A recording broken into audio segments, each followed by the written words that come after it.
Hey guys, what's up? Good morning. But some of y'all probably like asleep. I don't know. I'm gonna do this video because I saw this this morning actually. Today I have a busy day, so I'm gonna do it live so that you guys can watch this live later because I have things to do today. So I saw this video. Oh gosh, I'm whispering again. I saw this video early this morning. I was going to bed with Judge Joe Brown, and I'm like, is this man alcoholic? Like I am so confused. I am really, really confused. I want to play this video because Judge Joe Brown, to me, this is just insane. This is insane. This is really crazy. This is crazy. Let me play this video for you guys. Hold on. Let me play this video. It's gonna start the video when you come in. Give a quick backstory of it, and actually let me share this picture here. I guess I'll go like that. Yeah. All right. So why they release this picture of the juvenile or even give his name? Because in Texas, 17 is considered adult if you're charged. Yeah, okay. Yeah. So oh, was that it? Was that it? No. Can I make a quick summation? Yeah. All right. The way the defense might lay this out is, okay, he comes into the tent, he finds his property being taken, he gets it back, and they try to take it again from him. That's a robbery. In other words, the taking of the property of another by use of force or violence. He resisted the robbery, which is a felony, and that would morph the whole thing to killing into a felony murder situation. If you have a felony murder thing, the people who implemented the underlying felony become responsible for the consequences. For instance, if there is a proprietor, a manager, or an employee in a liquor store, and some people come in to hold up the liquor store, and there's a shootout, and one of the bullets fired by the proprietor, the manager, or an employee miscarries and kills an innocent person on the sidewalk. Well, under the felony murder thing, the employee, manager, or whatever is not charged with the homicide. The people who are charged with the homicide are the ones that started the robbery. So in this case, you have a party that starts a robbery.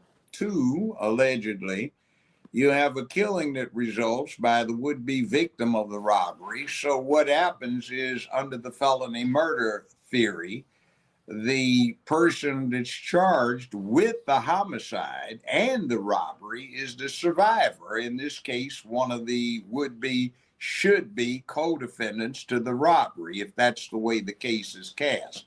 The whole thing about the $1 million bond is absolutely ridiculous, because under the Fifth Amendment, bonds shall be reasonable, and reasonable has been interpreted for the last 230 years by the U.S. Supreme Court and most appellate courts as meaning simply enough to ensure that a person shows up until the charges are disposed of. No more, no less. But there is a trend that the liberal side has set up to punish people who are charged. And under American law, you're presumed innocent until proven guilty beyond a reasonable doubt. An indictment or a charge is presumed under American law to be an accusation only, and a mistaken one. So there you go. What you have is a DA's office that seems to have relied upon some political pressure so that the elected DA is returned to his job, his stable job, which in today's market, when it comes to lawyers, is a rare thing, because few lawyers actually can earn a decent living when they practice law. Some do because... Okay, see, let me stop you right here. Hey Mark, what's up? Good morning. I have to do this video because I gotta go at like 11:20. I gotta go. But at the same time, like, because I talk a lot, so I need time. So let me start early because I gotta go at 11. I'm not gonna be back until later, like at night. But my thing is, so Judge Joe Brown, you came in late. I don't know. Did you miss this? I'm like, he's saying that the way that the defense could play it for Karmelo is to say that he was getting robbed. So because he was getting robbed, he came and he found his property was being taken. He was getting robbed. So it was a robbery gone wrong pretty much. And so in that case, the brother Hunter would be charged with his brother passing because they caused this. I'm like, okay, cool. But why even guess? Like, why even like guess on what's happening? Like, oh, it could no, just read the facts. I'm so confused. Like, why is it so hard for people to say, let me go and read and see what happens? Let me go do my own research and see what happens. Hello. Now he talked about the bond, which I do agree because they set Carmelo's bond at $1 million. And he's saying like that, okay, now that's unreasonable. Now that part I do agree. To me, it's an unreasonable bond. Okay, $1 million for what reason? Right? For what reason? But I just feel like for somebody who's a lawyer and a judge, right? I'm like, isn't your job to like, were you trained to like do discovery?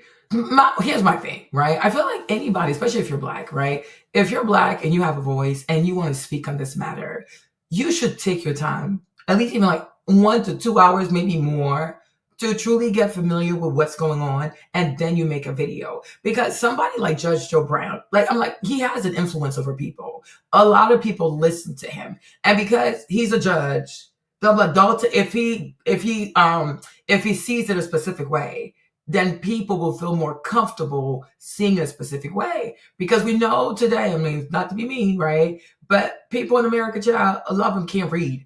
And a lot of people here are also very, very lazy. So, okay, if Judge Joe Brown said that this is what it is and this is what it is, right? Without actually like taking the time to actually listen. This is why I feel like I believe that you should take the time to get familiar with what happened. You got to take your time. You got to read the stuff, watch the stuff, and then maybe like watch other people. I don't know, but you got to get yourself familiar with what happened, right? Because I'm like, a lot of people that I'm listening to, including himself, and it's like they're making it seem as though this young Black man just intentionally walked into these people's tent so he wanted in order to start trouble. And I'm like, where did you get that, right? Because obviously you didn't read anything about this. So where did you get that? He walked into that tent because he was trying to start something with people. Where did they get that? And why do they keep saying this? It's just so bizarre. It's so bizarre. If you're not going to watch the news about it, if you're not going to read the police report about it, if you're not going to do your research, then why even speak on this? Like, you're making things worse. Why even speak on this? Like, it's just so bizarre to me. Why even speak? Are people that desperate for views? Like, people's ego, man. Like, people have such big egos. Like, oh, let me speak on it because I'm Judge Joe Brown. We don't care. Sir, this is what you've been reduced to? Like, this is so crazy. Because they work for large firms, and large firms act on volume and reputation, even if they don't deliver a damn thing. So we have the games that are played with that. Let me give a little bit of background here. So it said the incident happened 10 a.m. Wednesday, April 2nd, during a track meet at the Kukendall Stadium. The Frisco Police Department said an altercation between two students identified as Metcalf and Anthony, resulting in Anthony stabbing Metcalf in the chest. Police said by the time officers arrived at the scene, Metcalf was unconscious and not breathing. Yeah. So the athletic trainers there performed CPR. Metcalf was transported to a hospital. He was pronounced dead. Witnesses told police that Austin Metcalf and Karmelo Anthony did not know each other. One witness said they were with Metcalf under their school tent during the track meet when someone they didn't know, identified as Anthony, came over to them. The witness said Metcalf told Anthony to leave. Anthony allegedly grabbed his bag, opened it, and reached inside. Touch me and see what happens. A witness. Okay. So hey Yvette, I don't know where she's getting her stuff from. So what she's reading, I don't even know where she's reading that from because she's not showing it to us. So she's saying that a witness that was what Austin said, that, what's his name? Karmelo just walked over into their tent. So like they're minding their business and the boy just like, do you hear this? The boy just walks over to their tent. So they're like, oh, we don't know this guy. So then, what's his boy's name? Austin says, oh, you have to leave. So when he says to Karmelo, oh, you have to leave, automatically Karmelo opens his bag and says, touch me and sees what happens. Does that even sound believable? What are we even talking about? Like, I don't know. Sometimes people just, like, that's why I say, like, sometimes you gotta, whatever you're reading, you should put that up, and you should put up the source so we can all see where you're reading this from. Because you gotta think. You really, like, you gotta use your brain sometimes, right? So under their tent, Austin and his friends are under their tent. Karmelo just happened to just walk over there, just like, for what? For what?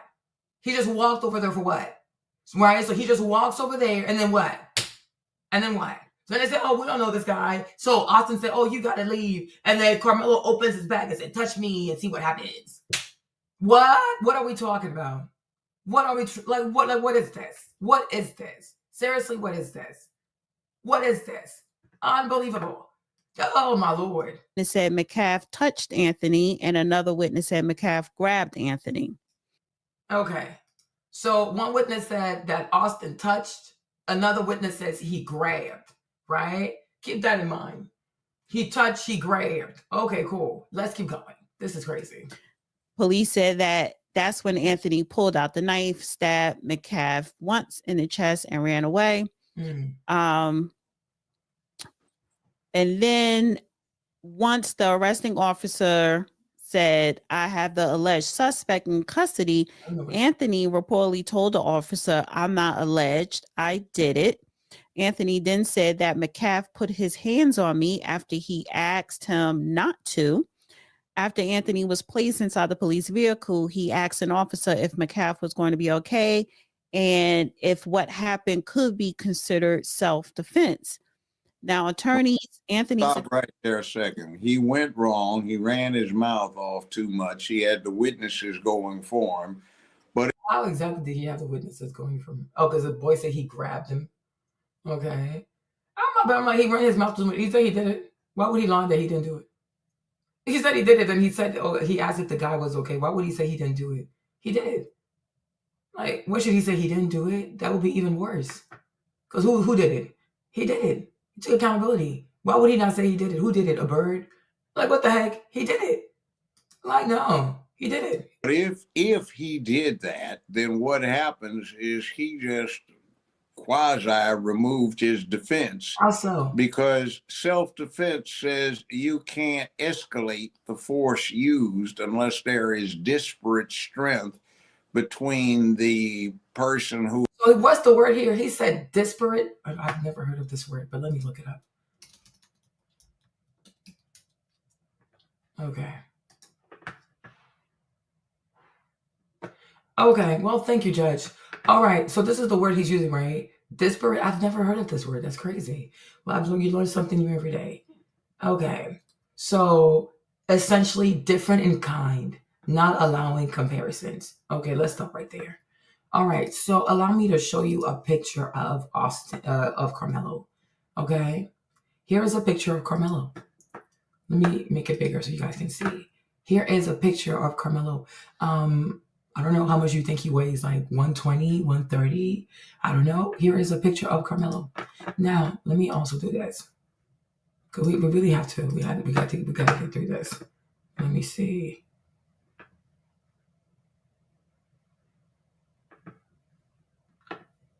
Let me see. Let me see if this is the part. And this is the mother of Austin. So let's see this one. Mr. Baby. Yeah. He was my big baby. He was 225 pounds. Okay. All right. So I'm going to ask you a question, right? This white mother is saying that her son was 225 pounds, right? Hold on. What's that boy's name? Austin? Okay. According to his mother, the boy is 225 pounds. Y'all see this, right? Hold on. 225 pounds. That's the height of her son. Because, hold on, because some of y'all probably didn't see this video, right? Let me do it again. Let me do this again. Hold on. This is really, really crazy. This is really crazy. Hold on.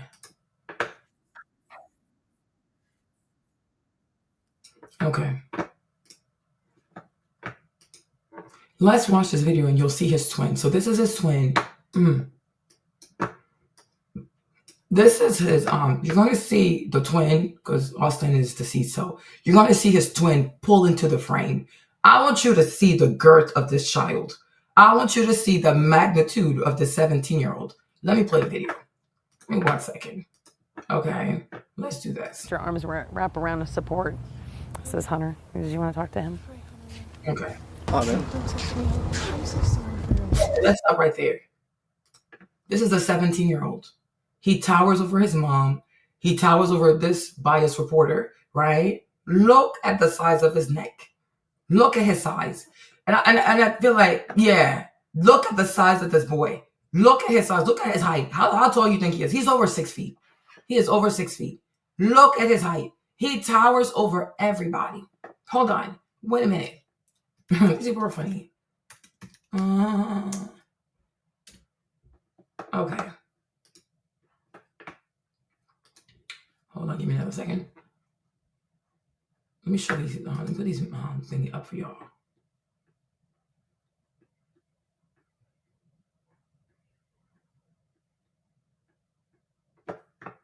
Let me put this up for you guys. Let me put this picture up. Okay. Okay. Look at this picture. Okay. So I don't think, I think in this picture they were actually younger because they look smaller. But even still though, look at the size of his pecs. Look at his neck. Look at his pecs. Look at his forearms. So this right here, he's cute. That's why I recognize him. He's a cutie. This is Austin. This is Austin. This is Hunter. Hold on. This is Hunter. Hunter's a lot smaller. You see, he's smaller than his twin brother, right? But look at this young man's arms. Look at this young man's forearms. You all see the forearms? You see the arms right there? He's even bigger than his twin brother. Make it make sense, right? So, oh my gosh, close this. This is foolishness. And I don't know when this picture was taken, but they had to be, they were younger. They were not 17. They were younger than 17. All right. Now let's go back over here. Okay. This is Karmelo. Oh yes, I'm back, Val, because Judge Joe Brown, I got to handle this man. Okay. This is Karmelo. This is Karmelo. This is Karmelo. Look at his neck. Look at his arms. Okay. Look at his forearms. Look at his arms. Child, even look at his legs, child. Look at his legs. Look at this boy's little legs. Okay? Look at his legs. Oh, no, don't get exhausted. You need to find the strength, Val. We're doing this. We're doing this. Okay? I don't know. Look at his legs. Right? Look at this boy. Look even his chest. Look at the width of, look at his little bird chest. You see this little bird chest? This boy's not even fully developed. Okay? He's not even fully developed. Right? And then we come over here. This is Austin, and that's his brother. And I don't even think they were 7. I think they were younger than 17 in this picture. They had to be, right? Exactly. Karmelo is what you would describe as puny. And like you said, he's a runner for sure. And it's given like the kind of like the what's his name? Like Chad Ochocinco, you know? Exactly. They're so crazy, Val. So you got a black woman, you gotta boost yourself. No, Val, you gotta run this race. We gotta be in this marathon. We're not giving up. We're not giving up. They're gonna get tired before we get tired. In the words of Kevin Gates from Baton Rouge, woo woo. Okay, I got 2 jobs. I don't get tired. I do this day and night. I don't get tired. Okay? I don't get tired. Shout out to Kevin Gates. Okay? So as Mark said, Karmelo is someone that you would describe as puny. Okay? Now here's Austin, and this is Austin. This is Hunter. Look at the arms on this boy. Look at this. So when the mama says, when his what is this? Right? When the mom says, right? When the mother says that her son his mom said he is 225 pounds. 225 pounds. How much do you think? Because like we need to know this. Like the parents have to tell us how much. Where is he? This is me. Okay. How much do you think Karmelo weighs? How much do you think Karmelo weighs? Like, this is insanity. How much do you think Karmelo weighs? How much do you think he weighs? If Austin is 225 pounds, it's not fat. We're talking muscles. 225 pounds of just straight up muscle, right? Then you have Karmelo. How much do y'all need to write in the chat? Y'all need to be active today. You gotta be active. You gotta be active. How much do you think Karmelo weighs? How much do you think Karmelo weighs? How much do you think he weighs? Kevin said 150 to 160. How much do you think Karmelo weighs? How much do you think he weighs? Right? Oh, Mark said 125. How much do you think Karmelo weighs? Look at his legs. Look at his legs. Look at this boy's little legs, Chad. Look at his legs. No, white people are something else, man. White people are something else, right? So how much do you think this boy weighs? For real, like, how much do you think Karmelo weighs? How much do you think he weighs? How much do you think he weighs? Right? The other boy, his mom says, oh, he weighed 225 pounds. Austin is 225 pounds of just straight up muscle. Straight up muscle. 225 pounds. Exactly. Karmelo's a lightweight. There you go. So even if this boy walked over, these boys, I'm supposed to believe that these boys, these people right there. So if your brother is 225, right? Here's Hunter. Look at Hunter coming to the in the frame. Look at his twin. Look at his twin. That's the frame. Look at the frame. He towers everybody. He towers over everybody. These are big people. These are big people. So he was also under the tent. He walked up with his brother to Karmelo. So to him and his brother, it's like 425 pounds, because maybe he's 200 pounds. What do I know? Because he's smaller. He's always been smaller. His brother is bigger than him, right? So if his brother is 225, and then let's say he's 200 pounds. So together, that makes 425 pounds. And then these two big brothers, they walk up to the skinny little black boy. Huh? These two white boys, they walk up to the skinny black boy. Let's even assume it was a sunny day. Let's assume it was a sunny day. And then this skinny black boy walked over there. These kids were so scared. Austin and Hunter, they felt threatened. They felt threatened by this puny little black boy. They were so scared. They were so uncomfortable. They felt so threatened. He had to move. He had to move. We told him to move. And then my thing is, you're so scared that you touch somebody.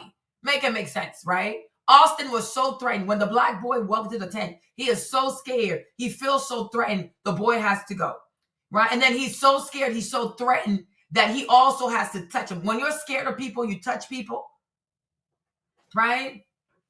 Allegedly, he said he opened his book bag and he said, so you see somebody open their book bag and you go ahead and touch them. Do you know what's in the book bag? Obviously, you ain't scared. Obviously, you're not scared. Do you know what's in the book bag? Then why do you touch the person?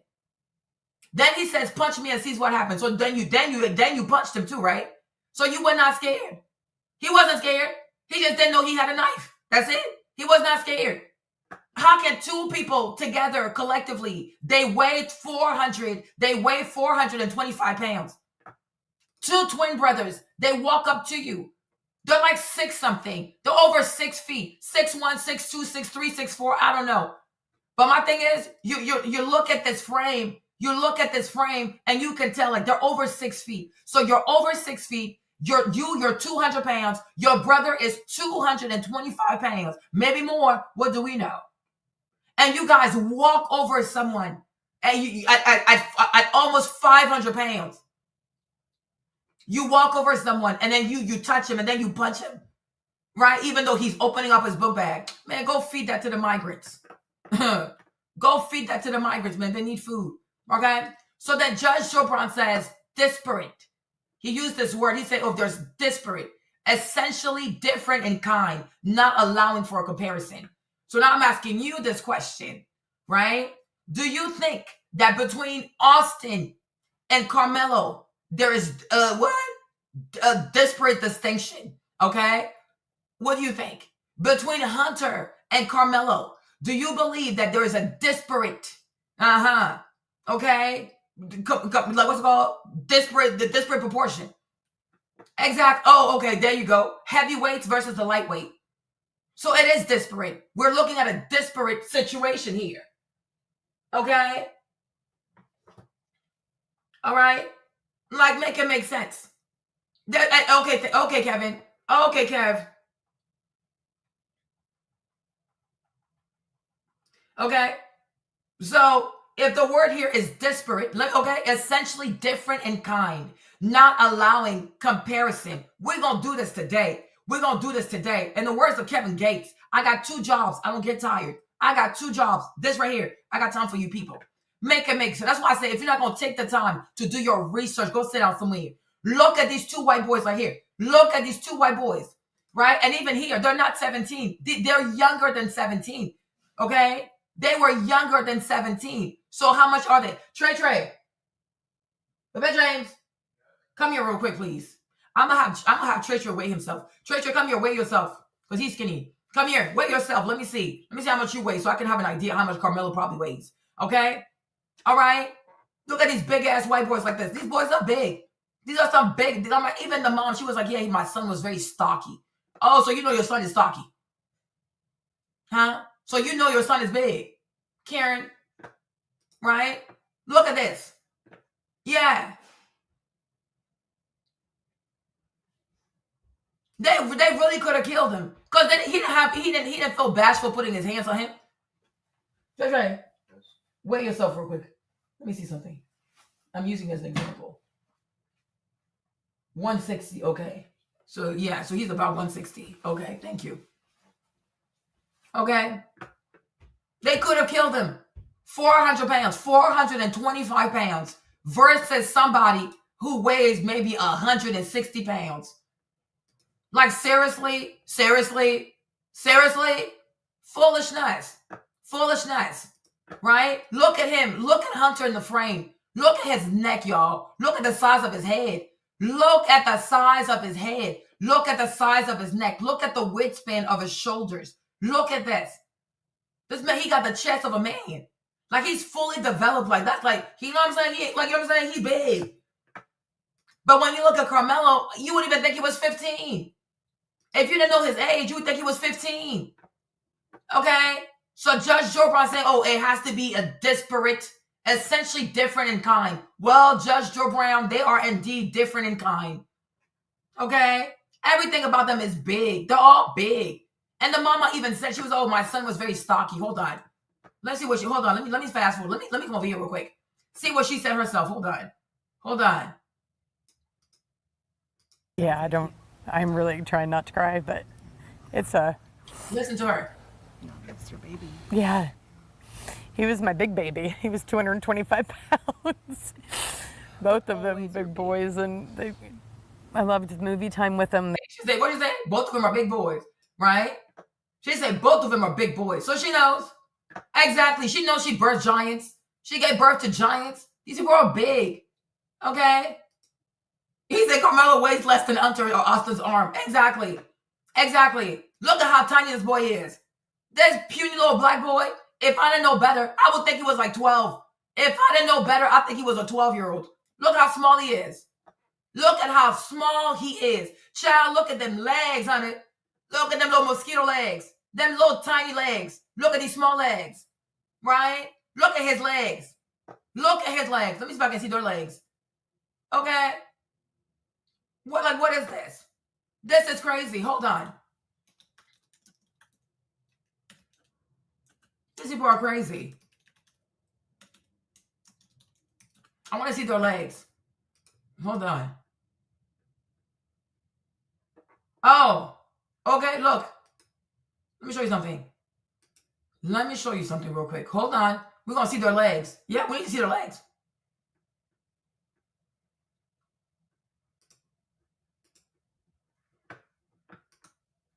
Okay. So it seems like these are their legs. But you see, they got bigger legs too, huh? I don't know how old they were in that picture. Hey, for me. But look at their legs. Look, compare their legs. You see their legs? You see this? Right? Do you see their legs? me see if I can take a picture. Okay, I got it. Hold on, give me a second. Let me go to Canva. We're gonna do this today. We're gonna do this today. Y'all need to muster up the courage. You gotta build your endurance. As the Bible said, how you gonna run with the horsemen if the foot soldier got you out here drained? You better run fast. You better keep up. You better keep up. Okay, in the words of Whitney Houston, you better lay low. Okay, you better keep up. Okay, I'm doing this. Hold on, give me a second. Okay, y'all can see this better. Karmelo, bring your legs over here, Chaya. Okay, let me get your legs. Take a screenshot real quick. No problem. Boom. Put that over here. Okay. Y'all need to see this. I got time today. I got time today. I have 2 jobs. I don't get tired. Okay. All right. So let's even compare. Hey, Elena. Good morning. Yes, I did. God is good. Oh, they're like a 320. No, they're almost at 400,000. They're almost at 400,000. Okay. So look at the legs, y'all. Look at the legs. I want you to look at these legs. Hold on. Make it 100 so y'all can see this better. Do y'all see this? Do y'all see these legs? Y'all need to see this for real. Do you see these legs? So this is one. I don't know who's 11. I don't know who's 54, but they're twins. So hey, close enough. But this could be Austin because this one is slightly bigger. Okay, this could be Austin. This could be Hunter because this leg is slightly bigger. Look at his legs. You see all this meat? Look at this. Look at this. Look at this leg. Then look at his legs. Y'all see this? God is good. Exactly. Those legs are huge. Those legs are huge. These people got big ass legs. These are freaking giants. These are giants. These Philistines. These are giants. Okay? These people, they're big. These are big people. Hold on. Wait a minute. Okay? Got time today. Look at this. Look at the legs. Hold on, Kevin. I think you're coming off. Look at their legs. Compare the legs. Huh? Hold on. Now let's do another one. Let's do body to body. Hold on. Wait a minute. Wait a minute. We got time today. We got time today. Today is the day, y'all. We got time. Let's go torso for torso. Let's go torso for torso. I got time today. People messing with me. You got the wrong one. Come here. Come here, Karmelo. You stay right here. There you go. Come on, nephew. Stand right there. Put your picture up. This is you. Okay. Austin, Hunter, y'all come over here too. Because y'all, somebody gonna tell the truth today. Somebody gonna tell the truth today. Okay? There you go. Hold on. Hold on. All right. Now let's compare arm for arm. Hold on. My picture's still loading. My picture's loading. You give it a second. Okay, good. I'm trying to put their arms next to each other like this.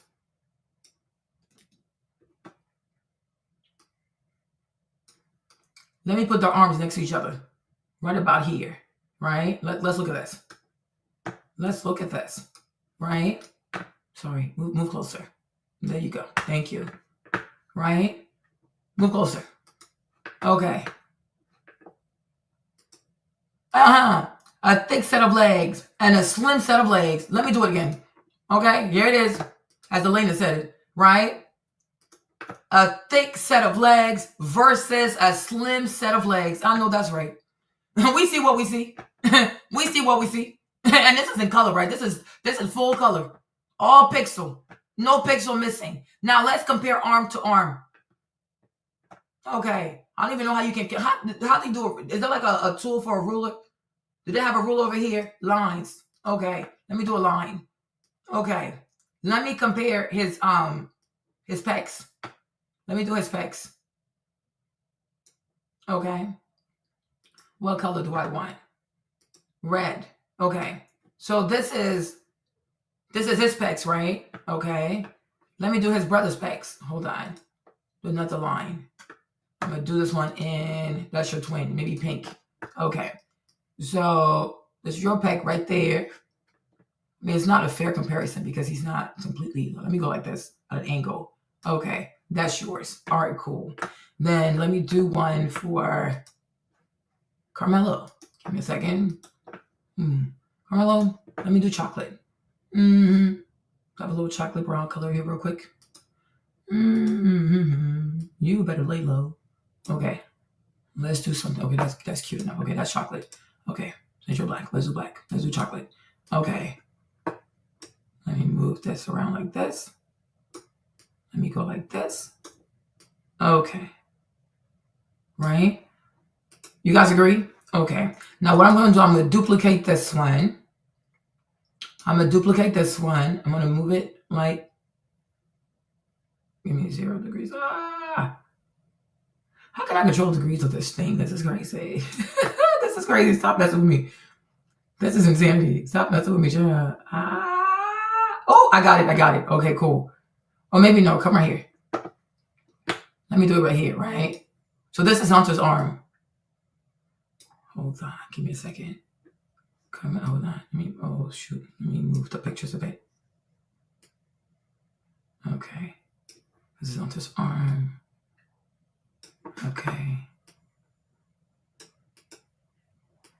What? Hold on. How do I separate this? Okay, let me start over. Anyways, let me duplicate this one. Duplicate this one. I'm going to stack them up here so y'all can see. Okay? Even though it would be better if I could actually measure them. So red is Hunter. Pink. No, red is Austin. Pink is Hunter, right? Okay, cool. Let me do this for Karmelo again.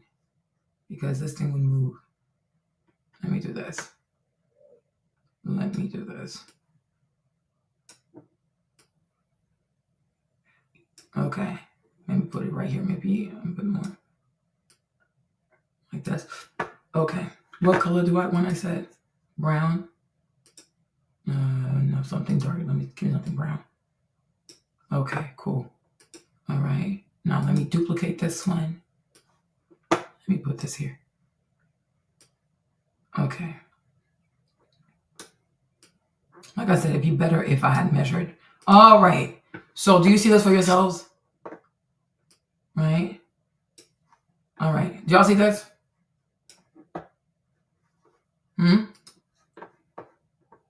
Yeah. Do you see? So red, y'all see this? Group them. Let me group this. I can make it bigger. Okay. So maybe that'll make more sense. Okay. You see? Look at this. So red is Hunter. No, red is Austin. Pink is Hunter. And then brown is Karmelo. Right? But look at the size. Look at this bicep on this kid. Look at the bicep on this kid. Look at his forearm. Just his forearm. I'm like, this is insanity. This is insanity. This is insanity. Right? So here we have the legs. Here we're comparing the legs. Here we are comparing, like, we're guesstimating, okay? Comparing the size of his, look at his arms. Look at this. Okay? That's the bicep or whatever this is. All right? Make it make sense. Even the size of their necks. Like, look at their necks. Look at the size of their necks. Hold on. This is insanity. Okay? Look at this neck. Look at this big neck. Look at this neck. Duplicate. Come over here. All right? Look at the size of his neck. Look at the size of the neck. All right? You duplicate this. Come here. Look at the size of his neck. We're going to do this today. Let me make this a bit like... come back here. Come here. Make this one yellow so that I can see it better. Right? Give me another. Let me go for a neon color. Green. Okay? A little bit less.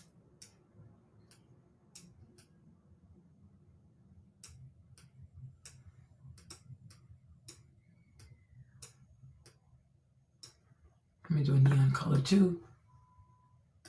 Let's do yellow, for example, right? I wish there was a way to have like measurement on that, right? But the size of their neck, yeah, they're probably not. They need to get a toxicology report, right? Like this is insane. Yeah, they got big muscular arms. Like this is crazy. And I don't even think at this age, I don't even think they were 17 here. I think they were younger than 17 because they're taller. Like they're a lot taller than this. Okay. A set of strong, thick, and muscular twins, one in your face putting his hands on you, and the other one has his back. Of course, Karmelo was scared for his life. Exactly. So the words here from what's his name? From Judge Joe Brown is disparate. Essentially different in kind, not allowing for comparison. So my question to you, now that you have seen Hunter, you've seen Austin, you've seen Karmelo, right? Do you believe that there is a disparate distinction, right, between those twins and Karmelo? For me, it's a yes. They are very different. And I even think in football, they will play the same position. They are truly different. Height is different. Girth is different. The size of the arms are different. Size of the legs are different. The boys are giants. 225, a straight muscle. Are you actually okay? Are you actually okay? Wait a minute. So let's go back to this video. Okay? So here's what he's saying. That Metcalf put his hands on me after he asked him not to. Mm-hmm. After Anthony was placed inside the police vehicle, he asked an officer. He said he put his hands. So he put those big hands, right? Austin took those big hands and he put his hands on who? Right? Austin took his, you see his hands? Because like, it helps to see, huh? It helps to see. This is the picture, y'all. And like I said, here, he's younger than 17. So he took those big hands and he put those hands on a person of this size. He took those big hands and he put them on a person of this size. Make it make sense. Make it make sense. Make it make sense. Make it them big hands. And now people want to, and I guess because that's why I said before you turn on your camera as a black person, especially as a black judge, before you sit on camera to run your mouth, you should even see what the people look like. Right? Hey Janet. You should even see what the people look like. You haven't seen a picture of Austin. You haven't seen a picture of Hunter. You haven't even seen Hunter on video, right? You haven't seen what Karmelo looks like. So then how can you talk about, like, how can you even see how self-defense could be a thing or not be a thing? You haven't even seen their size. If you haven't seen somebody's size, then how do you know he can't use self-defense? I'm so confused. I am so confused. You haven't watched the news. You didn't read anything about it. You haven't even seen what they look like. These three boys, you have no idea what anybody looks like, how much they weigh, how big they are. Are they muscular? Are they not? Are they skinny? Are they not? You have no idea. I'm like, I am so ashamed of Judge Joe Brown. I am so ashamed. Because for someone who went to law school, somebody who passed the bar, somebody who practiced law, and somebody who was a judge, doesn't part of your training include doing discovery? Why are you so damn lazy? Why is he so lazy? Why is this big judge so lazy like this? This man was on TV for how long? Why is Judge Joe Brown so lazy? Why is he so lazy? Because all he wants to do is show off how smart he thinks he is or how much law he thinks he knows. That's why slow and steady wins the race. If you're so smart and you're so wise, you always have to start with the semantics. You got to start with the basics. Let me even see what they look like. Since the young man is asking, is it self-defense? Let's even see what they look like. What does he look like? What does the other boy look like? We got to see what they look like. You don't even know what they look like. You ain't even seen nobody, right? Right? You ain't even look at how big this dude is. Look how big he is, and he's the smaller twin. This is small. This dude is small. His brother was bigger. So you ain't even seen nobody's body, but somehow you're like, oh well, he can't really do self-defense. How do you know? Have you even seen an autopsy report? Have they done an autopsy yet? Do you even know at what angle the heart was perforated? Because that matters. Because then we can see how he was struck. Like what the heck? What the heck? This is the problem with being so egocentric. When you think, oh, I know it all. No, you don't know anything. Just when you think you know, you realize you don't know. That's why you do your due diligence. That's why you do your discovery. That's why you look at the pictures. That's why you try to see their bodies and you try to compare their bodies, because then you wouldn't have to sit here and opine. You could actually give real facts. Make it make sense. You can't be this lazy. And you're a black man. And there's so many goofy ass racist white people who are waiting for all kinds of black folks to say, oh, yeah. Throw this little boy in prison. Like you were at 17. He should be locked up in prison for the rest of his life at 17, as if you were not getting arrested when you were 66. Make it make sense. Going to the jailhouse at 66. Make it make sense. He's like, he has so much of a temper. I think he's an alcoholic. I really think he's an alcoholic. Make it make sense. Make it make sense. So if Metcalf was going to be okay, and if what happened could be considered self-defense. Exactly. He has, exactly. Are we surprised why he asked that question? Are we, when we look at him, them tiny ass legs and them small ass arms and his little bird chest, right? Are we really surprised why this young man asked if he could stabbing a man? Like, I mean, he's like 17, he's so damn big, okay? That weighs 225 pounds, that was towering over him. He doesn't have the right to ask this because size doesn't matter. In a fight, size don't matter. So big people can just thrust people whichever way they see fit. Make it make sense. Unbelievable. Oh my gosh. Now, attorneys, Anthony. Stop right there a second. He went wrong. He ran his mouth off too much. He had the witnesses going for him. But if he did that, then what happens is he just quasi removed his defense. How? Because self-defense says you can't escalate the force used unless there is disparate strength. Okay, so he's saying that, and Nafisa, this goofy ass dude, had you done your research, you will be looking this stupid. Judge Joe Brown, you going out sad, man. You going out sad, OG. You going out sad. This is pathetic. This is pathetic. So self-defense, you can't escalate the force. There you go. You can't escalate. Who escalated it? It was Austin. Austin was escalating the stuff. Okay. Number two, he's saying unless there is disparate strength, I'm gonna show the pictures again. Okay. And I wish I could put a poll in here. How do you put the polls? Is there a way to put a poll in this thing? How do you put a poll over here? Right? I don't even know how to do this. Right? But we're gonna take a poll. Disparate strength. Now, for those of y'all who don't know what the word disparate means, it means essentially different in kind, not allowing for a comparison. My question is this to you, right? Right? When you oh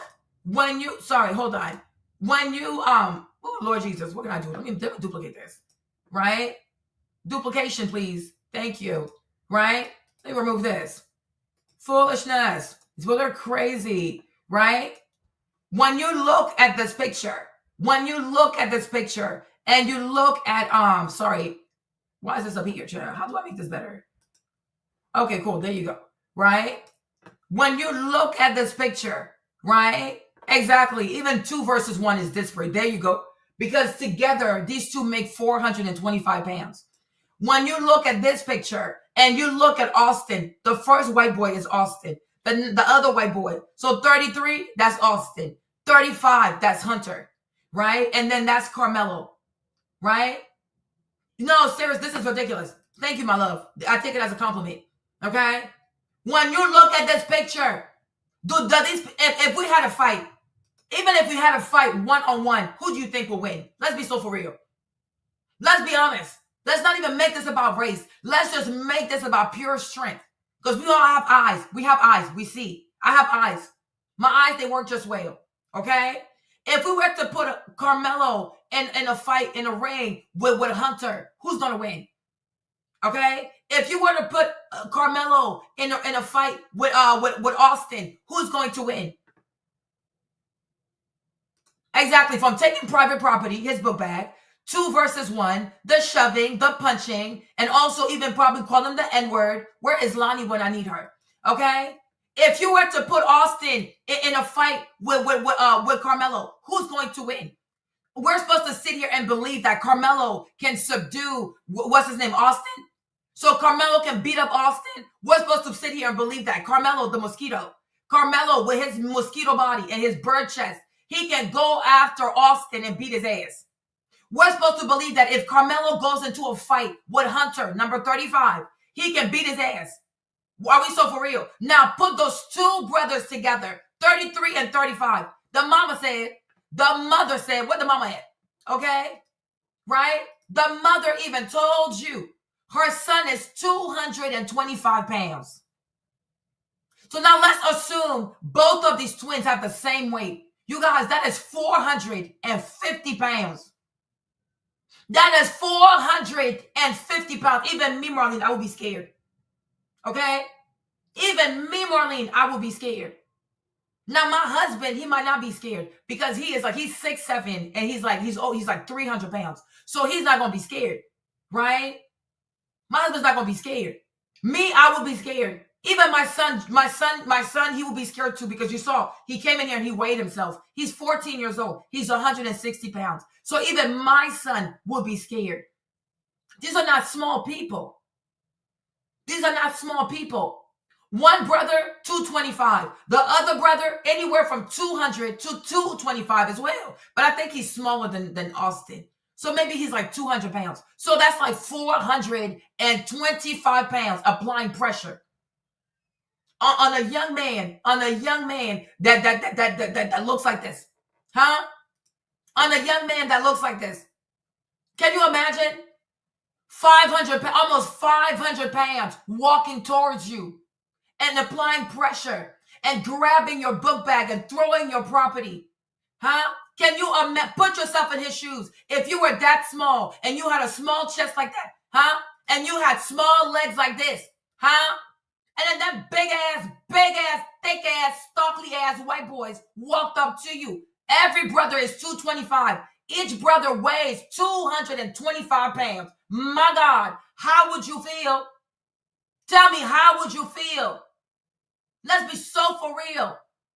Always trying to sit here and assume the worst out of people. Do your homework before you open your mouth. Do your homework before you open your mouth. Look at people. Do your homework before you open your mouth. That don't make no damn sense. That don't make no sense. So my question is, do you believe that there's a disparate distinction between Austin and Karmelo? Do you believe that there is a disparate distinction between Hunter and Karmelo? Are they essentially different in kind? Okay? Not allowing comparison, right? Right? Are the twins versus Karmelo? Is there a disparate distinction? Are they different in kind, not allowing for comparison? And the answer is obviously yes. The answer is obviously yes. Hello? Do you see this? Do you see how big they are? They can even whoop my behind. They can beat me up. Make it make sense. Even I'm scared. And I wasn't even there. Make it make sense. People always want to say what they would have done when they're not in somebody else's shoes. If you were 17 and you had the small frame and almost 500 pounds walk towards you, yeah, I want you to be so cool while you're getting bullied and touched and grabbed and your property being thrown into the rain. I would love to see it. Judge Joe Brown, you were 66 years old. You couldn't even control your temper in court. They had to lock your ass up. They had to lock your goofy ass up at the age of 66. 66 years old, couldn't even control your temper. I'm going to play a video about your goofy ass. How was you going out sad, man? Ever since you lost your show and you lost your money, you done lost your mind. You look like a drunk. You look like you got a bad liver. Saying all kinds of foolishness. Speaking all kinds of foolishness. Again, I must ask, why are there so many grown black men seemingly coming together to talk negatively about it academically and athletically achieving black boys? It's so odd to me. I got put into a headlock by a guy his size. I was terrified. Thank God I was saved by real tough guys. Exactly. These are big people. And most likely they do wrestling also. I wouldn't be surprised if these boys do wrestling. I would not be surprised. So let's get back to the video. Okay? You see this? Foolishness. Foolishness. Then what happens is he just quasi removed his defense. How? Because self-defense says you can't escalate the force used unless there is disparate strength between the person who is attacked and the person who is the attacker. In other words, a little old lady could potentially use some. So in this case, let's go back to here. Who was the attacker? Who put their hands on somebody first? It was Austin. Austin was the aggressor. Austin put his hands on him twice. He put his hands on his book bag. Austin started all of this. Okay? He is the attacker, 225 pounds. And he attacked Karmelo, who was 160 pounds, maybe 150 to 160. We don't know how much he weighs. Okay? So he was the attacker. And yes, sir, there is disparate strength. So therefore, there is grounds for self-defense. Move along. You're lazy behind, too busy drinking, than to actually do your research and come here on the social media and say something meaningful to truly, truly offer a credible legal analysis. How pathetic. You're going out sad, man. I see why they canceled your show. Now you're losing your sharpness, sir, old man. Deadly force to stop a real strong young guy from doing her in. Oh, okay. A real strong guy. Oh, okay. Okay. Oh, okay. And what does this picture give? What does this picture give? What does this picture give? A real strong guy. Unfortunately, it's not one. A real strong guys, real strong twins. That's exactly what this picture gives. Okay? The mama told y'all. The mother told y'all her son was 225 pounds. This is the mother being interviewed. Let her say it again. Let her say it. Mr. Baby. Yeah. He was my big baby. He was 225 pounds. Okay. Both of them big boys. And Okay. What'd she say? What'd she say? What the white lady say? he was my big baby. He was 225 pounds. Both of them big. Okay. What'd she say? What the mama say? What did the mother say? Both of them are big boys. So she's aware. She's aware. And I'm sure when they were kids, I'm sure their whole life since they were kids, they were always the bigger kids in the class. I'm pretty sure if we go back and look at their childhood picture, kindergarten, first grade, second grade, third grade, fourth grade, fifth grade, sixth grade, seventh grade, eighth grade, ninth grade, 12th grade, whatever, they were always the bigger kids. They were always bigger. Exactly. He was. Austin was the man of the house. Okay? Both of them big boys. Right? This is the lady. She said her son was 225 pounds. Mr. Baby. Yeah. Mm-hmm. He was my big baby. He was 225 pounds. Okay, 225 pounds. And she laughs at it. And she laughs at it. She thinks it's funny. He was 225 pounds, y'all, of straight up muscle. I didn't say fat. 225 pounds of straight muscle. This is not a small person. Okay? This ain't no small person. Yes, Kev. This is not a small person. And then look at him. Look at Hunter. He towers over everybody. These are not small people, y'all. These ain't no small people. These are not small people. These are not small people. I repeat, these are not small people. Okay? And exactly. And the mama is Slim, her doggone self. I know that's right, Kevin. These are not small people. These are some big ass white people. Okay? Make it make sense. Let's get back over here. But two young, strong guys are not supposed to escalate physical force. Okay. He said two strong young guys. There you go. And who took the force? Austin and Hunter. That's what I'm saying. If you had actually, you, Judge Joe Brown, you're so lame. You're just so damn lame. I feel so sorry for you. You are so pathetic. Nobody should retire like this. Nobody should go out like this, OG. This is embarrassing, right? So what did he say? He said two strong guys. Huh? Let him say it again. Right? Strong guy. You okay? You see? What he said? What is he saying? But two young, strong guys. Okay, let me put this picture up. Once again, when we look at this picture, when we compare Austin, Hunter, Karmelo, please identify who are the two strong guys. Is it 33 and 35?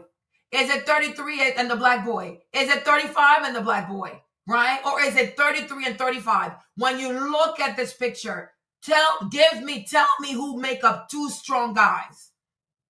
Right? If I told you, show me two strong guys in this picture, who would you say, or like what jersey number would you give? If I say, show me two young, strong guys, who would it look like? What's it giving?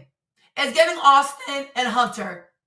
And that's why I repeat, when you are black, okay, and you're conservative, right? Before running to YouTube to say all kinds of foolishness to please your white masters, right? You can actually do your own homework. He said two young, strong guys. When you look at Austin, you look at Hunter, you look at Karmelo. I'm asking you a question. Y'all gotta start responding in the chat. Which persons are giving strong guys? Which two persons here are giving strong? I didn't say fast. Because if I said, who do you think is fast? Who do you think is a fast runner? Right? If I asked you, who do you think is a fast runner in this picture? Who would you say? If I said to you, who are the two strong guys? Exactly. Austin and Hunter. Okay? And we see it. Remember? Right? Right? Hold on.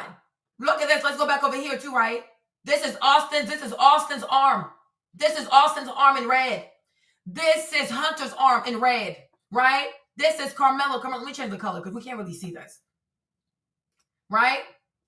This is Karmelo stuff. Okay, let me change this again. Let me make it yellow. Okay? Let me make this yellow. Right? So look at this, right? So in red, what do we have? So red right here. All of this, that's Hunter, that's Austin's arm. That's his bicep right here. Right? That's his bicep. So it's right here. Hunter in pink. That's him right there. Karmelo in yellow. There you go. All right? So who has the bigger arm? No, I'm not playing with y'all. I got time this morning. I told you, shout out to Kevin Gates. Baton Rouge in the house. I got 2 jobs. I don't get tired. Y'all, we're going to do this.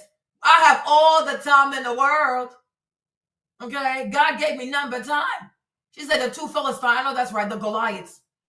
Okay, Austin and Hunter. There you go. Okay? Oh, baby, I should be a lawyer. I'm an air sign. Okay? 2 strong guys. It's 33 and 35. If I asked you, who do you think is the fastest? Right? And look at these legs. Let me help you out. Let me help you out. Look at these legs. Right? If I asked you, who do you think is the fastest? What you going to say? Right? Who is the fastest? If I was to ask you, who do you think can run fast? Look at these legs. Right? These are the legs of the white boys. This is Austin. Look at his leg. Huh? Look at his tibia. Look at this. Look at his tibia. Look at this is Hunter, because this is smaller. And then look at this. He got legs like Michael Jordan. Have you ever seen Michael Jordan's legs? Have you ever seen Michael Jordan's legs? Let me show you his legs. It's too damn funny. Okay. Have you ever seen his legs? Y'all ever seen his legs? Okay, cool. You see? These are the legs of Michael Jordan. Michael Jordan got some skinny ass legs. He has the weirdest legs. The legs are so damn skinny. Right? You see his legs? Oh, you see this? Michael has skinny legs. Just like Karmelo. The man got legs like Michael Jordan. Huh? The man is small like Michael Jordan. Look at this. Skinny ass legs. Huh? Let's go back to this. You see? He got legs like Michael Jordan. Skinny ass legs. No, they don't read the law, Devin. They're damn stupid. Hi, Devin. Welcome here. I never seen you before. What's up, Devin? You look cute. Right? Look at these legs, y'all. Look at the legs. All right? So then if I said to you, who do you think can run faster? Karmelo. I wouldn't be surprised. He's small. He's built like a runner. If I told you who could whoop some ass, even look at them right there. Look at these brothers right here in their jersey. Look at them dressed up. Look at them dressed up. You know these boys can inflict damage. These 2 big boys walked up on this kid, y'all. Look at them. Look how big they are. Look at how big these white kids are. Exactly. Kenyan legs. I know that's right. I got some of my family by marriage. I know that's right. He got mosquito legs. Look at these brothers. Look at them dressed up for football. Them people is big, y'all. These are some big ass people, y'all. These are big ass white kids, y'all. These are some big ass Vikings. Okay? Sons of Thor. The sons of Thor and Igor. Okay? Make it make sense. So the sons of Thor and Igor, they walked up to him. Huh? These big ass people, the sons of Thor and Igor, they walked up to him. My Lord, what are the Nordic nightmares going on? Okay?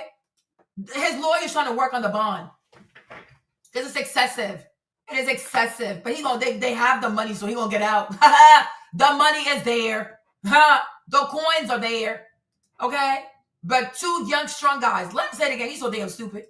Between the person who is attacked and the person who is the attacker. In other words, a little old lady could potentially use some deadly force to stop a real strong young guy from doing her in. There you But go. two young, strong guys are not supposed to escalate physical force where it is of non-lethal violence into using a weapon and becoming lethal violence. So he shot his mouth off. He was doing good, and then he opened his mouth. So now he gave them some cause to say, okay, this is a homicide where the... He never gave them cause to say it's a homicide. Judge Joe Brown, you're just so pompous. You're arrogant, you're pompous, you're old, and maybe you're skirting on the early stages of dementia. What do I know? But sir, if you were a serious man, if you actually took jurisprudence seriously, right, you would have done your research. You would have done your discovery. You would have done your due diligence before you sat here, right? That's the problem with, I want to impress people with how smart I am. What's the point of trying to impress people when you're completely out of context? Hello, you got to get into context. In the words of Trump, you got to get into context now, right? Make it make sense. Oh yeah, like homicide. What homicide? What are we even talking about? He makes no sense. He's such a clown. This is ridiculous. Situation was escalated. He's an athlete. Why didn't he just respond with physical force? Okay, so he's saying he's an athlete. Why did he respond with physical force? And this is why your goofy ass, drunk ass, bad liver ass, okay, should have done your research and you could have answered these questions before you sat your AARP ass down to talk about some foolishness. Okay, so he said they're both athletes. Why didn't he just respond with physical force? And I think when he said that, when I heard him say that, I said, Judge Joe Brown, you sound so damn stupid. Okay, you sound so damn stupid, right? He's not gonna face no death penalty. They're full of it. You sound so damn stupid because number one, do you think that all athletes are built the same? Do you truly think that all athletes are built the same? Right? Let's take, for example, let's do Uncle Shannon, right? Let's do Uncle Shannon and Chad, right? Okay, right? I don't know if let me see if I can have a good picture. Hold on. Right? Okay, cool. I'm like, so you think all athletes are built the same? What are we even talking about? Every athlete is built the same, right? So look at this, for example, right? Let me blow up this picture. Okay, so in this picture, who do we have, right? We have Shannon Sharp and Chad Ochocinco. They're both football players. Do they have the same size? Like seriously, as if that's not what boxers do. Like, as if boxers don't train in different classes because people don't have the same size. As if with boxing, you don't have heavyweight, lightweight, medium weight. So every boxer just box random people. Like, what are we, like, so every athlete is the same size. So because we're athletes, we'll all have the same size. What's your lazy, drunk ass? You're an alcoholic, sir. That's why you give yourself these latitudes to go on social media, a man of your stature, and call Kamala Harris a hoe. You're so remedial. You are so remedial. So, but because people are athletes, every single athlete has the same size. Huh? Have you seen Stephon Curry against Draymond? Huh? Let me show you. And Draymond Green. Have you seen Stephon Curry and Draymond next to each other? Huh? Are they not both basketball players? I'm like, what is he even talking about? What are you even talking about? Hold on. Can I make this picture bigger? I don't know. See if I can find a bigger picture. Right? Have we, like, you've never seen Stephon Curry next to Draymond? They're both basketball players. But my thing is, if Draymond really wants to beat up Stephon, he can. Stephon is not that big. That's why he doesn't get close to the basket. That's why he does the threes, because he don't want to get touched. He don't want to get touched. Okay? He doesn't want to get touched. Stephon Curry is not big. He's not a big person. Stephon is small. Chef Curry, what's up? I love you, boo-boo. I love you. Right? Stephon is not a big dude. He's not a big guy. But Draymond is crazy. Draymond is strong. This dude is crazy. He got anger problems. Okay? Look at Stephon Curry here. Hold on. Wait a minute. Somebody, so every athlete got the same size? What are we even talking about? What are we even saying here? Okay, hold on. Can I make this bigger? Okay. Right? Right. So you got Stephon. I forgot his look. That's his twin. But I'm like, look at Draymond. Look at Stephon. They're not the same size. So people, every athlete, all athletes are not homogenous. It's not a factory that makes them. It's mothers that birth the babies. Everybody got different DNA. They're not the same size. But once again, you are assuming stuff. How can you be a lawyer and a judge and you sit here assuming stuff? Why don't you do your own research? Right? Why don't you do your own research? Right? Like I said, here's Uncle Shay Shay. Look at his arms. Look at, I'm like, seriously, if Uncle Shay Shay wanted to beat up Chad, he could.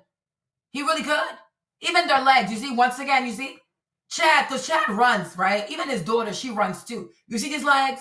You've seen these legs before, right? Look at Chad's legs. I can't make it bigger. Okay, whatever. Well, maybe I could take a picture. Hold on. Hold on, wait a minute. Because I want you to compare Chad's legs to Karmelo's legs. Let me do this again, right? Come over here, Chad. Come over here. Foolishness. Every athlete is made the same. Every athlete looks the same. Like, so, yeah, both athletes. And therefore what? What is your point, sir? What point are you trying to make? And what point is he trying to make? Hold on. Where's my picture? Give me a second, you guys. My stuff is a little slow. Okay. No, not this one. Hold on. This is the other one I want. Child, give me this. Put it here. There you go. Right? You see? Share this tab, right? Let me share this one. Share this tab. Cool. Let me do this a little bit. Go back. Like this, right? You see this? Right? So here, you're looking at these are Chad's oh yeah, he's such a sellout. He really is. Look at this. So these are Chad's legs, right? Even look at Uncle Shay Shay. You see his legs? You see how big his legs are? Look at this. You see his legs? Look at this. Look at Chad. Look at Karmelo's legs. Karmelo has legs like he has legs like Chad.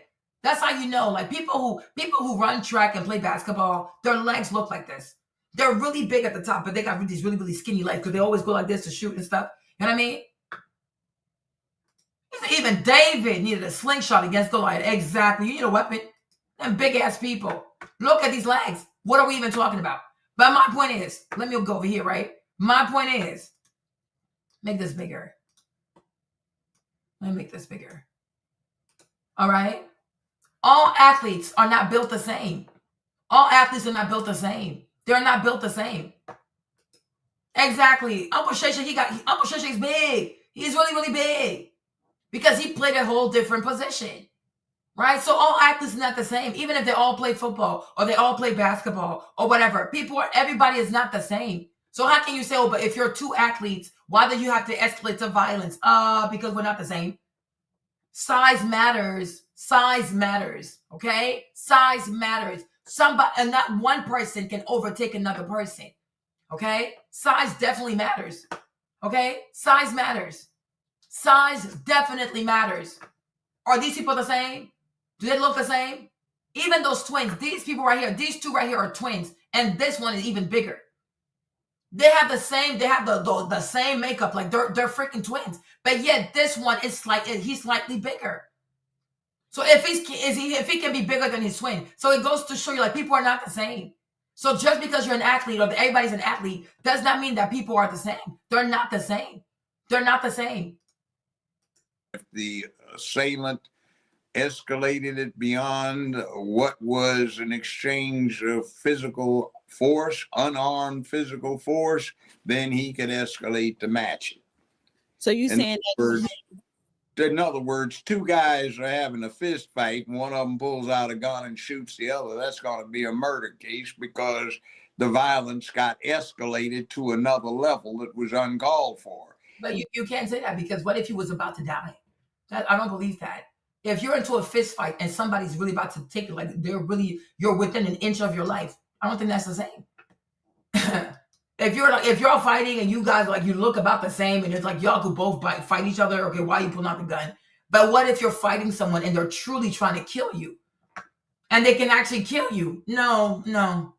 If one guy pulls out a gun, the other guy pulls out a gun and shoots him, fine. If it's a felony murder, like I was describing, okay, but he ran his mouth off and said, I did it, and he got me scared because he went in. That's not an excuse. Oh, so he said he got me scared is not an excuse. So when you look at it, like once again, he's just rambling his drunk ass mouth because he didn't look at the pictures, right? So Karmelo does not have a reasonable ground to say he was scared. Really? Karmelo does not have look at this is the twin brother, right? This is the twin. Look, he towers over everybody. Okay? So Karmelo does not have the right to say that he was scared. Two people come towards you. One weighs 225 pounds. The other one weighs 200 pounds, and they're taller. He doesn't have the right to be scared. Are you actually okay? Like people, is it because he's black? So like he's not supposed to be afraid. Like we're supposed to be like emotional as people. Even a dog could be scared. Make it make sense. Make it make sense. Even a dog can be scared. You have the right to be scared. You can't tell somebody not to be scared because it didn't happen to you. You cannot tell somebody not to be scared. Like make it make sense. This is crazy. He shouldn't have said nothing, but again, kept his mouth shut. So but yeah. Can that be used against him? Yeah, it can. Anything you say can and may be used in evidence against you. The Fifth Amendment. You have a... And that's why he asked if the boy was okay. And he asked if the boy was okay. So if they want to use that against him, then so be it. Let's right to remain silent. You have a right to consult with an attorney. You have no obligation to make a statement, but if you do, anything you say can and may be used against you. And you know what? For me, Marlene, I am really glad that he asked if the boy was okay, because it shows that he had remorse. He probably didn't mean for it to go that far. He was probably scared, and he didn't know how to get these boys off of him. Okay, so I'm glad, because when it's going to go to court, it will be said that he asked, how was he doing? Because how is he doing? Is he going to make it? Right? Because if he didn't ask that, oh, you see, he didn't have a daddy in the home. Oh, he's a YN. Oh, he's a cold-blooded murderer. Oh, he didn't even care how he was doing, right? So it's a good thing that he asked. Yes, I am really glad that he asked, how was he doing? Is he going to make it? I'm glad that he asked that question, because it means that he cares about the person. He probably didn't know how to get him off of him. And it's understandable. It's understandable, because this is not a small person. These are not small people who accosted him. These are not small people who accosted him, right? Here's his twin brother over here, towering over people. These are not small people who accosted him. So to me, I am glad that he asked, is he okay? Is he going to make it? So Karmelo, good job, because it shows that you were raised right. You know what I'm saying? You were raised right. You care about people. And like them who didn't care about your well-being, and they wanted you to be out there in the rain. They want you to walk in the rain and throw your stuff into the rain. So good job. Your mama raised you right. Oh, they're very bizarre. Exactly. He was being assaulted and his brain went into flight mode. Okay, so I'm like, go sit down somewhere. Well, how many times have you heard this on television? I don't know. You have a right to remain silent, but it doesn't seem to settle in with a lot of people, even those who ought to know better. Fannie Willis, district attorney for Fulton County / Atlanta, Georgia, was ignorant enough to fail to take into consideration, when she didn't have to testify, I'm going to take the stand, and got up there and implicated herself, a whole lot of other people. Well, I think the difference there is she's a DA lawyer. This is 17-year-old kid. Yeah, well, they used to, I mean, I didn't. Exactly. He's 17, a 17-year-old in the moment. Like, oh, yeah. Like, that's easy for you to say at 60. And well, how old is he? Like, Sean, he was 66. He didn't know how to remain silent in court. They had to lock him up. Make it make sense. I learned this in law school. I learned this in the 5th grade. You learned this in the 5th grade. Yes, yeah, right, sir. Well, how old were you in the 5th grade? What year was that? Yeah, you were learning that in the 5th grade. Okay. Yeah, right. Like you probably went to school when the schools were segregated. They were out here teaching you your Miranda rights whenever you went to school. Sir, bye. Like, please, make it make sense. Make it make sense. I was 10 years old. I mean, what happened to the retards? They look at all of these motion pictures. You have a right to remain silent. All of these things where the gangsters and thugs get right. What was it about gangsters and thugs? Mark said, I'm under the presumption that those boys, especially apartheid Austin, wanted so badly to get out of poverty, they put themselves on roids to win by any means. Austin was having roid rage. I think he was. They need to do a toxicology report. They do. because these young boys that take drugs, many of them are on steroids. Many of these white boys are on steroids. I see it all over social media, on YouTube, on Instagram, on TikTok. Many of them, it's like, it's Ren. They call it train hard, or like, what's it called? Train hard. Never give up. That's for Anavar, right? There's another drug they take. But they take drugs because there's a white guy here named Coach Greg. Like he talks about that, like steroids and being on cycles and things like that. Like many of them are on cycles. Because I'm like, all of this because somebody was under your tent is very, very excessive. Yeah. Yeah, it may be, right? Because they were like being tall, that's genetics. Now their girth, that could have also been steroids. Okay. Because we have to see their pictures as kids. But when I watch Coach Greg, though, he be peeping that. Okay. Because he talks about that. It says they get on cycles. They get on cycles. Whether it's like Anavar, Ren, whatever it's called, they get on cycles. So his lawyers will have to get a toxicology report. Yeah. They need to get a toxicology report. Because it really is giving Ben Benoit. Ousted by the police, you have a right to remain silent. The Miranda rights. This isn't anything new. This is from 1962. How long is that? That is 63 years ago. Granddad, great granddad. So then 62 years ago. And you were in the 5th grade 62 years ago. The math is not mathing, sir.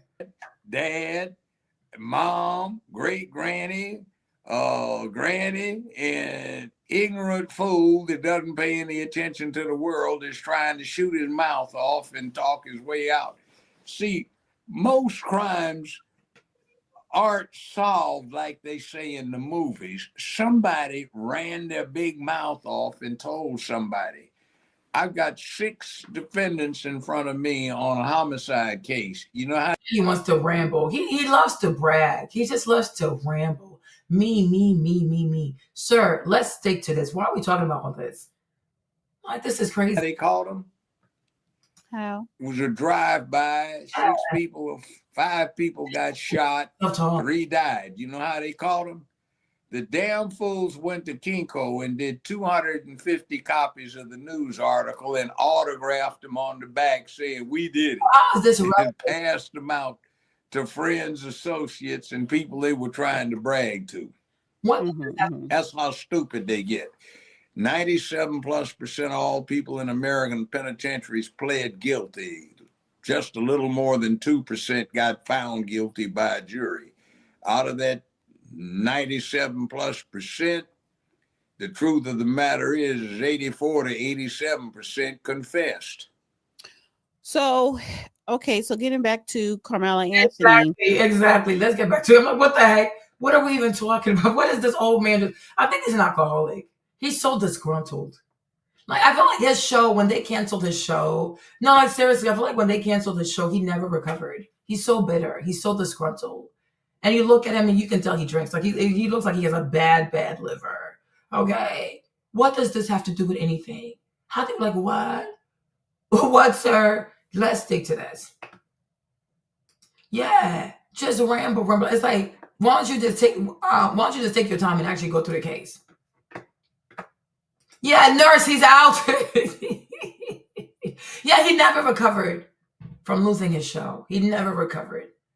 He never did.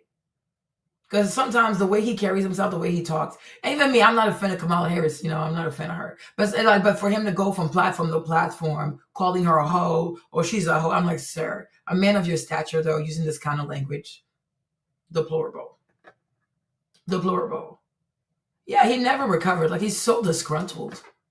Like, his lawyer, he in a statement released Monday by the family's attorney, they expressed sadness that a life was lost, and they did give their condolences to the Metcalf family.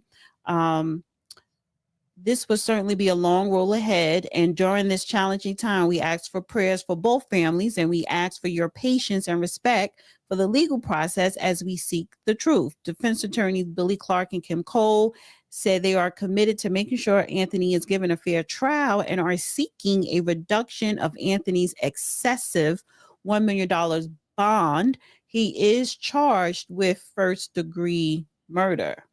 Now, that's not first-degree murder either. That's a crime of passion. they're going to say the intent can be formed in an instant. Yeah, but that's not it. They're overcharging. Okay. So we already see racial bias. This is wonderful. We already see racial bias. His bond is excessive. $1 million is excessive.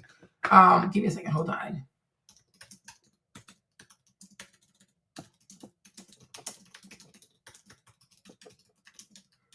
Hold on.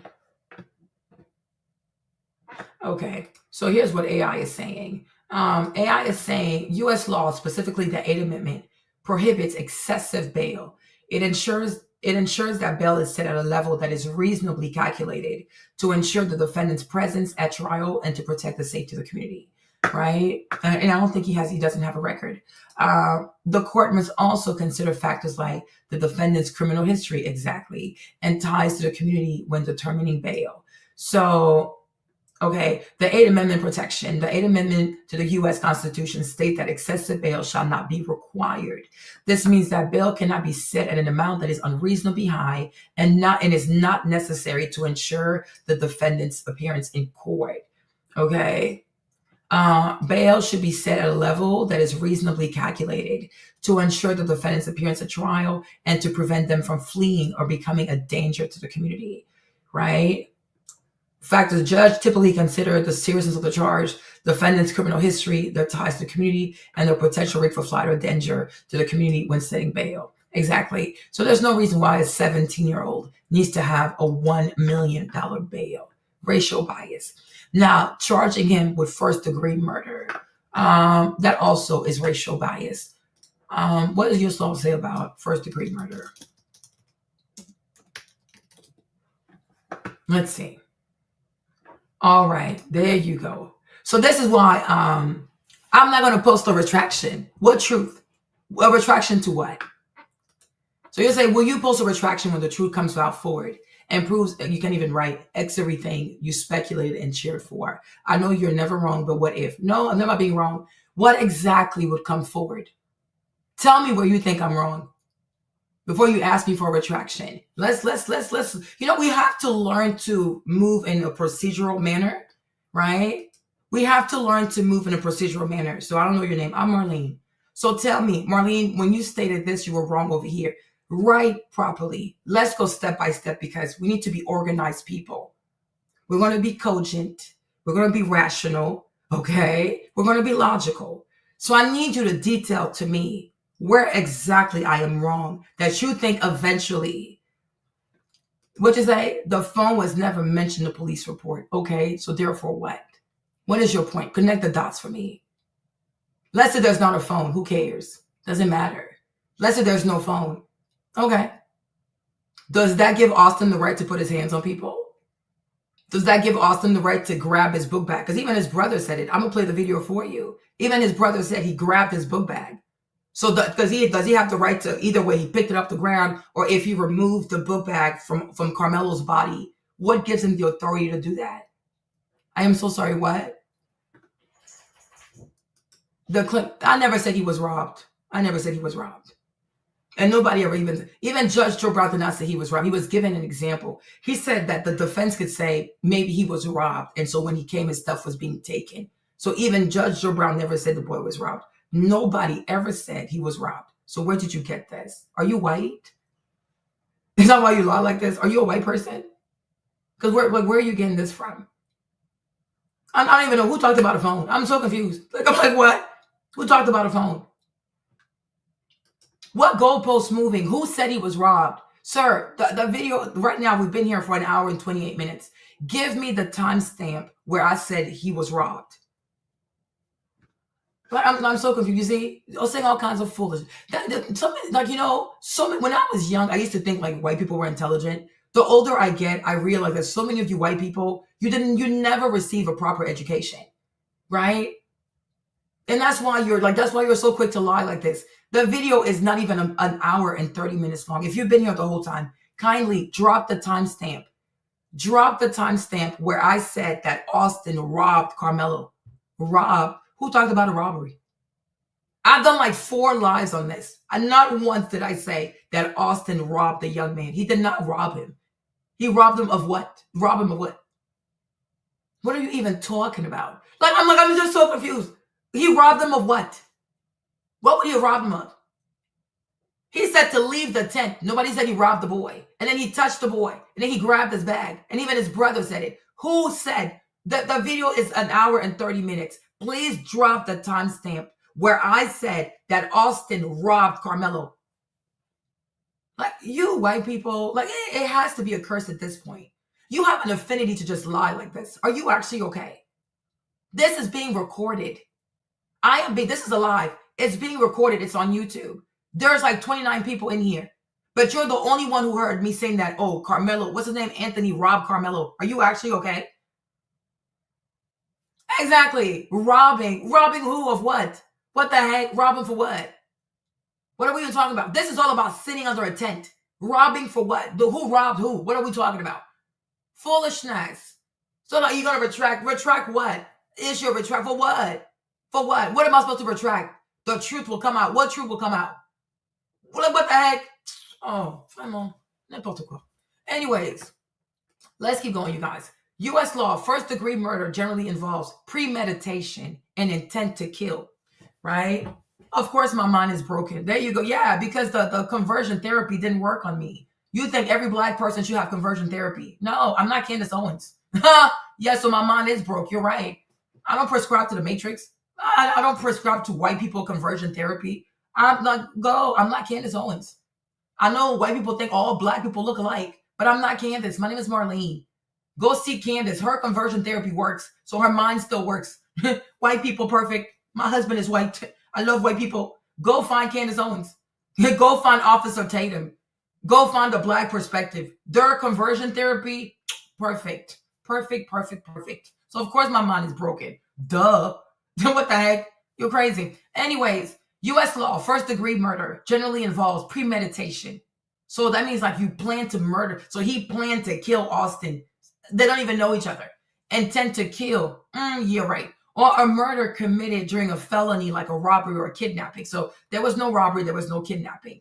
So that's racial bias. They didn't know each other. So let me play the video where, let me play the part where even Hunter says that they didn't know each other. Hold on, is it right here? He's just a great guy, so when you have a great guy, you want people to be around you, they're going to be around you no matter what. Yeah, sure. Like, he's a great leader. That's why. Let me see. If you don't mind, what happened? There was this kid, before I knew his name now, this kid was sitting under our tent. Hold on. This kid was sitting. Okay, so he said, you see this? So he said, before I knew his name, now this kid was sitting under our tent. So, of course, that sounded educated. Well, duh. I know. She doesn't sound like, she doesn't sound like she's from the hood. I know. I don't sound like sexy, right? I know. Thank you. I'm glad you noticed. White people. You sound educated. You're so fool. You're really crazy. Like, you're crazy people. You're really crazy. You're unbelievable. Anyways, so he's saying, before I knew his name, now this kid was sitting under our tent. So they don't know each other. They don't know each other. So how can it be premeditated? They don't know each other. They met that day. So there's nothing premeditated about this. So even so, the excessive bond at $1 million, racial bias.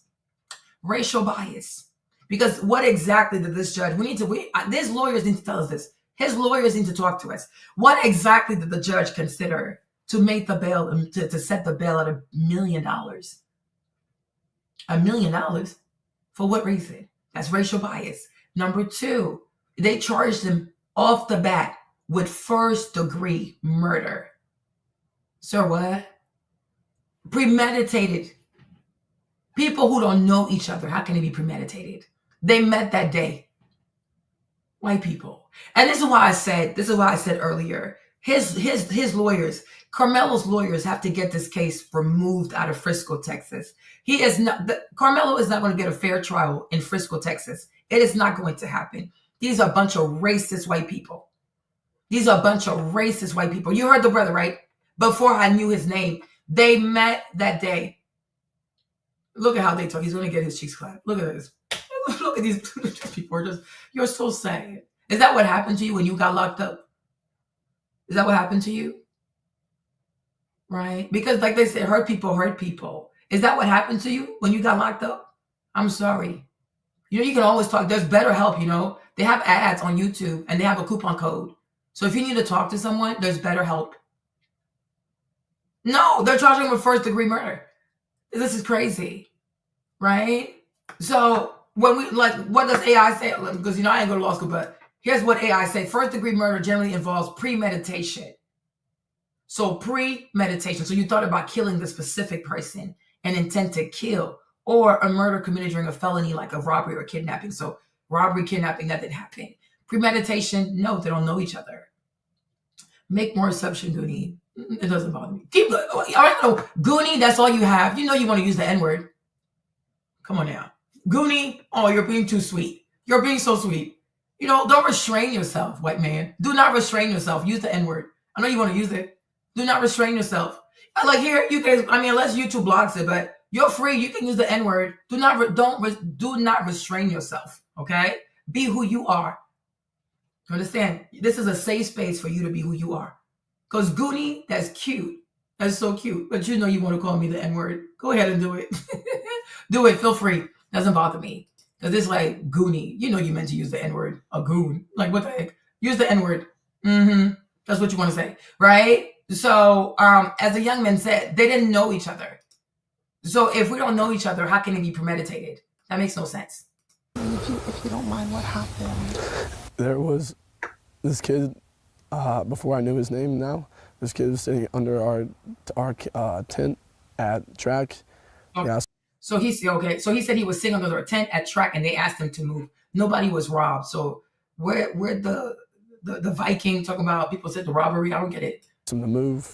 He started getting aggressive and talking reckless. And my brother stepped in and said, "You need to move." And he's like, "Make me move." Austin grabbed his back. He said Austin grabbed his backpack. That's the brother right there. Let me take a screenshot. Okay. So y'all heard him say, right? He said his brother grabbed the boy's backpack. So at that point, nobody has touched anybody. They truly cannot roast anybody. They're so weak. Goonie, like the best he wants to use the N-word, but he's scared. No, be yourself. What the heck? We know you want to use the N-word. Use the N-word. You can even say ninja. If you're afraid to get flagged, say ninja. You know what you want to say. Say it. Be yourself. Embrace your inner white person. Embrace it. Don't be shy now. Don't be shy. Okay? Do not be shy now. Of course he's lying. Right? So you see, so up to now, everything is verbal because they told him to move. So at that point, it's just talking. Now, was it aggressive? Most likely. Was it calm? I doubt it, right? But then what does he say? His brother grabbed the backpack. So who's the aggressor? The brother. First and foremost, who's telling him to move? The brother. But even that, I'm not going to know. I don't know because I wasn't there. So was it aggressive? Was it not aggressive? I don't know. I was not there. But the first person to make physical contact is Austin. Hey, Casey, what's up? Hey, oh, yeah. Oh, thug and good news. No, but why even use a substitute, Nafisa? Why even do that? Come on. We're here. We're friends. We all know each other. He needs to get comfortable. Esta la familia, okay? This is family, right? Why even use a substitute word? No. He needs to be himself. He needs to be who he is, right? He needs to live his truth, like live your truth, right? He already told us he likes the butt claps, the butt cheeks getting clapped in prison.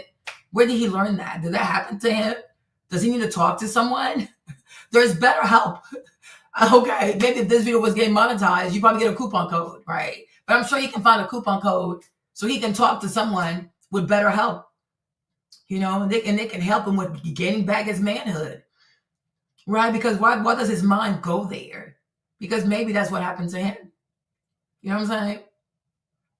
These white supremacists, when they go to prison and they tattoo their heads and do all kinds of weird stuff, that's what they do, y'all. That's what they do. I mean, what do I know? Okay? Yeah, say exactly. Say it with your chest. Like, stop playing these silly games. Okay? Okay, exactly. And we are disagreeing with the half-wit armchair paralegal too, genius. Like, Coach Joe Brown is so crazy. So he said his brother grabbed the book bag. So nobody even touched his brother. His brother touched people first. Nobody touched his brother. And he clearly said, the boy said he was sitting there. So he didn't touch y'all. He didn't bother y'all. He was just sitting there. They're like, oh, you got to move. So he's like, don't want to move. So he grabbed his backpack. Austin grabbed his backpack. So Austin is the first one to touch people. Oh, interesting. Interesting. Okay, this is interesting. Let him say it again. Let him say it again. We're going to hear this. This kid, before I knew his name now, this kid was sitting under our tent at track. We asked him to move. He started getting aggressive and talking reckless. And my brother stepped in and said, you need to move. And he's like, make me move. Austin grabbed his backpack. This kid, I tried to whip around as fast as I could, but I didn't see. Oh, of course, you saw all of this, but you didn't see the rest. Interesting. Anyways, let's get back to this. So for me, yeah, like best part, I agree with Judge Joe Brown, is that they're overcharging. The bail is ridiculous. The charge is ridiculous because it's racial bias. They're racist. They heard a white boy got stabbed in the heart. So it's like, throw the book at this black boy. I told y'all, I said this right here, you guys, if this did not happen in 2025, right?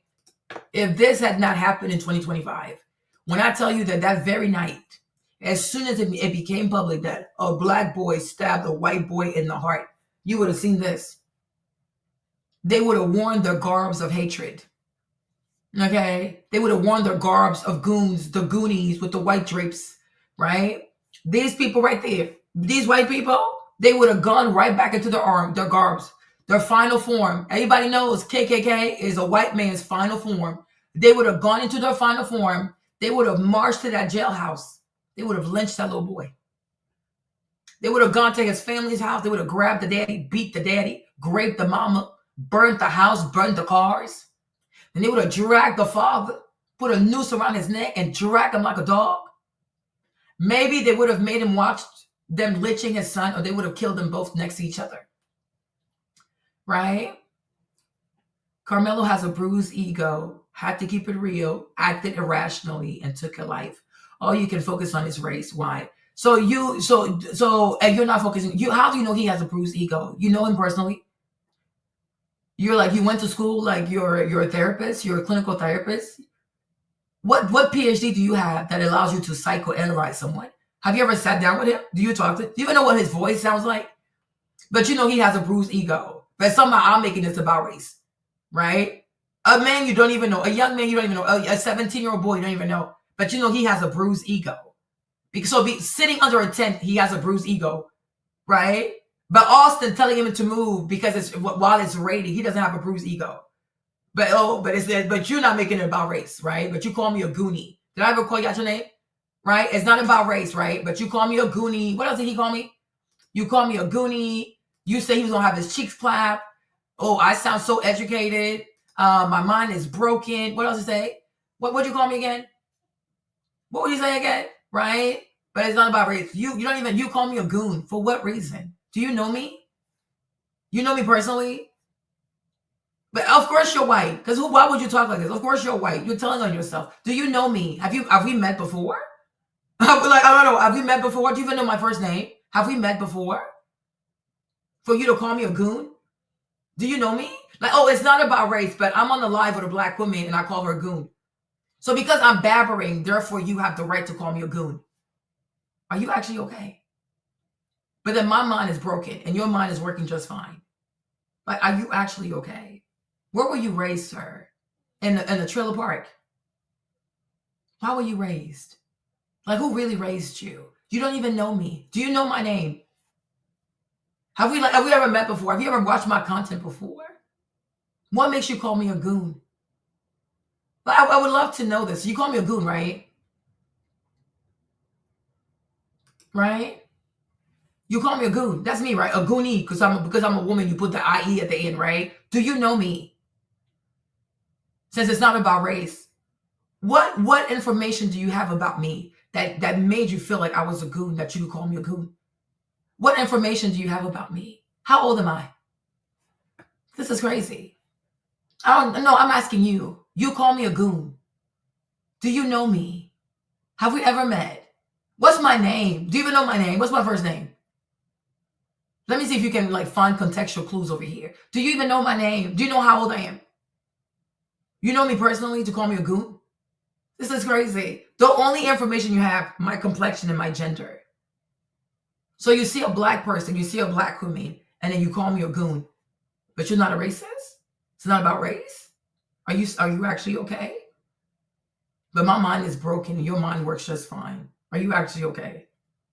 This is crazy. But then again, it's really not. Okay, my name is Marlene. There you go. How old am I? What's my age? Thank you. My name is Marlene. Good job. What's my age? How old am I? How old am I? What is my age? How old am I? This is so crazy. But you see that's the point. And then when I tell you you're white, and when I tell you that you white people are racist, you don't even know me, sir. You don't even know me. But because you don't like my position, I am a goon. My mind is broken. What else did you say? Okay, give me a few minutes. You see, so you don't know me. There you go. There you go. So you don't know me. Give me a few minutes and I bet I could find you. There you go. So now you're going to have to go do your research and then come back. There you go. So you don't know me. Why do you need a few minutes? You don't know me. So based off of what did you call me a goon? What information do you have about me that you call me a goon? I am so confused. I am really, really confused. Hold on. Right? You need more time to go find my age. So you don't know me. You don't even know me. The only thing you've seen is my complexion. Maybe my nappy hair, my complexion, and my gender. So I'm a black woman with nappy hair. Cool. That's all you know. So why would you call me a goon? Do you know me? Don't even know my age. Do you know me? Like, this is crazy. Do you know me?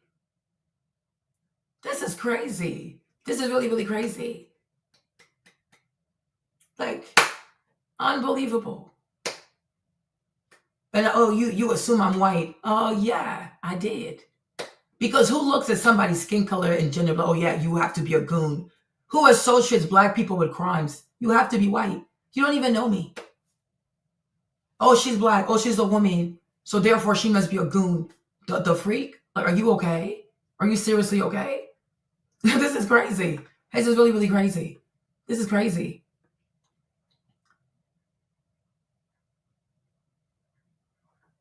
They're really, really crazy. He doesn't even know me. He calls me a goon because he saw a black person, so I have to be a criminal. Unbelievable. Like this. Yeah, like seriously, we could actually have a conversation if they wanted to make concessions about their evil ways, but they want to be innocent, virtuous versions. Like, this is so crazy. You don't even know me. Even you're white. I never even said that you're a criminal. I never accused you of being a criminal. You talked about the boy, he gonna get his butt cheeks clapped. I'm like, why would you even think of that? So I asked you, is that what happened to you? Even me, I asked you, is that what happened to you? Were you incarcerated? Is that what happened to you? I didn't even ask you a question. Oh no, she's a goon. Oh, she's black, so she must be a criminal. Oh, she's a black woman, so she must be a criminal. I'm surprised I'm so surprised you didn't call me welfare queen, so I don't know. Maybe that was next. Welfare queen was next. You know what I mean? Like, I don't know what was next. The N-word was next. This is crazy. Yeah, this is just really crazy. This is really crazy. This is really insane. This is really, really insane. This is really, really crazy. That's why we say America is a racist country. How can a white person see a black person for the first time? This man has never seen me. We've never talked. He doesn't know me. But he already knows that I'm a goon. Oh, you look at, oh my gosh. Lord have the mercy. Lord have the mercy. Cuckoo queen. Hey, queen. Mwah. Yeah, that's what they did to Karmelo. Assume he didn't have a father and he didn't, or came from a good home. That's what they do. They know so much. Within a glimpse, they just looked at you one time, and white people know your entire life story. They know they know if you have a criminal record. They know if you're a goon. They know if you're a butt cheek clapper. Like, they know so much about you just by looking at you. Unbelievable, but they're not racist. They don't see color, right? They look at the character. I look at somebody's character, right? Unbelievable. You never met me. Like, this is crazy. Yeah, exactly. When reality is the twins are living with a single mom. Exactly. Who probably works at a local grocery store as a cashier somewhere. Like he's never met me. You don't know my name. Don't even know my age.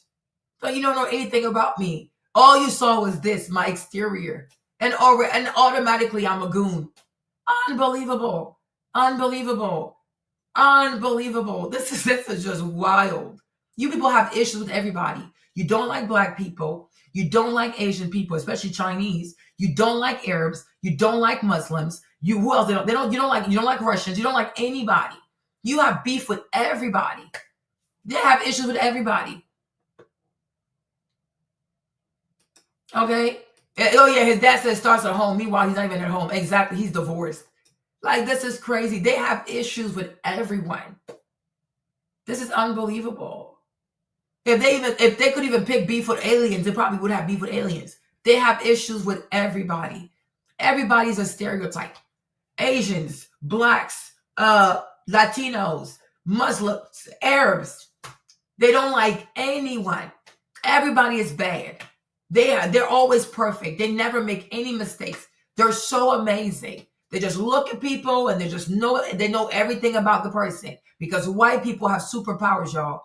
White people have magical powers. All they have to do is just look at you and they know it all. And guess what that's called? Guess what their magic power is called? Racism.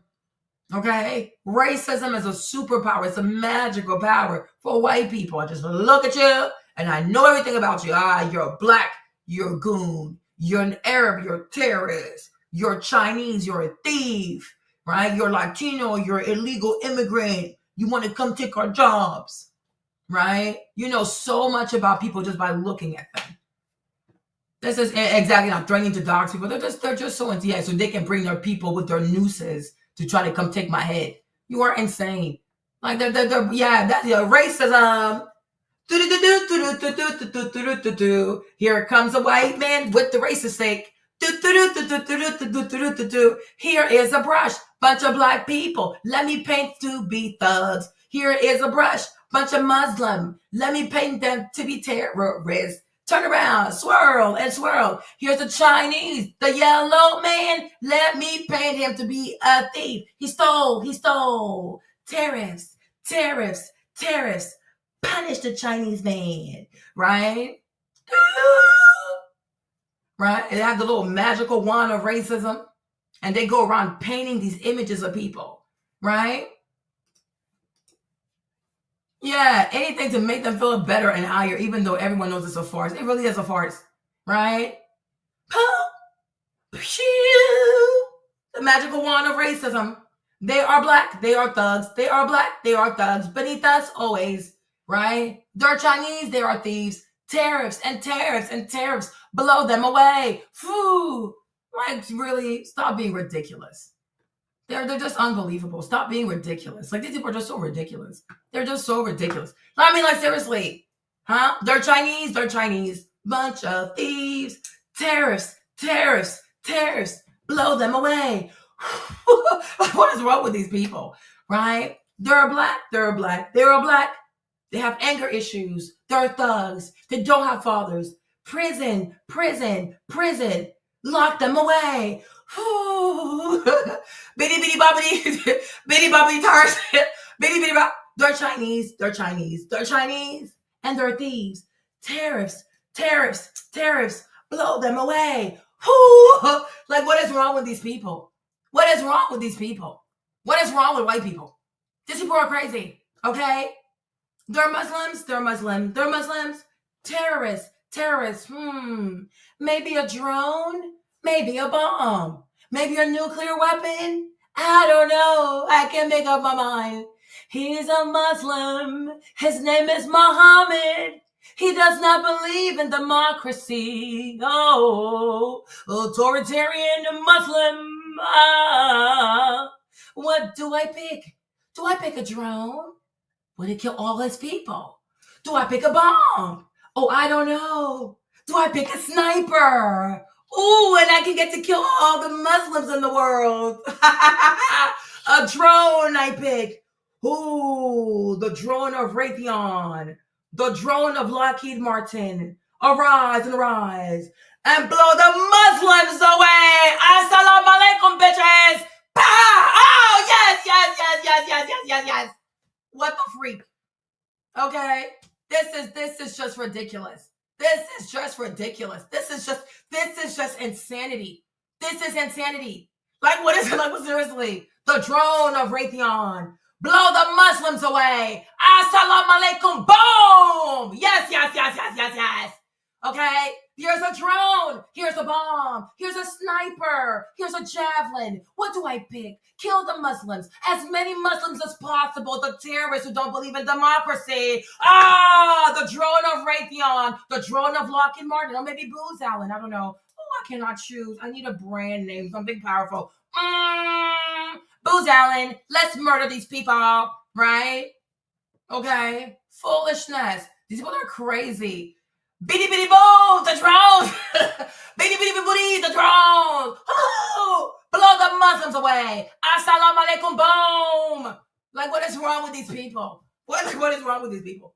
What is wrong with these people? Are these people actually okay? Are white people actually okay? Like, seriously, what is wrong with these people? Like, what is wrong with these people? I need to go on a comedy tour. What is wrong with these people? Are these people actually okay? What is going on here? What the heck? What the heck? Okay? They're Latinos.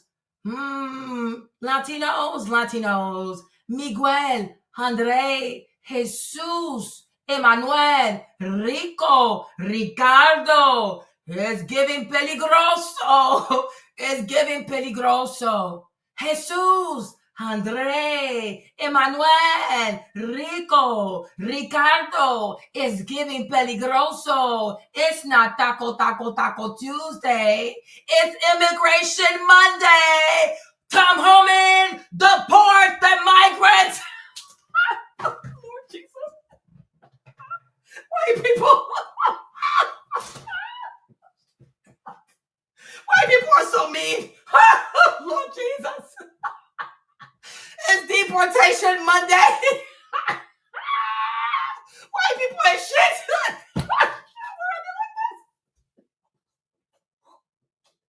Why are these people like this? Oh, Jesus. Oh, Lord Jesus. What is this? We don't deserve this.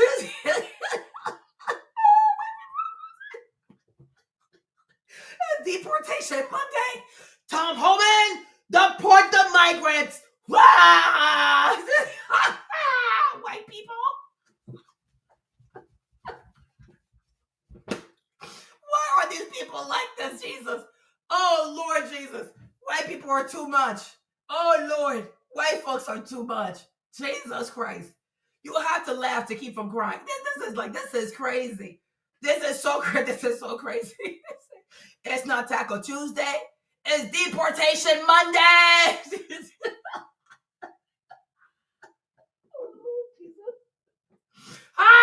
Oh my God. Oh my Lord. Marcus said, the comedy I didn't know I needed this morning. Oh, Jesus Christ.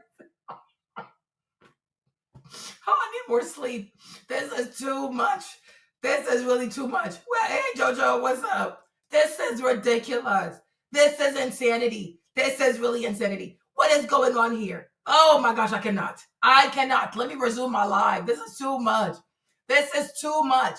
Degree murder either. That's a crime of passion. Exactly. They're going to say the intent can be formed in an instant. Yeah, but that's not it. They're overcharging. This is a second degree of voluntary manslaughter situation. Now, I say this, youth are stupid, incredibly stupid. I say that from the perspective of having gotten the youngest person in the whole world on a death row off 23 minutes before they were going to execute him when he was 15 years Stop bragging. Get to the point, Judge Brown. You talk too damn much. 2 weeks old. I got a stay of execution from the governor of Arkansas and from the Arkansas Supreme Court at the same time. The defendant that I was representing was accused of killing 3 people when he was in the 7th grade.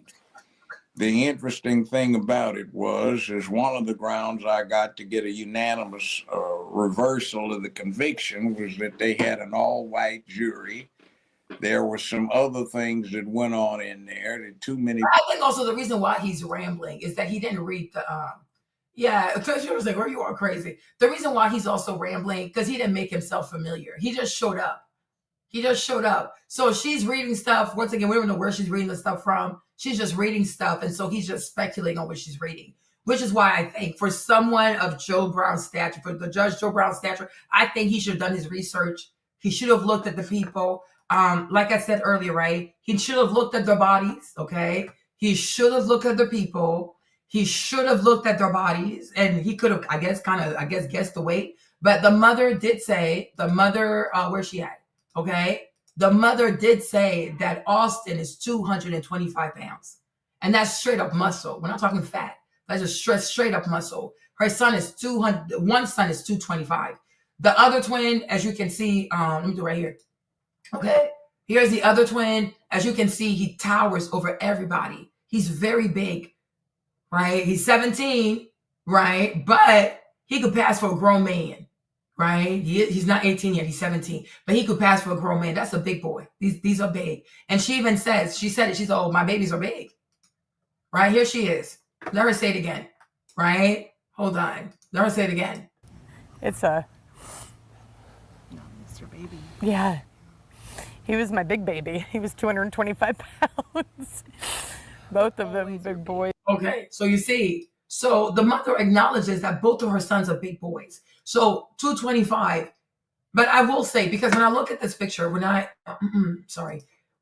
do look at this picture, Hunter is smaller. So I'm not going to say that they're both 225. So if Austin is 225, maybe Hunter is like 200 pounds. So collectively, they make up 425 pounds of muscle, right? And then here you have Karmelo. Karmelo's right next to them people, right? He's very small. He is very, very small. So Judge Joe Brown, he didn't do his due diligence. That's what, and I'm going to say this. When you're a Black person and you have a name and you have influence, especially legal influence like this, you should take the time to really make yourself as familiar as possible before you comment. Because God forbid you say something and then you cause people to look at this matter from the wrong perspective, right? As the Bible says, do not bear false witness. That's why you got to take your time and get as much information as possible. Me, when I first heard about this, I was a bit confused because I was like, oh, why was he under their tent? I didn't really get that part, right? But then we were told that it rained. So, okay, it makes sense why he was there, right? It makes sense why he was there because it was raining. So he was seeking refuge. Why that became a trigger for these young boys that Austin felt like he had to physically remove him and put his hands on him after the boy told him on multiple occasions, do not touch me. Do not touch me. But he kept touching him and he kept touching him. So if somebody tells you don't touch him and you keep doing it, obviously you're not scared. Allegedly, he was opening up his book bag. So you see you're touching someone. The person said don't touch me. You're touching them. You see them opening up their book bag and you keep doing it. So you really ain't scared. Situational awareness.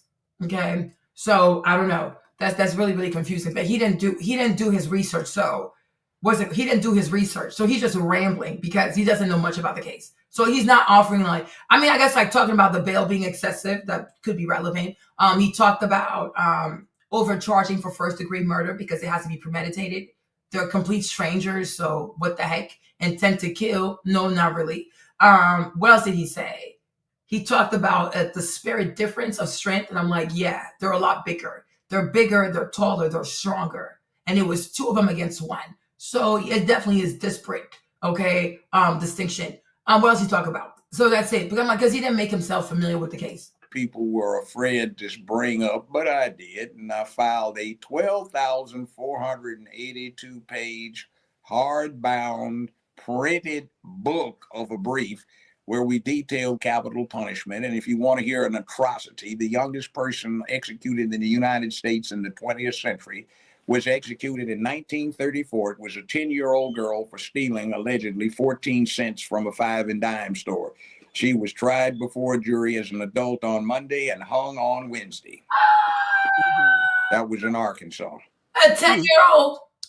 Well, there is a fundraiser, and so far they were able to raise $200,000 for Karmelo Anthony. I guess it's quite sufficient for a defense. The charges that they or levying upon clients today are absolutely ridiculous. Okay. And I hope it's a good lawyer, because generally a public defender's office has more resources and a better trained staff than most private attorneys. And most private attorneys who get involved in things like this do it kind of as a gratuitous thing, because they get notoriety and that'll build up their client base and they'll make more money. So I want to ask you Doing this. the right thing. When I don't know what he's talking about. So he's saying a public defender has more resources. Is he actually okay? Yeah, of course. Margaret said, I grew up in the suburbs with these types of bully jocks. They're bullies. They were really bullies. It's raining and you want somebody to leave your tent while it's raining.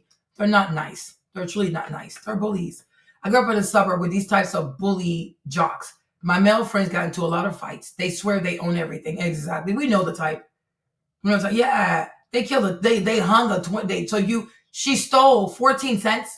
You tried her on Monday. You killed her on Wednesday. Maybe she was black. Most likely she was black. That is crazy. I don't see them hanging a 10-year-old white girl for stealing 14 cents.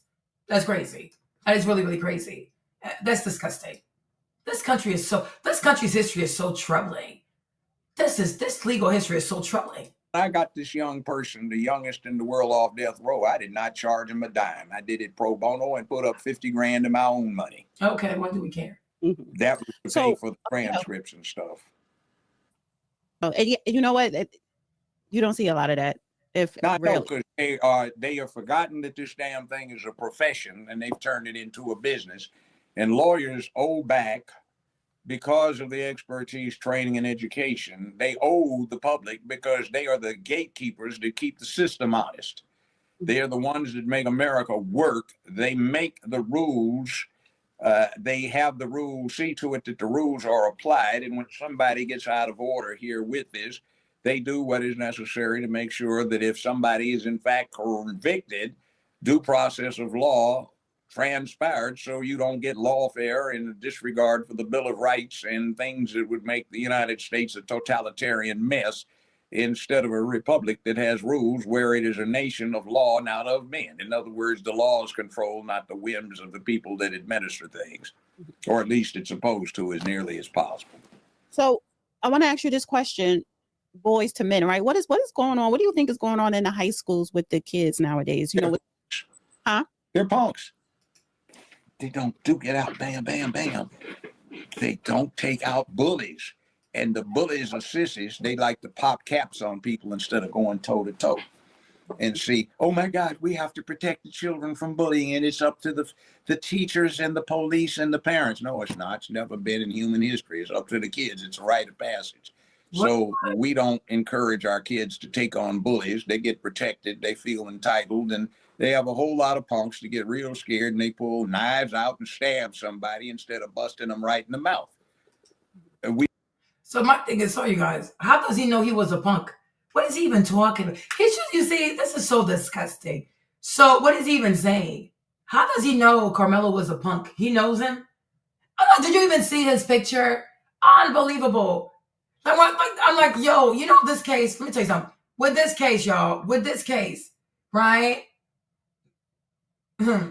Big Thunder, I don't know if because you're a white man, right? I really don't think you want to quote Charleston White. I don't think you want to do that, bro.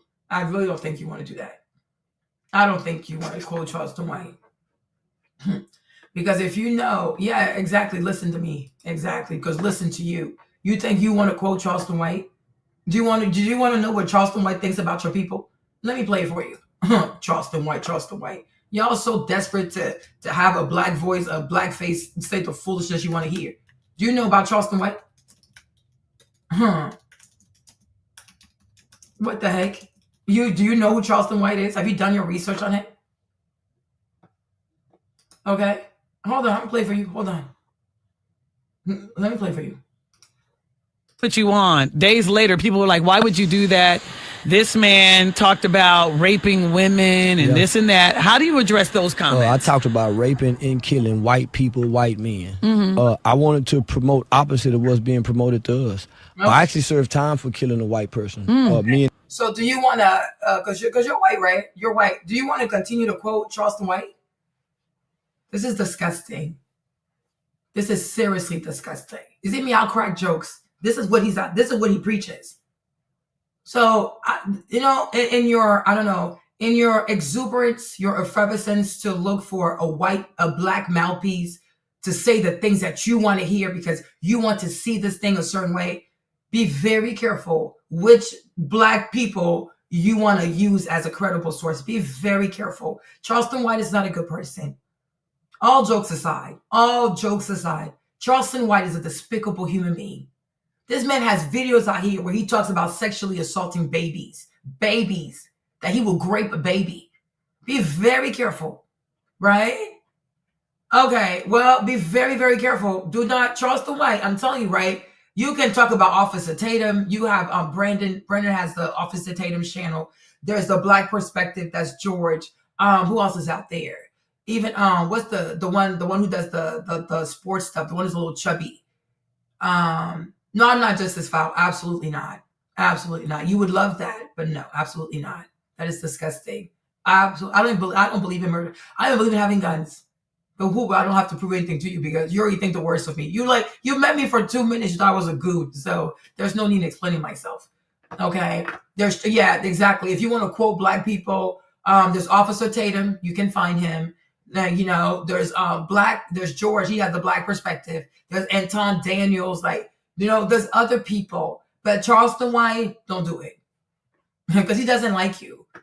Charleston White is sick as hell. And he's probably doing all this just to get some money. He is sick and he's a serious criminal. He went to prison for capital murder. He's a crook. He's doing this so white people can give him money. He's looking for white money. That's it. This man doesn't have a soul. Doesn't have a soul. Yeah, exactly. Jesse Peterson, exactly. Leave Charleston White alone. This dude is sick as hell. He is seriously sick. That's not somebody you want to quote. And 3 friends formed 303 Mall back in 1991. It was very high profile crime. Front page of Dallas Morning News, Star Telegram. So it's a very historical case. I became one of the first children in Tarrant County in Fort Worth to be tried and adjudicated for the crime of murder. Exactly. We was charged with capital murder for stealing jackets, stealing starter coat. So I actually committed that crime. Have I ever killed somebody? No. Have I ever raped somebody? No. But this is what I wanted to show the hypocrisy. There's really documentation of me serving time, of killing somebody. Right. There's no documentation, there's no accusation or anything of me ever raping or being inappropriate with a woman. But you can go from Kobe Bryant to Mike Tyson to Tupac. Literally have accusations and documentation. Right. So you're saying, and so you just made that statement. This is my persona. I want to be the baddest nigga in America that will be brave enough to come on camera. Where would you find a black man brag about killing white men and raping white women? Where can you find it? I feel like I'm a bad nigga for doing it. Right. And I'm unapologetic about it. Right. But here's one thing. Once I put you on, days later, people were like, why would you do that? This man talked about raping women and this and that. How do you address those comments? I talked about raping and killing white people, white men. I wanted to promote opposite of what's being promoted to us. I actually served time for killing a white person. Me and 3 friends formed 303 Mall back in 1991. It was very high profile crime. Front page of Dallas Morning News, Star Telegram. So it's a very historical case. I became one of the first children in Tarrant County in Fort Worth to be tried and adjudicated for the crime of murder. We was charged with capital murder for stealing jackets, stealing starter coat. So I actually committed that crime. Have I ever killed somebody? No. Have I ever raped somebody? No. But this is what I wanted to show the hypocrisy. There's really documentation of me serving time, of killing somebody. Right. There's no documentation, there's no accusation or anything of me ever raping or being inappropriate with a woman. But you can go from Kobe Bryant to Mike Tyson to Tupac. Literally have accusations and documentation. Right. So you're saying, and so you just made that statement. This is my persona. I want to be the baddest nigga in America that will be brave enough to come on camera. Where would you find a black man brag about killing white men and raping white women? Where can you find it? I feel like I'm a bad nigga for doing it. Right. And I'm unapologetic about it. Right. But here's one thing. Once I put you on, days later, people were like, why would you do that? This man talked about raping women and this and that. How do you address those comments? I talked about raping and killing white people, white men. I wanted to promote opposite of what's being promoted to us. I actually served time for killing a white person. Me and 3 friends at Forum 303 Mall back in 1991. It was very high profile crime. Front page of Dallas Morning News, Star Telegram. So it's a very historical case. I became one of the first children in Tarrant County in Fort Worth to be tried and adjudicated for the crime of murder. We was charged with capital murder for stealing jackets, stealing starter coats. So I actually committed that crime. Have I ever killed somebody? No. Have I ever raped somebody? No. But this is what I wanted to show the hypocrisy. There's really documentation of me serving time, of killing somebody. Right. There's no documentation, there's no accusation or anything of me ever raping or being inappropriate with a woman. But you can go from Kobe Bryant to Mike Tyson to Tupac. Literally have accusations and documentation. Right. So you're saying, and so you just made that statement. This is my persona. I want to be the baddest nigga in America that will be brave enough to come on camera. Where would you find a black man brag about killing white men and raping white women? Where can you find it? I feel like I'm a bad nigga for doing that. Right. And I'm unapologetic about it. You see this? He is sick. So I'm telling this. Yeah. No, because you need to hear it. Because like you guys, like you're so like you have this desperation to. We need a black person who agrees with us. We need a black person who sees what we see. I'm so confused. If you truly believe that Austin is so guilty, why do you need to bring someone like Charleston White to prove your point? Can you imagine? Can you imagine? I'm not even white. This dude is sick as hell. He is sick as hell. You heard him say they went to steal coats and jackets, and then they went to murder people. Do you have like, what the heck? Stealing got turned to killing. But I'm like, so I'm trying to tell you, right? Because I know that you want to see black people who say what you want them to say. I'm not a coon, right? There are a lot of coons out here. Jesse Peterson, Anton Daniels, Brandon, what's it called? Officer Tatum, Black, what's it, George Black Perspective. You need to go, like there's Candace Owens. You can go places where you can say, when you are pretty much guaranteed to find black people who will say what you want to hear. I don't even know why you're still here, to be honest. Right? I don't know why you're still here. Officer Tatum, he just made another video. Go watch. Let me show you his channel so you can know where to go. Let me help you find more black people that will say what you want them to say. Right? Look, there's a channel right here, right? Do you know about Officer Tatum? That's his channel. Right? Let me show you his channel. Because I want you to find black people who will make you happy. Right? So this is Officer Tatum. No, you don't have to. Thank you. You're too nice. God bless you. Thank you so much. Okay, thank you. You're too sweet. You've done too much for me today. Thank you so much. God bless you. I appreciate your generosity. Let me help you out, right? If you're looking for black voices that want to say, Karmelo, go to jail, Karmelo, go to prison, get the death penalty, get the chair.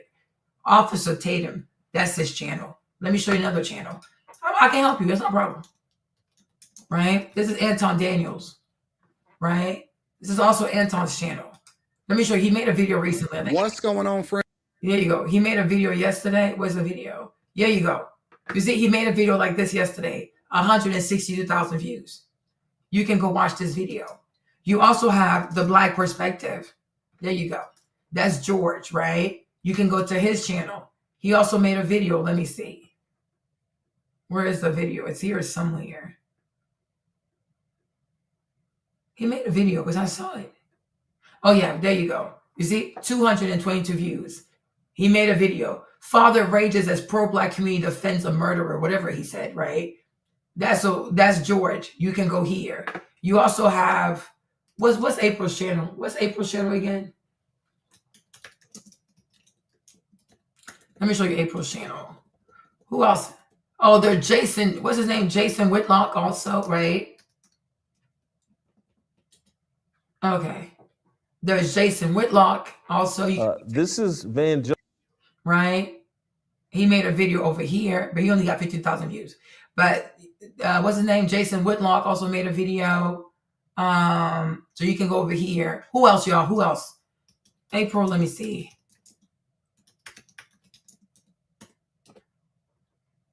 Okay. April Chapman, her too. She made a video, right? Where's the video? It's here somewhere. Hold on. Where's the video? She made the video. I saw it. I watched it. Or was it a live? Oh, no, it was a live. Okay. It's a live. It's not a video. There you go. She made a stream also. So my thing is, right, you don't have to go to Charleston White. That's all I'm saying. He's very, very disgusting. He's very, very disgusting. He is seriously disgusting. He is disgusting. Now, I know that because you asked me a question earlier. You asked me a question. You said Charleston White murdered someone. Why don't you defend him? He's black. And I understand, because you're racist. You think every black person just defends people who kill people, right? And then you'll tell me how I know you're white. You understand? You're a racist person. So I understand from a racist perspective, black people were all killers, and all we do all day is just defend all kinds of killers. Sure. I told you, you're racist. That's your superpower. But I'm going to let you know who I am because you don't know me, right? Don't assume you don't know me. My name is Marlene. You understand? Every killer, especially every black killer, is not worth defending. I get that a lot of you black people, a lot of you white people, you don't think much of us. And you came here to, fully demonstrating that behavior. You don't think much of us. You looked at me for less than 5 minutes. You called me a goon. That's crazy.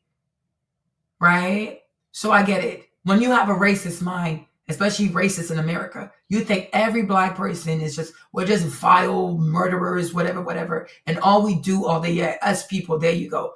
All we do all day is just sit here and defend criminals. You don't know me. Right? Every murderer is not worth defending. Right? So I don't know, maybe you white people, that's what y'all do in your culture. I don't know. What do I care? Okay? What do I care? But us people, we're not all the same people. We don't have the same upbringing. We're not raised the same. It's probably no, I don't know. You're projecting. You don't know me. I know who I am, and I'm speaking for myself. Everything you said about me, you've assumed. So most likely you're projecting onto me, and I send it right back to you, white man.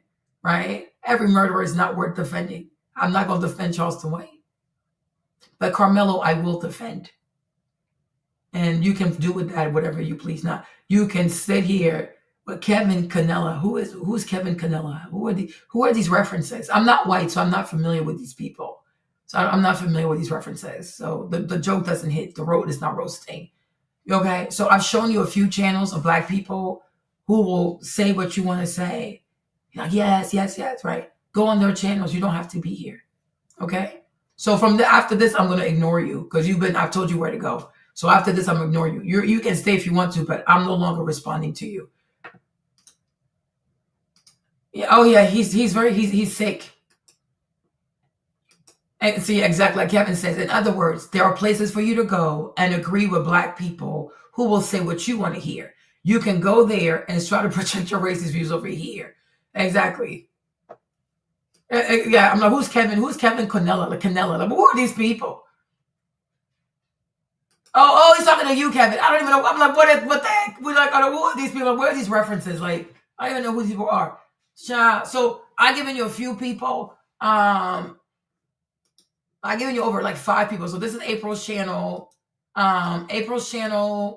Right? You have Jason Whitlock. Right? Black and perspective. You even have Omar. What's his name? Omar Odom. There's another little black boy. He's gay. Yeah, Amir. There you go. You also have Amir. Amir, he's gay, conservative, whatever he is, right? I don't know if he made a video about this yet. I don't know. I didn't check, right? But maybe he will. But he definitely he said, what most stereotypes about black people are true. Okay, almost 700,000 views. So you also have Amir. So Amir, he's gay, he's conservative. Everything is always black people's fault. So you can go see Amir also. Like, it's a lot of people, Chad. Okay? There's exactly. You have Candace. Let me give you names so I can help you out. Candace Owens. How you spell her name? Owens, yeah. Amir Odom. You have Amir. You have the black conservative perspective. You have Officer Tatum. Right? You have Jason Whitlock. You have Anton Daniels. You have, who else do you have? You have Jesse Peterson. Yeah. You have April Chapman. Right? So here, let me put the names up for you. You can take a screenshot. You should not waste. I think part of being an adult is like protecting your mental health, right? As part of being an adult. So you should not continue to remain here because I don't think it's going to be conducive to your mental health. Here are all the people: Candace Owens, Amir Odom, Black Conservative Perspective, that's George, Officer Tatum, that's Brandon, Jason Whitlock, Anton Daniels, Jesse Peterson, April Chapman. You have enough people here for you to say, okay, I have these Black people who are saying what I want to hear. So take a screenshot, right? And then go watch their content. You are going to be like, it's a buffet. Like you're going to like gorge yourself like, this is so good, right? Just go there. Amen. But it was nice knowing you though. So thank you. You were entertaining. So thank you for that. You made me laugh. So that was interesting. So thank you so much. Hey, Lonnie, I was looking for you, girl. If the roles were reversed and two 6'4" Black teens that were 250 pounds pulled up on a 5'7" white teen that was 150 pounds and threw his property into the rain, you would feel it was self-defense. Of course he would. He's not stupid. He's just racist. Lonnie, being racist don't mean you're stupid. Okay? Being racist does not mean you're blind. You're just racist. That's it. It's like, if it's us, we should do it to you. But when you do it to us, it's a problem. Right? They're not stupid. White folks are not stupid. They're just racist. They're not dumb. They see, they have eyes. They know what big looks like. They're not stupid. Okay? White people are not stupid. They're just racist. They're not stupid. They're just racist. Look at how big this dude is.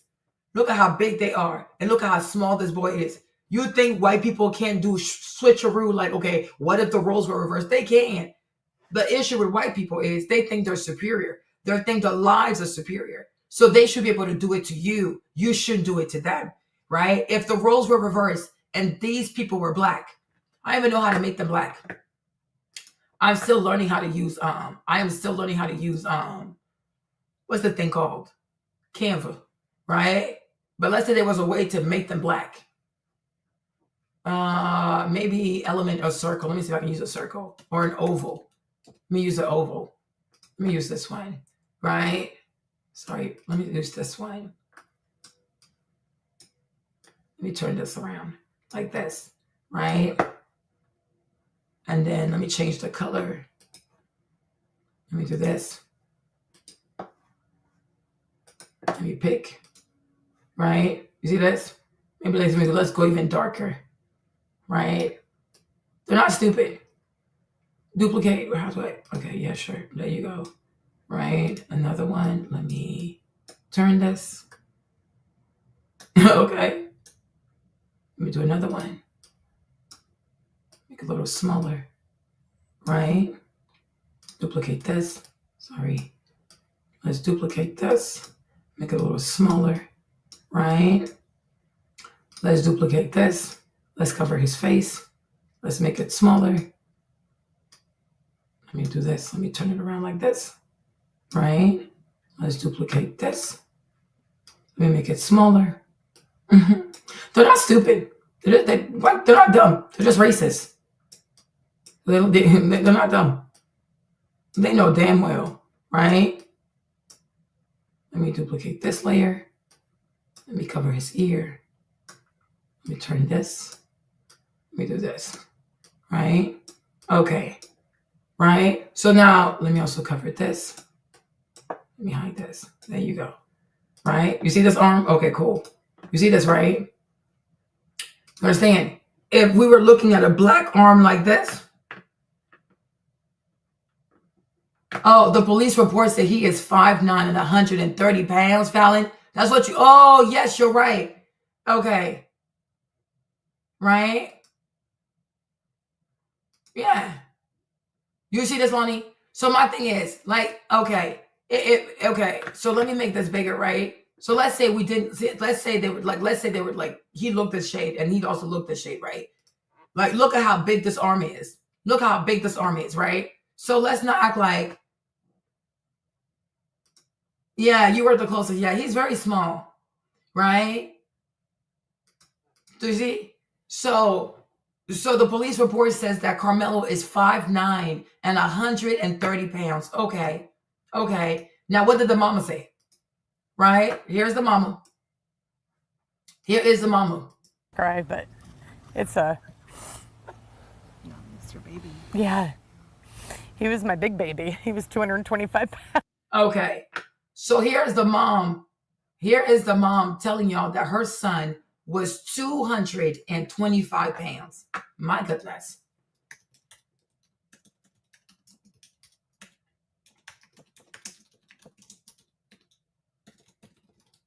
Let me see if I can find the police report.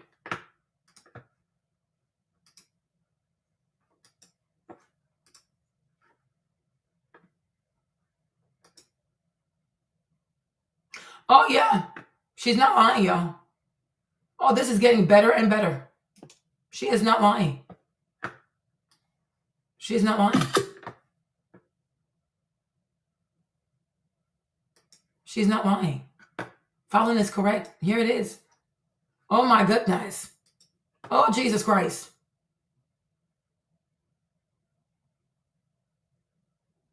Oh, my goodness. You guys, Fallon is right. Fallon is not lying. Do y'all see this? Do y'all see this? Yeah, he's 5'9", and he's 130 pounds. Oh, Jesus. This, you see, that's why I said all these, you see, that's like, oh my, you know, let me tell you something, right? I never really knew what a I kind of had an idea, like, what a self-hating black was. But this situation has made me see, like, who is a self-hating black. Like, it's one thing to say, I am black, so I want something better for the black community. It's another thing to always create a show where, as a black person, your content always talks negatively about black people when you're black. Like, these people didn't even do their research. This is so crazy. Y'all know me. Oh, y'all know me. I always talk about black people, y'all. Y'all get on my nerves. You already know. I stay talking about y'all. Okay? But it's like, come on. Come on. Come on. Like, you're black. I'm like, this stuff is weird. This stuff is bizarre. The boys under a tent, people getting stabbed. What is going on? It's a track meet. What are we even talking about? Take the time and do your research. Take the time. Whoa, Jesus. Oh, Jesus Christ of Nazareth. Unbelievable. Hey, the boy is 130 pounds. Ah! But I understand why he asked. Is it self-defense? Whoa, Jesus. You see yesterday? What did I tell you yesterday? I said, let these people talk. I told y'all but Marlene, they're talking. I said, yes, let them talk. Let them keep talking. I said that to y'all yesterday. I said, let this white mama keep talking. Let these people keep talking. Let them keep talking, because the more they talk, they're going to sell themselves out. Because when you're lying, you can't remember your lies, okay? So Karmelo is 130 pounds. Even Trey is 14. Trey weighed himself. He's 160. Karmelo he's 17. He's 130. Hey, he's small. Whoa, Jesus. 130 pounds. Oh, my Lord. He's so tiny. Hey. Yeah, they love to pull their pants down. They didn't even do their homework. They're just so lame. They want views. They want views so badly. They want retention time. So the more you keep talking and you talk bad about this black boy, these white people are going to watch the video through and through. They are so pathetic. They are so, and Anton, he claims he's so rich. Imagine a rich man who came and do research. He knows how to sell. Oh, I know how to invest in the stock market. Bad chasers, join my Patreon. But you can't even find a police report and read the police report and realize that the boy is 130 pounds. He's 130 pounds. What in the world? Damn. Austin is small. I told y'all he was small. I said, if you didn't know no better, you think he was 14 years old. He's 130 pounds. Huh? Oh, my goodness. 130 pounds? Wow. And two boys that are 225 pounds, they walked up to him. Oh, my goodness gracious. Oh, Lord Jesus. Oh, Lord Jesus.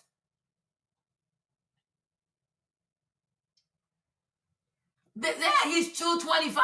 That is yes, he's at 95. Oh, my gosh. Let her say it again. Let this white woman say it again. How big is her son? Okay? Let this white woman say it again. How big is her son? Oh my Lord. Oh my God. Mr. Baby. Yeah. He was my big baby. He was 225 pounds. Ah! Both of them big boys. Ah! Both of them are big boys. Ah! So 225 times 2, that is 450 pounds. For a person that weighs 130 pounds, ah, Jesus. Jesus. Jesus Christ. Oh my gosh.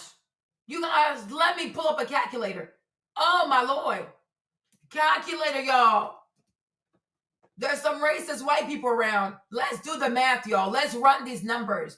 225 times 2, because they're twins. 450 pounds. So 100, hold on. Let me do this, okay? 130 minus answer equals negative 320 pounds. Oh my God. Minus 320 pounds. He was overwhelmed. He was overwhelmed. The Goliath, the sons of Gore, the sons of Igor and Thor, the sons of Thor, the sons of Igor. Minus 320 pounds. These people are huge. They are freaking huge. Oh my Jesus. These people are big. Look at him. He towers over everybody. The sons of Thor, the sons of Igor. Okay? These northern kings. Exactly. Do not disturb the enemy while they're making mistakes. I told y'all, let these white people talk. Because when you're lying, you can't keep your lies straight. Let them talk. Let them talk. They're in such a rush because they know their son did something wrong. That's why they're in such a rush to put their side out there. That's why they're in such a rush to have this trial by the court of public opinions, right? Because they know what he did. They know it wasn't fair. They know it wasn't a fair matchup. So it was raining. He was sitting there because it was raining. They walked up to him. They say, you got to go. They threaten him. They grab him. They push him. They grab his bag. They punch him in the face. Them big ass people. And he said, Austin, huh? Let him say it again. Because she asked him what happened. Let him say it again. Let the boy say it again. It was 5 something, right? 5 over here. Hold on. Let him say it again. If you don't mind, what happened? Let him say it again. There was this kid before I... He didn't call him a kid. He said it's a kid. You see this? That's his own language. He said there was this kid. So you recognize he was tiny. Look. This kid. There was this kid. Hold on. Your mom told me that you were there. Hold on. If you don't mind, what happened? There was this kid. What'd he say? How did he refer to Karmelo? Did he call Karmelo a man? No. Did he say this big person? No. He said this kid. So maybe he didn't even think he was 17. And I get that. Why? Because Karmelo is small. He is very small. So he probably didn't even think he was 17. He said this kid. So so you think you're older than him, right? He didn't say, oh, this young man or another, he's a teenager. No, he said this kid. These are the words that he's using. A kid. Because I told you, I said, if you didn't know this young boy's age, you would think he was 14, 15. Let me go get Maverick real quick. Yes, Mavi, what's up? What's up, Maverick? What's up, my baby? Oh, what's up, beautiful baby? What is up? Oh my gosh, what have we got? How you feeling? What's up, beautiful baby? What's happening? How are we feeling? Come say hi to your auntie. Come say hi to your family. You gonna take a bath? Okay, we're gonna take a bath. Everybody, here's Maverick. Maverick, say hi, my peoples. Say hi, my peoples. Say hi, aunties and uncles. Love y'all. Oh no. Oh, Mavi. I even feel like Maverick weighs more than Karmelo. Look at Maverick. I feel like Maverick weighs more than Karmelo. Okay? Exactly. Look at the master. Look at the master. He's so big. He's so big. I even feel like, Maverick, I think you weigh more than Karmelo. What's going on? Show your legs to the people. Okay? Yeah, even Maverick got bigger legs. Look at this. Look at even Maverick has big. Maverick, show your calves. Okay. Go ahead, Maverick. You better show it off. Look at this. Okay. I'm like, even Maverick got bigger legs than Karmelo. What is going on here, child? What is going on? Okay. Yeah. Maverick, you're ready, huh? He's like, what the heck? What the heck? So there was this kid, 100. Oh yeah, Maverick is big. Maverick is big. And I think this kid, he's gonna be a big kid. But he's only 10 months. Right? So imagine if my big son, one day he walks up to a white boy that's like 5'4" or something like that. Exactly. When your kids are big, you gotta teach your kids self-awareness. You know, even my husband, he's big too. He's 6', Jimmy, he's 6'7". And he can scare people. He's really big. What did Mark say? Oh, okay. Mark said, I just look up boxing weight classes. Super weight. Oh, featherweight, super featherweight is 126 to 130 pounds. Heavyweight is 200 pounds and plus. They were 8 classes apart. Oh my gosh. Yeah. So Karmelo will be considered a super featherweight. Hold on. You guys, these people, man, there's something else. Hold on. Yes, Mavi, hold on. You too. Okay, let's see this. What is a featherweight boxing?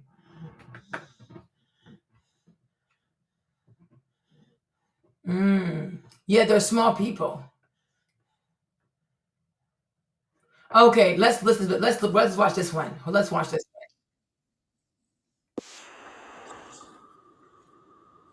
Why are there so many weight classes, weight divisions, weight categories? Why are there so many in boxing? Let's see. I'm here to learn. Hello and welcome to Boxing Explained. Okay. The purpose of this video series is to explain the many terminologies that the sport of boxing has. Ideally, if you're watching this, you are a new fan of boxing or a somewhat casual fan of boxing, and you're just trying to understand what all the different terminologies and all the different bizarre decisions that are being made in boxing, what is the reason behind them? Well, I'm here to help.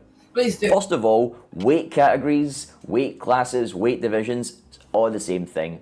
Just the same thing, but people are using different words to describe it. For the purpose of this video, I'm probably going to say weight division. There are 17 officially recognized weight divisions in the sport of boxing. You might be thinking, wow, that is way too many. But the reason that there are so many is actually quite nice. The reason there are so many is really twofold. It's fairness and safety. So, fairness. What did he say? What did he say? What did he say? The reason why they have so many weight classes is to ensure fairness and safety. Oh, so you mean somebody that is 225 pounds should not be going after somebody that's 130 pounds? Fairness and safety. I repeat, there are 2 reasons, twofold. Fairness and safety. I think so. America's so cute. To ensure, yes, Kevin, to ensure fairness and safety. It's giving more and more. It's giving more and more self-defense, huh? It's giving more and more. I like where this is going. It's giving more and more self-defense. It's giving more and more self-defense. So even in boxing, they would not put a person that weighs 225 pounds to go fight somebody that weighs 130 pounds. You're going to kill the person. You're going to kill the person. You're going to kill the person. Make it make sense. But for these goofy ass racist white people, it's okay for a boy that is 225 pounds to step up to a boy that is 130 pounds. White people find that fair, but they're not racist. Yeah, they don't see color. It's funny how white people claim they don't see color, Black people are the ones making everything about race, but none of these white people are bringing up the compare and contrast between Austin is 225 pounds, right? And per the police report, Karmelo is 130 pounds. So if white people don't make it about race, if white people don't care about race, then why don't white people say Karmelo is 130, Austin is 225? He shouldn't have put his hands on that boy. They're not capable, y'all. Hide your black children, y'all. There's racist white people around and they trying to kill them, okay? If it was not about race, even white people will say, anybody that is 225 pounds fighting someone that's 130 pounds, that is not fair. That is not fair. Because all it takes is 5 more pounds. And Austin is 100 pounds bigger than freaking Karmelo. And we're not even saying he's fat. He's not fat. He's muscular. Austin is muscular. So that's 225 pounds of muscle. Where's that racist white man that was here? Why is he so quiet now? Why is he so quiet? Huh? Talk about you gonna do a retraction. No, are you gonna do a retraction, white man? Are you gonna apologize, white man? So you think it's fair in your white paradigm, your white racist mind? It asks me if my mind is broke. In your mind that ain't broke, it's okay for someone that is 225 pounds to put his hands on someone that's 130 pounds. That's okay with you? That's okay with you? Please, go find these self-hating ass Negroes to say what you want to say. Foolishness. Why are there so many weight categories? Think of this as an example. You've got a undefeated Russian fighter who weighs 250 pounds. Okay, you see? So this boy, oh, thank you, Jesus. Screenshot. Hold on. No, my bad. Screenshot. So this boy, this fighter right here, he weighs 250 pounds. Jesus Christ. So Austin is like something like, so see, Austin is close to this. My God. He's a Russian fighter who weighs 250. Austin is 225. Hey, Jesus Christ. Jesus Christ. Oh my God, he never stood a chance. Karmelo never stood a chance. He ain't never stood a chance, y'all. And you've got an undefeated Filipino fighter who weighs 115 pounds. See, 100, oh, screenshot this. Oh, Lord Jesus. Let me take the screenshot, y'all. Oh, there's a God. Oh, there's a Jesus. Oh, God is real. So this boy right here, this guy, he's, hold on. My thingy died. I should have charged mine. Y'all, give me a second, y'all. Hide your children, y'all. Hide your black children, y'all. There's racist white people around, and they want to kill your babies. Okay? So this guy right here, he's 115. So he's 50 pounds lighter than Karmelo. So Karmelo's about his size. And then that big Russian dude, okay? Austin is about his size. Oh, Lord Jesus. Oh, Karmelo never stood a chance. I see why he felt like he had to pull the weapon. Karmelo never stood a chance, y'all. Hide your children, black people. There's racist white people around, and they're trying to kill them. Hide your children, y'all. Hide your kids. There's a bunch of disingenuous, racist white people around. All of a sudden, white people don't understand weight class. These are the same white people who love boxing. These are the same white people who love wrestling. These are the same white people who love MMA fighters. These are the same white people who say that a trans woman should not be in a woman's sports. Huh? They understand the weight. They understand weight class. But because now it's a black boy, all of a sudden they're oblivious. Yeah, right. Hide your children, y'all. Yes, Maverick. Hide your children. There's racist white people around. Hide your children. This, y'all, I gotta keep charging my thingy. Sorry, you guys. Okay? Sorry, y'all. My thing is dying. Oh, Jay, he feared for his life. Jay. Okay? Yeah. Okay? The Filipino will be a super featherweight. Yes. Because Karmelo is 130, right? You see it here. Karmelo is 130 pounds. That Filipino man, the Filipino man is 115. So Karmelo's just 15 pounds heavier. So they're both featherweight, right? So yes, Mavi. Okay. Will black people, Chris Reed, will black people be a little happy if they drop the murder charge and only charge him for possession of a weapon? No. He needs to walk. No charges. He needs to walk. He defended himself. No charges. Even that's mediocre. No charges. Black white parents with these big ass, gigantic ass Nordic children, with their big ass Viking looking kids, with the black white women who give birth to sons of Igor and sons of Thor, need to tell their big ass, mountainous ass white kids to keep their hands to themselves. Okay? White women need to train their kids better, especially when they raise these Nordic Viking kings, the sons of Igor and the sons of Thor. Tell them to keep their hands to themselves. They don't have to touch people, especially smaller people. You're 225 pounds. You have 100 pounds of muscle over this boy. Why are you touching him? Why are you touching him? Who made him security? Who made him a police? Why he put his hands on him? Why is he touching him? Why is he touching him? Foolishness. Foolishness. Oh, yes. Yeah. The same white people, they love MMA fighting, they love wrestling, they love boxing, and now all of a sudden, these white people don't understand that weight matters, size matters. They do, okay? No, brother, let me tell you, Chris, right? Chris, I'm gonna tell you something. Daniel Penny, Chris, I agree with that one. I can't lie to you. Daniel Penny, I agree. Because, child, I agree. I think Daniel Penny did the right thing.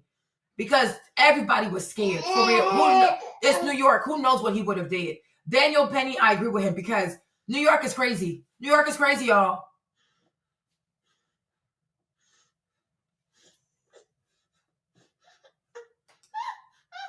What does that even mean? You dream so big. Walking never crossed my mind. What does that mean? Liz, what? What are you trying to say? What does that mean? You dream so big, walking never crossed my mind as a possibility. Walking where? What are you talking about? Are you here? Okay. So, normal circumstances, right? Karmelo should fight the little Filipino boy. So, Karmelo should fight the Filipino, right? And then Austin should fight this guy. There you go. Because Austin is 225. Okay? Let me make sure for the people in the back. Okay, here's the mama. Let the mama say it. Like trying not to cry, but it's a. Mr. Baby. Yeah. He was my big baby. He was 225 pounds. Okay.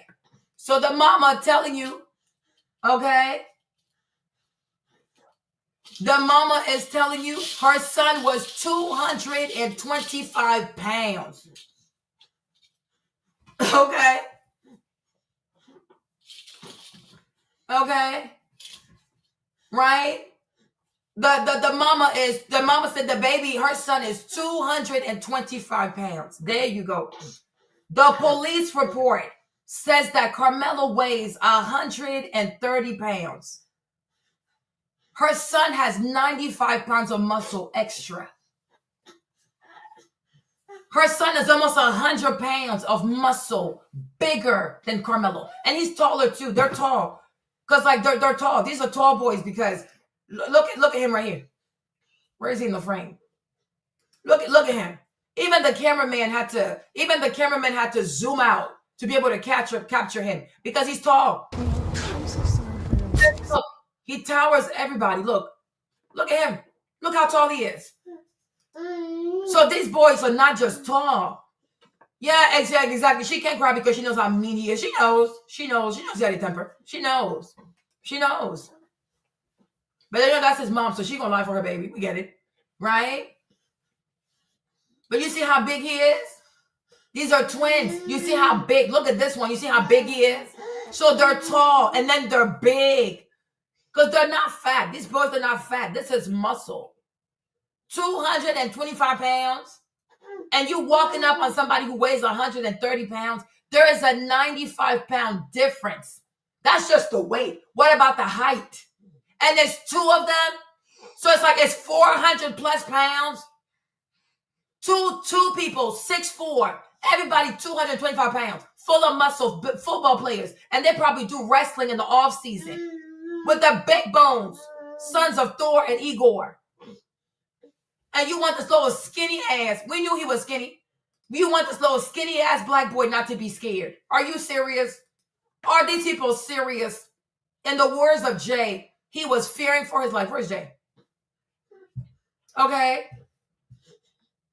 This is crazy. This is really, really crazy. How does that even make any sense? We all need to go together and stand for the black teenager and get him off so we can work. Yes, Chris. So, Chris, I thank you for sending me money, baby. You don't have to send me money for me to post your comment. I'm not one of those people. But thank you, baby. You send me enough money. Today, whatever money you want to send me, send it to put it towards Austin. Put it towards Karmelo's fund. Okay. Thank you, my love. I appreciate that. Thank you for sending me the money. I can't say I don't need the money, but I'm okay. I'm fine. All right. Here is Karmelo's GoFundMe. Sorry, it's not a GoFundMe, but it's called Give Send Go. Let me show you. Let me give you the link. Okay. Thank you for that. I can post your comment. You don't have to send me money for your comment. Don't worry about that. Okay. So Chris, here is the link, right? Send the money there. He needs it more than I do. But thank you so much. You're so sweet. Okay. Send the money there. It's givesendgo.com. Help Karmelo with the kid. Send the money there. 355,000. Yeah. He didn't know. Because you know how some people, if you don't send them money, they're not going to post your comment. So I see why he did that. He's new here. Chris, I can post your comment. You don't have to send me money. But thank you. I love that. Thank you so much. You're so sweet. Right? But just give the money to Karmelo's fundraiser. Okay? Thank you so much. So yeah, Karmelo is 130 pounds. Okay? The mama is telling you her son is 225 pounds. Well, hey Thomas, it's what it's giving. I don't think he was like, I don't even know if they all ran there because I don't know when it starts to rain. That's what I said yesterday. I don't even know when it starts to rain, but it's raining, so he's there. So because I'm like, the way they're saying it, they're making it seem as though he intentionally went under that tent to trigger these white children or to trigger these kids. And I'm like, he was not there to trigger the kids. And that's why it's so convenient how everybody is omitting that it was raining. Because when you don't tell people that it was raining, I can see why people would believe that, is he trying to instigate? Because why is he there? Why is he not sitting with his team? Because when I first heard the story, I said the same thing. Because he was under the wrong tent. And I'm like, but why is he there? Because for me, it's Texas. I'm like, it's super hot in Texas. So why are you there? I had the same, because I was like, what the heck? Wrong tent, stabbed in the heart. I was really confused.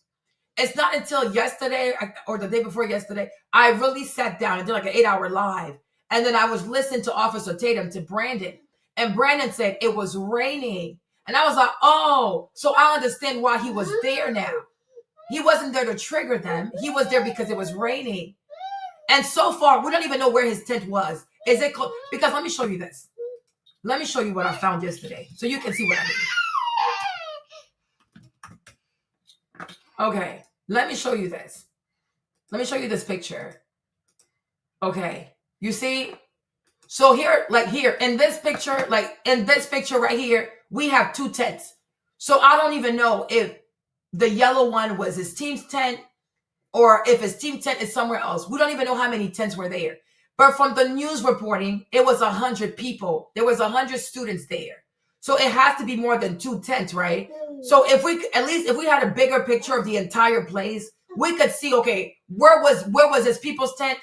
Like his team, where was their tent? And then Austin and Hunter, where was their tent? We don't even know. Because even me, I can't even tell you if this is the tent. Like, Are these the two tents? Like, is the yellow one for Karmelo and the black one for Austin? Because at that point, like, it's not that far apart. Or was this tent all over there? Okay. No, but there is an excuse though. There's absolutely an excuse though, Thomas. Because somebody who is 225 pounds cannot walk up on somebody that is 130 pounds. I am very sorry. I am seriously sorry. You cannot sit here and say that it's okay to be 225 pounds and to walk up on somebody per the police report that's 130 pounds. You cannot say this. Especially for you being an investor. Oh, invest in gold, invest in this, right? So you understand $225 is not $130, right? There you go. 225,000 is not 130,000, right? Right? If I tell you, if you tell me, oh, Marlene, the price for this is 225 and I give you 130, are you gonna give me the merch? You're gonna be like, oh no, I'm missing. Like, you only gave me 130. Exactly. Because 130 is not 225. 225 is not 130. Right? And even in boxing, that's what we're looking at the classes. Even in the weight classes in boxing, they will never put those two in the ring. They're not the same size. So you can't say, oh, there's no excuse, right? Like if a black man that's like 6'4", if somebody like Walter, let me show you Walter. Hold up, wait a minute. We're not gonna do this today, right? Hold on, YouTube, right? Wait a minute, right? Where's Walter? Let me show you Walter real quick, right? If somebody as big as Walter walked up to you and he was touching you and he was trying to remove you, you mean to tell me you're gonna be like, oh yeah, it doesn't matter. Oh, there's no excuse, right? If Walter walked up to you, Thomas, because you don't seem to be that big. You don't seem to be that big, right? If Walter walked up to you, you're gonna be like, oh no, there's no excuse. I mean, I know you try to beat me up, but there's no excuse. You would never say that because he's really big. He's really big. Walter ain't small. Walter, that's a big ass black man. Even me, I'm scared. What the heck? Walter is not small. Look at this. There on my lunch. So look at Walter. You won't get right? So you mean to tell me, like you, Thomas? Okay. Oh, yeah. Right? So you, Thomas, if this black dude walked up to you and he tried to remove you and he was grabbing stuff off of you and shoving you, you'd be like, oh, it's okay. Yeah, right. What if he kills you? Like, we got to stop doing this. We got to stop doing this. You go, oh, there's no excuse. Oh, yeah, there's an excuse. It's size. His size is the excuse.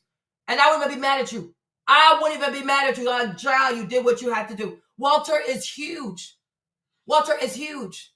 Because I can tell you're not that big. Like, I don't even think you're 6 feet, right? You're like, what, 5'8", 5'7"? You seem small. You're not that big. Imagine if Walter walked up to you. Exactly. You're 5'10". You're not even 6. My husband is 6'7", Thomas. Even my husband, if he walked up to you and you got scared, I would understand. I would understand because it happens a lot. Police officers, like people, when he walked, like he went to a work thing, they were like, damn, because, they always see him on the computer, so they forget how tall he is. My husband is 6'7", Thomas. It's not a joke. You understand? So like even my husband, he walked up to you, you would be scared, and that would be perfectly normal. So if my husband tried to rough you up and you use something to like, because you were scared, I would get that because he's big. He should have awareness that he's big. Like, I'm married to a big person. Walter is a big person. So if people are scared, I get it. He's big. Even me, I'm scared. He's big. Exactly. No, but Luz, yeah, right. You would let him kill you? You would let him kill you? If Walter put you in a chokehold, you wouldn't fight back? Oh, just go ahead and choke me out. You don't even mean what you're saying right now. You don't even mean what you're saying. You want to cap for that white boy so bad, right? If you had a knife on you or if you had a gun on you and Walter put you in a chokehold and you saw your life flashing before your eyes, you would let him kill you? You would let this man kill you? So what about your family? What about your wife? What about your children? What about your mother? What about your father? You would let somebody kill you. You're not even trying to fight back. You want to let this man kill you. You have a weapon on you. You want to let your wife be a widow. You want to let your children be orphans because you don't want to defend yourself. Thomas, nobody's eating this bullshit. Go feed that to the migrants. Like, okay. Exactly. Like, he's not even serious. He's just saying that because he wants to feel, and that's okay. You can feel bad for the white boy, but you can also be honest. You can be honest. Exactly. He's capping. Exactly. I would just lose. You're going to let Walter put you in a chokehold. You have a weapon on you and you're not going to use it. Thomas. Yeah, right. With all this money you got saved up. So what about your gold? What about your gold? All this money you got saved up. You got gold. You got money. You have investments. You're going to let you're going to just die. With all this money you have saved up, you're just going to die. Yeah, he sure would. He knows he would. He's not about to die. He got too much money saved up. A man with all these investments, he's gonna let somebody put him in a chokehold and kill him. You're gonna let your wife be a widow. You're gonna let your children be without a father. You're gonna let your mother cry. And they're gonna be like, oh, and we found him and he had a gun on him. Or we found him dead and he had a knife on him. Everybody in your family's gonna be like, why didn't you use it? Why didn't you use it? You should have used it and then you run for your life. You use it and you run for your life. Even I, Marlene, I would have defended you. That is crazy. Walter is big. Walter is huge. He's not a normal sized human. These are big people, just like LeBron James. LeBron is big. Shaquille is big. These are huge people. Draymond Green, he is huge. These are huge ass people. What the heck? Like, my husband is 6'7", 300 pounds. He is huge. Like, if people are scared, even me, I will understand that. But you see, he has awareness because he knows it can make people uncomfortable. Because he's aware. He's really big. So I'm like, what the heck? I'm married to a giant. And even I know it's a lot. It can be a lot for people. So I'm like, we gotta stop being fake. If this was boxing, they would never be in the same class. 225 to 130. This boy got 95 pounds. And you know he does wrestling. What the heck? What in the world? I'm like, we have to stop. We have to stop. We have to be really honest. Let the man say it again. Let him say it again. One more time. So, fairness. Why are there so many? It's really twofold for boxing. You might be thinking, wow, that is way too many. But the reason that there are so many is actually quite nice. The reason there are so many is really twofold. It's fairness and safety. So, fairness. Why are there so many weight categories? Exactly. Think of this as an example. You've got an undefeated Russian fighter who weighs 250 pounds. And you've got an undefeated Filipino fighter who weighs 115 pounds. So you, Thomas, if the big Russian man, let me do it again. Let me come over here. Hold on. Because y'all need to get healed of your hypocrisy. Y'all need to be healed of your hypocrisy. But then people say that y'all racist, y'all getting your feelings. Let me put these pictures here. Right? Sorry, no, not this one. Delete this one. I gotta keep one. Where's the other one? Right? Put this here. All right. So you, Austin, what's his name again? Sorry, Thomas. Right? So if these two people, hold on. Come to the front. Hold on, Matthew. Hold on. Hold on. I know, baby. I know. Oh, you're so sweet. What's up? Don't worry. Hold on. Give me a second. Give me a second, you guys. Hold on. Let the pictures go. Okay. So, per your logic, right? Yes, Matthew. Hold on, baby. Hold on. I know. But what's up, baby? Okay. So per your logic, Thomas, you would let this Russian boy fight this Filipino boy. So if this Russian boy walked up on this Filipino boy and he touched him and he mushed him and he hit him in the face and whatever else he did, right? This Filipino boy, he should let this Russian man just beat him. 250 to 150 pounds. You would say it's okay for this big Russian whatever to put his hand on this tiny Filipino boy? You would let him do it? Are you serious now, Thomas? Seriously, Thomas? Like, come on now. We have a better relationship than this. Thomas.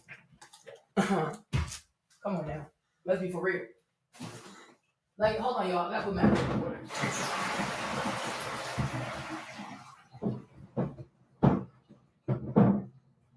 put Maverick in the water. Maverick gotta take a bath, right? Mavy's gonna take a bath. Yay, yay. Love you, Mavy. You're my favorite. My favorite telephone. But I don't know if your brother's gonna hear that. No? You're so beautiful. Mommy loves the baby, okay? I love you. Love you, Maddie. Want to get the word? So excited.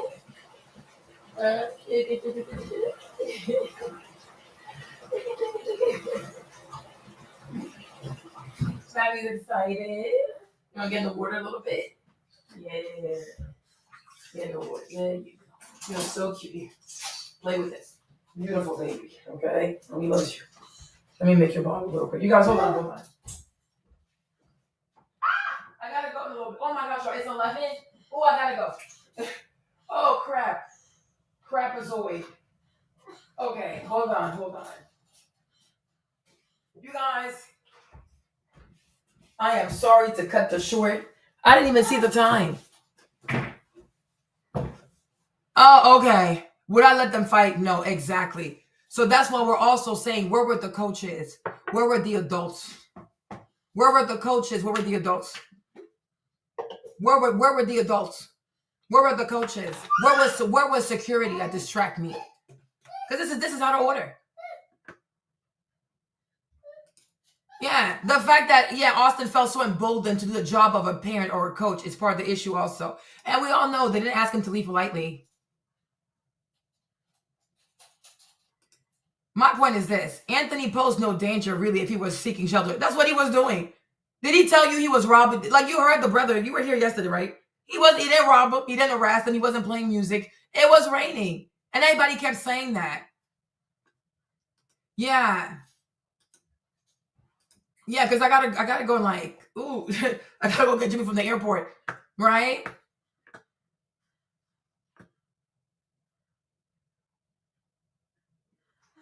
Yeah, I'm like the size, he's just they're just big. You see, Thomas, I'm glad you're coming around. Good job, Thomas. Because you're too smart. I've talked to you on a few occasions. You make too much sense. I was like, you're being emotional. Because then I get it. I'm gonna be honest with you. I get it. When you hear that somebody was stabbed in the heart, it's like, what the freak? It's very jarring. I can't even sit here and pretend. Because even I was like, stabbed in the heart, what the freak? So I'm not gonna sit here and lie. Like even me, when I heard stabbing in the heart, I was like, this is jarring. This is the heart, not the knee, not the hand, the heart. What the freak? What is going on? And that's why I say, we gotta wait for the autopsy to see where the heart was perforated. You know what I'm saying? We gotta wait for that. But I'm like, the boy is 130 pounds. He's 130 pounds. Like, come on. 130 pounds? This is the police report. He's 5'9" and 130 pounds. Austin they're taller than these boys. Sorry, they're taller than 6 feet. They're really, really tall. They're tall and they're heavy and they're not fat. They're not fat people. Yes, Maddie. These are not fat people. So, where's my other video? Now, if they were to fight each other, the Russian would win. Most likely the Russian would win because of the... Oh, what is that? Who he said? What is that? So, fairness. Why are there so many weight categories? Think of this as an example. Okay. You've got a undefeated Russian fighter who weighs 250 pounds. And you've got an undefeated Filipino fighter who weighs 115 pounds. Now, if they were to fight each other, the Russian would win. Oh. Most likely the Russian would win because of the massive weight difference. What is that? The massive weight difference. So 250 minus 115 is what? Okay. So 215, that's 100 pounds. 15 to get to 35 pounds. Yeah, so that's almost like what? Yeah. Because 100 will make you 215. 50, yeah. So it's 135 pounds. It's really massive. And then between Austin and Anthony, you have a 95 pound. And it's not fat, it's muscle. You have a 95 pound muscle difference. Yeah, right. He didn't stand a chance. You're gonna kill him. He did not stand a chance. When you've got such a large weight difference, you know, the higher a weight you are against a lower weight, the higher weight would have huge advantages in power. Oh, he said huge advantages in power. Oh wow. Oh wow. And that's what I'm saying. If people were, especially like my thing is, if white people were not trying to make this about race, the size alone is the problem. The size alone is a problem. To act like, oh, we don't understand why somebody who's 130 pounds will be scared of somebody who's 6'4", 6 something, 225 pounds of muscle. That is so hypocritical. That is so hypocritical. Even though in boxing, everybody gets it. But because it's Karmelo, nobody, oh, I don't know. You don't know what? Okay, that's a huge advantage in power. Even when it comes to like your what's it called? Your dead press, right? You know what I'm saying? Like that's why people who are fat, the fatter a person is, the more they can bench, right? Like when people go for their bench press, like when they try to do a PR, when you want to hit a PR in your bench press, the bigger you are, the more you can lift. You'll see when people lose weight, they lose power because they're not the same size. The bigger you are, the more you can lift. The smaller you are. Like what Austin could bench press versus what Karmelo could bench press. It's night and day. It's night and day. Exactly. It's not even a race issue. It's a size issue. There you go. It's a size issue. The dude is 225, 6 foot something. Him and his brother, twin brothers. What the heck? It's giving the Twin Towers in New York City. Godzilla, run for your life. What the heck? What is this?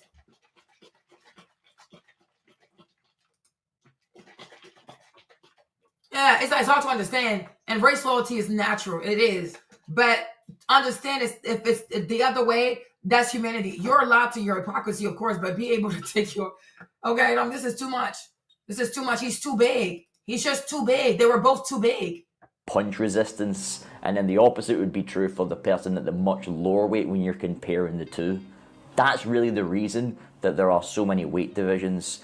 The fairness angle comes in with, if you have got good technique, if you are a skilled fighter, you should be fighting someone at the same weight as you. Oh, what is that? Somebody the same weight as what? The same weight as you. Oh, you don't say. And how much do you want to bet? How much do you want to bet that Austin was most likely doing wrestling in his off season? I'm supposed to believe that his football coaches did not tell him to do wrestling in the off season, right? This boy don't do wrestling. They need to go look it up. Because I'm pretty sure he does wrestling. When I was in high school, these people his size, they used to do wrestling. They play football one season, and the off season they do wrestling. So they have moves. They know how to lock you, grab your leg, wumpty wump wump. This is crazy, okay? This is crazy. You understand? And then you got this where am I? Where's my thing? Okay? And then you got this tiny skinny leg. You got this tiny, skinny leg, a black boy right here. You got this tiny little black boy who's 5'9", 130 pounds, right? If Austin was putting him in a chokehold or something like that, he's not supposed to be afraid. You look at his legs. Does he look like he do wrestling? Does he look like he can wrestle somebody? Look at his legs, okay? But I'm like, when you look at Austin, he probably did wrestling in the off season. And then think about his position in football. This boy is big. This boy has power in him. He could have put this boy in a chokehold. So because he's white and his life is so important, the boy should just lay there and just let Austin do whatever he wants to do, huh? And explain also what you don't even know if this boy has something in his body. Like, what if he had Ren? What if he was on Anavar? What if he's on steroid and he was having roid rage? So just lay there and let the white boy hit you as much as possible. And then don't fight back because what, white lives matter? No. Don't put your hands on people. And just because somebody is tiny, don't just lay there and let somebody just do whatever they want to their body. It doesn't work like this. Slavery is over. White people can't just do whatever they want to a black person's body. And you just sit there and just take it. Like, and go, just get in the fetal position and let the white boy just dog the dog crap out of you. Are you serious? Are you actually serious? How you gonna bring you, Chris? How you gonna bring up Muhammad Ali and George Foreman? These are two trained boxers. So if they were allowed to box, then most likely they're in the same class. Are you actually here? Make it make sense. These are people at the track meet. How you gonna compare students at a track meet to trained professional boxers? Muhammad Ali is a trained professional boxer. George Foreman is a trained professional boxer. What are we doing? Are you actually okay? Yeah, what tells me is like they'll be the first one to cry online when someone they love is being bullied and circum to talk in their own life. Oh, Karmelo would have gotten a concussion. Let's be serious. Two twins attack you and you're supposed to take it. Exactly. Oh, just lay there. Slavery is over. Not on a plantation. Oh, just lay there and just no, you can't hurt the white boy. You can't. White people are so precious. White boys are so precious. Just lay there and just let him kick you and whatever he does. Like, no, what the freak? Even me, I would defend myself. Me, if I have a weapon, I'm gonna use it. If I can bite you, I'm gonna bite you. You're not about to just touch me and mishandle me like a rag doll. Are you okay? Because you don't have self-awareness about your height. You're big like this. You don't have self-awareness about your size. You pick on people smaller than you. Yeah, right. Make it make sense. No, foolishness.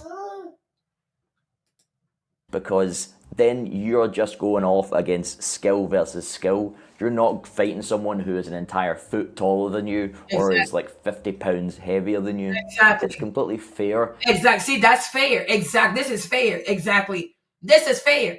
You see, these two people, they look the same. So this is a fair fight. There you go. That's all we're saying.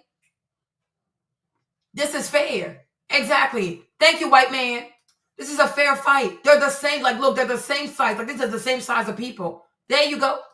You've got two people roughly around the same height. Exactly. And most importantly, the same weight on the day before the fight. Exactly. So the day of the fight, they don't have the same weight. Austin is 225. Anthony Karmelo is 130 pounds. How's that a fair fight? How's that even fair? They were trying to punk this boy. They're a bunch of bullies. There's also a sort of generalized geographical reason behind it. You tend to find that in the lowest weight divisions in boxing, they're populated by fighters from Southeast Asia, East Asia, and Central and South America. For example, Japan, Thailand, Mexico. Fighters from these nations are very, very successful in the lowest weight divisions. And conversely, in the highest weight divisions, like the heavyweight division, traditionally that's been how the fighters have had most success there if you're from the United States of America or you're from Europe. So it's not about marginalizing people, it's really about trying to create a more inclusive environment. If you are talented enough, there are 17 weight categories that you can choose from that best fit your perfect fight condition. Safety also plays a factor here, because if you go back to the example earlier with that, like a massive Russian and a small Filipino, the safety angle comes in as well, where if you're fighting someone who is much, much, much, much heavier than you, if they hit you clean, it could potentially do some severe damage.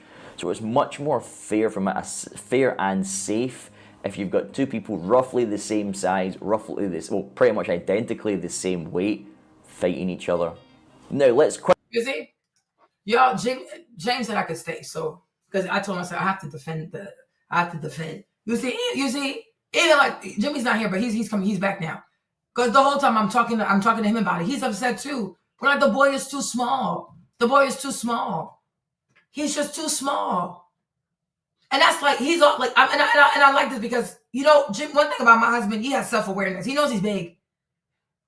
You know what I mean? He knows he's a big person. So he's aware that sometimes he can make people uncomfortable because he's big. Like, you know what I mean? Like, even his co-workers, they saw him, they get a little bit shook, like, damn.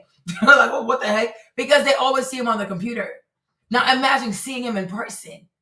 You understand? Like, it's a real thing. He has self-awareness. So even him as a big person, he sees how small Karmelo is. Jimmy is big, y'all. It's not a joke. He's really big. You understand? So I'm like, if Jimmy walked up to if he walked up to a young white man, even a young black man that's like 130, they're gonna be scared because he's big. He towers over people. Like, you know how, like, even like what's it called? Like, you know how Donald Trump does not like for Barron to stand next to him because it makes him feel small. Even my dad doesn't even like for Jimmy to stand next to him because he's so tall. And like, it's a lot, like, because he's very imposing. You understand? So my thing is, when you're that big and you're that heavy, you gotta have self-awareness. And I feel like they realized he was small. And that's why Hunter said the kid. He didn't say, oh, the young man or whatever. He said this kid. Because he really has the body of a kid. So then why y'all doing this? Why does he have to leave? It's raining, he's sitting there. Why y'all so triggered? Grabbing his bag, throwing his bag in the rain. For what reason? What do you get out of that? You know what I mean? They did it because they could. Because they were like, oh yeah, he a little pussy, so we're going to do this stuff. That makes no sense. You're 225 pounds. And then you and your twin brothers are like 500 pounds. They're going to walk over there to a boy that weighs 130 pounds. And y'all think it's okay to do that? But somehow it's black people making it about race and it's not white folks? No, I'm making it about the size. Completely out of order. This is not a fair fight. This is not a fair fight. Quickly go through all 17 weight categories. Let's go. Starting off in the lowest weight category, minimum weight, 105 pounds. Okay. Then we have light flyweight, 108 pounds. Okay. Flyweight, 112 pounds. Okay. Super flyweight, 115 pounds. Okay. Bantamweight, 118 pounds. Super bantamweight, 122 pounds. Okay. Featherweight, 126 pounds. Okay. Super featherweight, 130 pounds. Okay. So Karmelo would have been super feather. Is that it? So Karmelo, he's a super feather weight. Is that it? Okay. Because he's 130 pounds. Okay. All right. So that's Karmelo. Let's go. Pounds. Lightweight, 135 pounds. Super lightweight, 140 pounds. Welterweight, 147 pounds. Super welterweight, 154 pounds. Middleweight, 160 pounds. Super middleweight, 168 pounds. Light heavyweight, 175 pounds. Cruiserweight, 200 pounds. And finally, heavyweight, unlimited. Heavyweight is unlimited. So you see, so most likely Austin would have been a heavyweight. Jesus Christ. Austin heavyweight at 225 pounds. Jesus Christ. Okay. So Karmelo is a super featherweight at 130 pounds. Austin is a heavyweight at 225 pounds. And that's okay for people? Like they don't, and they don't understand self-defense. Or because it's the heart thing. So if he had stabbed him in the arm, if he had stabbed him in the eye, or if he had stabbed him in the butt cheek, you wouldn't have had an issue because he stabbed him in the heart. But it could have been accidental. It could have been accidental. He probably didn't mean to go for his heart. It could have been accidental because you don't know how they were positioned. And that's why I say you have to go, at least you have to wait till you get an autopsy report. Because once you know where the heart was perforated, then you know where he hit the heart. But stop thinking that he just walked up to Austin like Chucky and like, G, G, G, G. Stop playing these goofy ass movies in your head. You were not there. You were not there. It could have been that he was on the ground. Austin is on top of him and Austin is punching him. So he went like this. You don't know. You don't know. You haven't even seen Karmelo's clothes to see how the blood splattered on him. You don't know shit. All you heard was he was stabbed in the heart. You don't know. Yeah, that's what we're trying to tell you, Thomas. I'm not like, I wouldn't lie to you. Like, that's what I'm trying to tell you. Okay. And here's the mother. This is coming out the mother's mouth. Like, I'm not even making this up. Here's the mother. Really trying not to cry, but it's a... No, it's your baby. Yeah. He was my big baby. He was 225 pounds. You see, that's the mother. So I'm not making this up. The mama even said her son is 225. She's saying it. That's how we know his weight, because she said it. Right? She said he was 225 pounds. And she said they're both big. Both of them big boys. You see, both of them big boys. Yeah, they're big people. These are not small people. That's why I said, look, this is Hunter. Look at how he towers over people. Even you, I'm sure he's taller than you, right? He towers over people. He's not a small person. Well, thank you, Thomas. No, it's okay. It's okay. Because I'm being honest. Like, I wish, that's why I said sometimes we all got to admit our biases. Even me, when I heard he stabbed him in the heart, I said, what the freak? Because that really is jarring. To stab somebody in the heart, it does something to you. We have to be, even me, I have to be honest. Oh, he's under the wrong tent. Now somebody is stabbed in the heart. You're like, whoa, whoa, whoa, whoa. How does that turn into all of this? You know? Because this is not something common. We don't hear that often. Somebody stabs somebody in the heart. It is a lot. That really is a lot. But I was like, okay, let me watch these videos because I was so confused. And honestly, even me, I ain't gonna lie, right?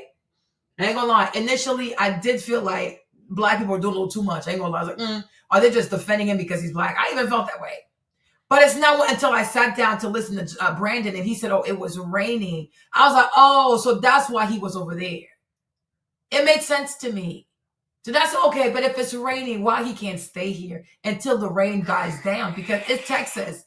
It's not going to pour. Like, it's not Great Britain. It's not London. Like, if it's London, yeah, London, it might pour for hours, for days. I can see that. But Texas is not known for all kinds of crazy rain. I'm like, maybe it's going to last like 5 minutes, 10. But even if the rain lasts 30 minutes, why can Austin and his brother be like, you know what? He's here because it's raining. That's why I said yesterday, even if you're strangers, you can walk up to him because, okay, we want to know who's here because we want to know who's sitting with us. Cool. I don't have an issue with that. You can still walk up and say, hey, my name is Austin. What's your name again? That's how you get people's names. There's a friendly way to get information out of people. No, you got to leave. Why? Oh, my name is Austin. What's your name again? What school do you go to? Oh, do you run track? Oh, where's your team at? Where they at? Oh, okay, cool. You see, just like that. It didn't have to be more than that. Oh, you're here because it's raining. Okay, cool. When the rain dies down, like, do you mind? There's a way of talking to people. There's a way. It's obviously raining. Like, I say, oh, he didn't grow up watching Blue's Clues. We just figured out Blue's Clues. It's raining. Why the boy can't sit there? Why he got to be like, oh, okay, they're white, so I can't sit with them because they're white. Why should his mind even go like that? Do we want racism? Do we want segregation or not? Just like if it was raining and the closest tent for a white boy was a tent with Black players. So the white boy should be like, oh, well, they're Black, so if I go sit there, they might whoop my ass. Why should he think like that? We are in 2025. People are people. And the thing that kills me, oh, we shouldn't do DEI. And I agree, I don't like DEI. We shouldn't do DEI. We should not judge people based on their color. We shouldn't just give people stuff because of their color. No problemo. So therefore, if he sits there, what's the problem? Why you can't just see him as another track student, as another track athlete who's just trying to wait out the rain? What is the problem? And I even said, because it's a track meet, Thomas, everybody should have some level of sportsmanship. It's a track meet. Everybody should have a certain level of sportsmanship. It's not just about sharing your tent when it's raining, but even if another player needs water, help him out.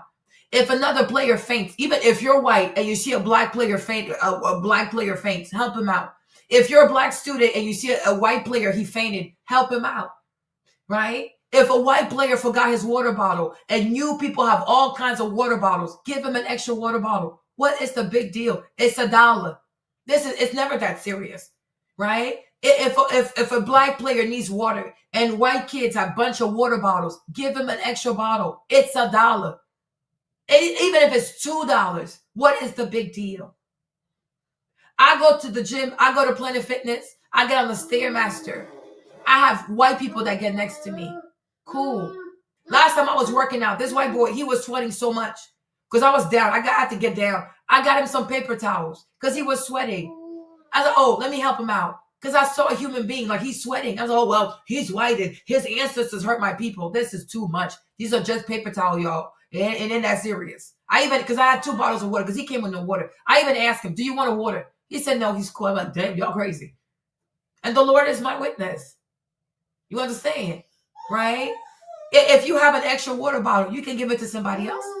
We're gonna be like, oh no, he's white and his ancestors enslaved my people, so I can't give him water. Like, seriously? Oh, he's black. These are YNs. They're criminals. They're raised by single moms. They're from the hood. They don't have daddies, so I'm not gonna give them water. How do you know all of this? How do you know so much by looking at a person?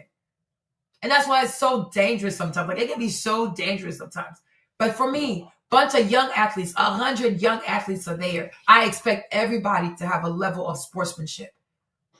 If it's raining and your tent is the closest tent, like right now for refuge, let the boys stay. If you want to know his name, just ask him his name. If you want to make sure he's a student, just ask him what school he goes to.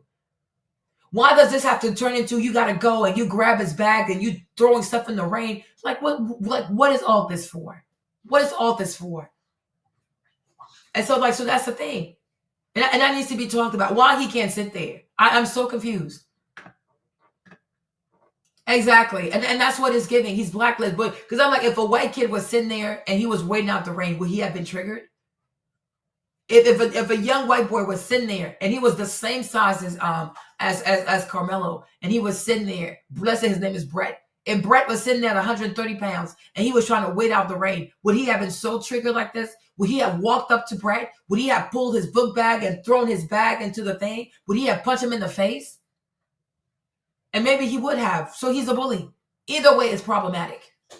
Because if you wouldn't do it to Brett, you're racist. If you do it to Brett and Karmelo, you're a bully.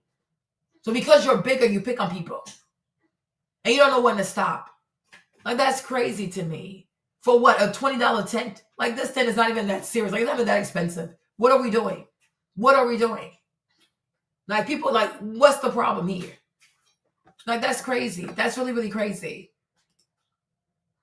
Yeah, and probably. And that's why I felt like we got to tell black children, like, when you go to a sports event, don't sit with white people. Don't get close to white people. Don't sit under their tent, even if it's raining, even if there's hail, even if there's fire coming out the sky. Do not sit under a white person's tent because God forbid it turns into something else. So that's what we should do, because this is a learning lesson, huh? And even me, I will tell my kids, you ever go to a sports event, you see an all white people thing, don't go there. Don't get close to them. Don't ask them for nothing. If it rains, just keep walking. Because God forbid you seek refuge with white people, and now it's a problem because they think you're YN, you don't have a daddy, you were raised in a broken home, you're here for trouble. Why do white people, why do y'all minds go so fast like this? Like, that's the thing. You always think bad things about everybody, but you don't think you're the problem. Asian people, Latino people, black people, Muslims, Arabs, like, you have issues with everyone. You see people who don't look like you, you're already triggered. You're already on 10. Like, team too much. You got to learn to chill. Everything is not what you see on TV. Y'all watch so much TV. You don't even know people. All you do is consume TV. And your TV station, your TV programming, they only feed you stereotypes of people. Y'all need to actually get to know people. But you're too close-minded to get to know people. Oh, I watched a movie. I watched a documentary. I read a book, so I know everything about these people. Are you actually okay? Make it make sense. You think a book can tell you about people? You're not going to make it your business to go outside and get to know people for yourself and to have your own experience? No, always consuming other people, other ethnic groups through media. The media that you control. Like, you own the media. You own the creation of the media. You own the disbursement of the media. Everything about everybody else is written from a white perspective. And you think that you have the full picture when it comes to other people. That is crazy. That is truly, truly crazy. That is really, really crazy. That is so crazy. Hold on. Where is my other video? Hold on. Where's ABO? Let me play this again. Self-defense. Let's talk about it. How's everybody doing? My name is Anthony Brian Logan, and today we got to talk about the tragedy that unfolded in Frisco, Texas at a high school track meet over a seat on the bleachers. 17-year-old Austin Metcalf was stabbed to death by 17-year-old Karmelo Anthony. Now, before I begin the video, may Austin rest in peace and prayers out to his family. This is truly a tragedy. And I didn't really want to cover this story because, in my humble opinion, this story is being used in the same way that George Floyd and other situations were used to stoke racial disunity and civil unrest. And I'm not a fan of that. The only reason why I'm doing this video is to give my 2 cents and to provide some clarity. There's been a bunch of fake articles and pages and GoFundMes and narratives and stories that have spread on social media, and people are believing it. It's to the point where somebody called my YouTube show on Saturday night saying that their grandma told them that Karmelo Anthony came into the track meet with a ski mask and stabbed Austin and then ran away. Just completely fake and made up stories. I wanted to wait a little bit before I gave my 2 cents because I needed more information to figure out what's really going on. Now, here's my opinion about why this story has become popular. I think a lot of people on the right, on social media, blew the story up because they knew it'd be a thing that got a lot of attention. And they were also trying to prove a narrative about black violence on white people. You can see it right here from Matt Walsh. This is dated April 3rd, which is Thursday, right around the time when the story first started trending. You see what it says right here. If I told you that a young man stabbed another young man to death for telling him that he was in the wrong seat, and then I told you that one young man in this altercation was white and the other black, and then I asked you to guess the race of the assailant, every single person would know the answer immediately. And you see, and then this is the same Matt Walsh who's gonna tell you he's a Christian. And it's so funny how these conservative white Christians who love to say they're Christian, I just feel like they're people who hide behind God to legitimize their racism. They're racist people, right? Because for him to say, oh, the black boy was the assailant, how do you know this? Did you read the police report? How was he the assailant? So because you stabbed before, let's say because I stabbed someone, automatically I'm the assailant. Were you there? So why does Matt use those words? Like, why is he the assailant? Is he the one who told somebody to get out? Is Karmelo the one who told someone to get out of the tent while it's raining? Is Karmelo the one who went and touched people multiple times? Is Karmelo the one who grabbed the book bag off for somebody? This is crazy. That's how you know Matt is racist. But when it comes to talking about the Jews and Christianity, he's so freaking quiet. He's so damn weak. He only has smoke for black people and trans people, right? Because these are the approved punching bags, right? Oh, it's okay to punch on black people. It's okay to punch on trans people. That's like then I'm a Christian. If you're a Christian, don't bear false witness. Did you actually read the police report? Do you know everything that happened? You went to court. You heard all the details for you to say the black boy is the assailant. Why the white boy can't be the assailant? Of course not. It's not possible because white people are divine creatures. God just farted out white people, right? The ploo, ploo, ploo, ploo, ploo, ploo, ploo, ploo, ploo, right? Because white people are not conceived by human beings.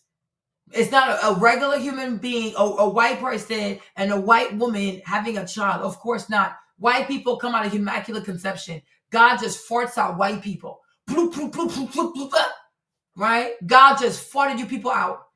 You don't have sin in you. You don't have flaws in y'all. You probably don't have the same DNA. You don't have the same number of chromosomes as anybody else. You're so divine. Like y'all just got farted by God. God just farted your people over here. Make it make sense. Make it make sense. Why do you use these words though? Black person assailant, white person victim.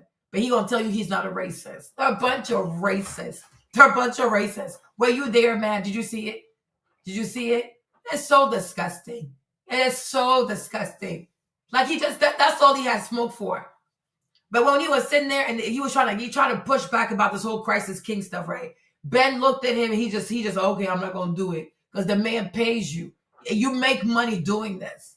Christian my ass. A whole Christian man. The family. He loves to sit there about family values and as a Christian man in marriage, right?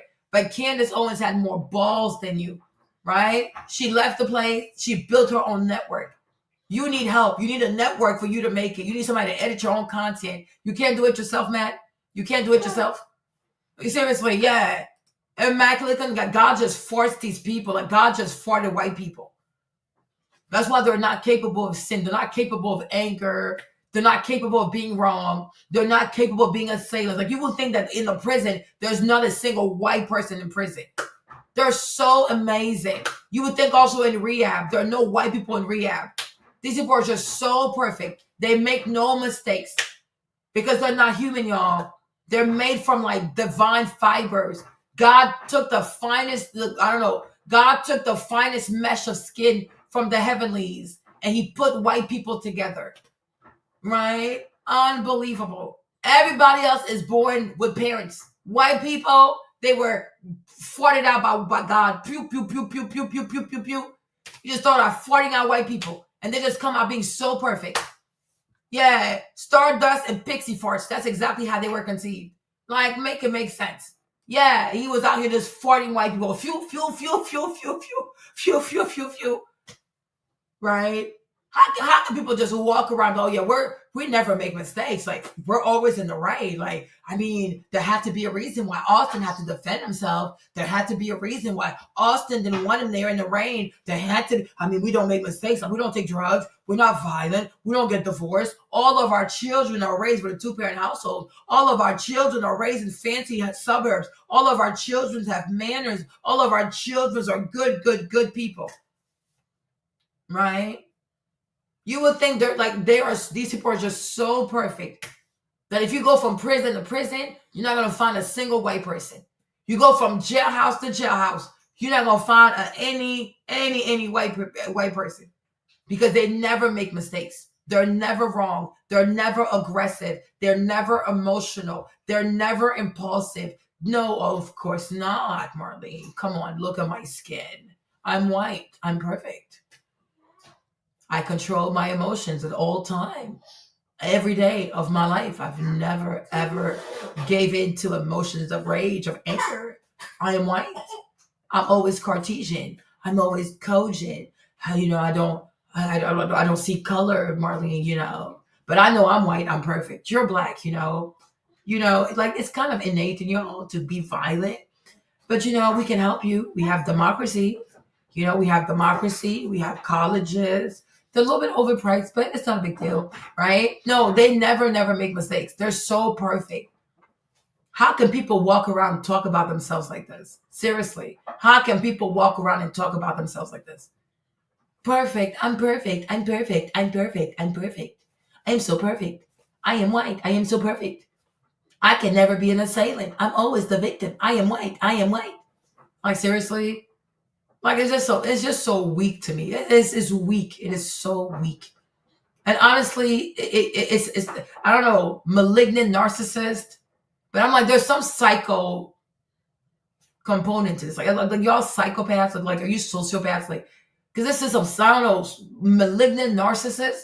Like, who just walks around thinking, I am so perfect. I never do anything wrong. I'm never emotional. I always make the right choices. I never hurt people. I'm just so perfect. I'm just so perfect. I'm just so perfect. I know it all. I read a few lines. I know it all. I see a picture. I know it all. I hear things, hearsay. Oh, yeah, I know exactly what happened. I wasn't there, but I know it all.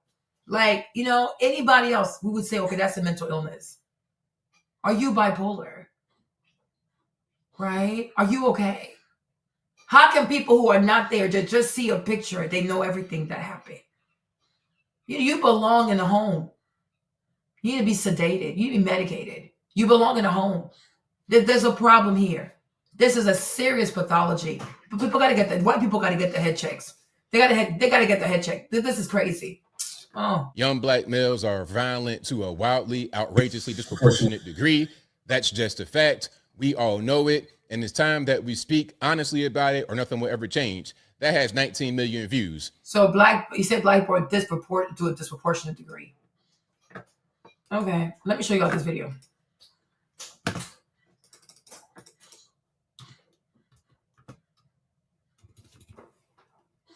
Let me show you this video. Like, this is unbelievable. And that's the thing also. And one thing they do, just like Matt.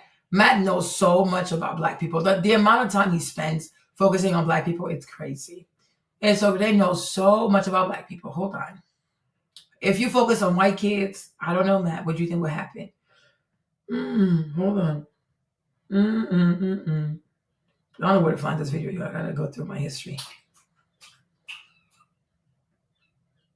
I consume so many videos. Okay, let's watch this one. 17-year-old drives more than 100 miles. A 17-year-old drives more than 100 miles per hour. I say he's 17. Oh, is that a 17-year-old? Let's do it again. A 17-year-old drives more than 100 miles per hour, crashing into a car, killing 6 people. Now, Noah Gale has learned his punishment. Is it enough? Welcome to Crime Fix. I'm Anjanette Levy. It's been nearly 3 years since Noah Gale got behind the wheel of his BMW M5, drove more than 100 miles per hour, and caused a terrible, terrible crash. This happened in Palm Beach County, Florida on January 27th, 2022. And I'm going to tell you, the crash photos are absolutely horrific. The 6 people in the car Gale hit never stood a chance. You can see that Noah Gale's BMW has front end damage and the tires appear dug into the grass. You can even see Noah's Instagram handle, m5.noah, on the window of his car. The airbags had deployed. You'd think Noah might be seriously hurt, but he wasn't. A probable cause statement said when a deputy approached Noah Gale, he complained of his ankle hurting, not much more. So he killed 6 people because he was on drugs and he was driving at 100 and something miles per hour. And then he killed all these black people, right? He killed 6 people. Killed 6 people because he racist and he live streams, right? I don't even think that black people even make a fuss about this. This 17-year-old white boy decided to turn his car into a weapon. But where is Matt Walsh for this? Where is Matt Walsh for this? Right? Bunch of racist people. Bunch of racist people. You pick and choose. There's so many news stories about teenagers doing all kinds of crazy shit. But you white people, you especially you racist white people, Matt Walsh, you only focus on the stories where a black child could be the assailant. Right? But when one of your goofy ass white kids, try to kill people, you brush that under the rug, right? That's all y'all want, programming, narratives, right? Speak the truth. This boy killed 6 people from their way to work, and all he got was 6 years. No, 12 of them. More than 2 months after the crash, sheriff's officials announced that Noah Gale was being charged with 6 counts of vehicular homicide. He was traveling northbound on State Road 7, approaching the Perro family farm's entrance. The victims were leaving work from the... They were leaving work. He killed 6 people. 6 people. And all he got was 12 years. Where was Matt Walsh? And there's a lot more. I'm tired. I'm not going to do it. I did another live. There's so many white boys out here killing people. And there's so many white boys murdering people. Matter of fact, did we not have Luigi Mangione shoot somebody in downtown New York City? Right? In cold blood, shot that man right there. That's all he got was 12 years for 6 because his dad is a powerful lawyer. His dad's a big lawyer. So his dad's a really, really big lawyer. So he only got 6 years. What's his name again? Noah Gale. There you go. And even that, he might only do 6 years. He's not going to be there for a long time. Noah, what do you have to say now to the victims' relatives? 12 years behind bars for causing the deaths of 6 people. That's his dad. That's his dad. Oh, don't make it about race. Yeah. You killed 6 people, you only get 12 years. And even that, is he going to actually go spend 12 years in there? Only God knows. In January 2022, then 17-year-old Noah Thomas Ghali drove his luxury car at 151 miles per hour on a Florida road. The BMW struck a gray Nissan Rogue. It was occupied by 6 people, as we mentioned. 5 of them were deceased on scene, and 1 later was pronounced dead at the hospital. Police say the women who died were all leaving work. When he drove in the back, when he crashed into the vehicle again, there was no brake applied. Our investigation shows he was traveling 151 miles an hour. Ghali built a following on Instagram and TikTok by posting videos of himself driving at excessive speeds, according to court records. Viewers were offered $25 via Cash App if they correctly guessed how fast he was going. Those accounts have been deleted. Ghali is now 20 years old. He accepted a plea agreement where he has been sentenced to 12 years in prison instead of the 90 years he was facing. The prosecutor in this was facing 90 years. The plea deal was for 12 years. case spoke to WPEC. No amount of time will bring back the victims for their families. The relatives of the crash victims were not in court for the sentencing. The victims all have written to us that they do not object to this. Under the plea deal, upon his release from prison, Gali will be on probation for 7 years. He will not have a driver's license for 3 years, and he will be required to take a 12-hour driving course. There will also be 800 hours of mandatory community service, as well as attendance at a victim impact panel. After killing 6 people. 6 and these are mothers, people's mamas. They will never see their mom again. So I'm like, we gotta stop acting like white people don't kill black people too, even in modern times. You have to stop. So I don't like Matt. I really don't understand. It's like I don't understand. Matt has a lot of hatred for black people. I don't know if black people did something to him personally, but Matt is very, very hateful. So I hope he finds God. I hope he truly finds God, because it's one thing to call yourself a Christian. It's another thing to really be a follower of Christ, because he has a lot of hatred for black people. I don't know. Did black people did something to him personally? This kind of stuff is what caused the story to blow up. And it's false because he doesn't have the full story here. And that is the danger about reporting on things like this without knowing the full story. You're going to push a false narrative, and your narrative becomes the default. Now, let's keep on going here. Here's something else. They're showing pictures of both of the young men, both holding weapons. And I think Karmelo's is an airsoft. They could both have airsofts, but they're saying, oh, it's not the same. How is it different? How is it different? Is the finger too close to the trigger, too much into the guard? I don't understand. It looks like the exact same picture to me. People say they don't see race, but do you really not see race? Did Karmelo Anthony have any gun violations? Had he been locked up before? I don't really understand. Okay. Now, here is Austin's father saying, hey, please stop the narratives. Please stop with the fake stories. Please stop with the race baiting. This is the father. And I was asking back on April the 3rd, hey, will the father's wishes be respected, or is it more important to score points? Let's watch this, and then we got a lot more videos to get into. This video and everything else will be in the description. If you're an IG, visit a link in the bio, go to the corresponding article on the website. But without further ado, let's go ahead and roll it. I want to clarify something right off the start, because I've already heard some rumors and some gossip. This was not a race thing, and this is not a political thing. Please do not comment if you do not know what happened. Do not turn this into a racial thing. It was not. Do not politicize this. It's not. This is a human being thing. This person made a bad choice, and it affected both his family and my family forever. This is Jeff Metcalf, Austin's father. So are we going to respect his wishes, or are we going to do whatever because we think we can? Okay, let's keep going here. We got more to get to. This, I believe, is Hunter, Austin's twin brother, who was right there and unfortunately was with him in his last moments. He held him as he died. So really unfortunate. Let's watch this. There was this kid, before I knew his name now, this kid was sitting under our tent at track. We asked him to move. He started getting aggressive and talking reckless. And my brother stepped in and said, you need to move. He's like, make me move. Austin grabbed his backpack. The kid, I tried to whip around as fast as I could, but I didn't see the stab.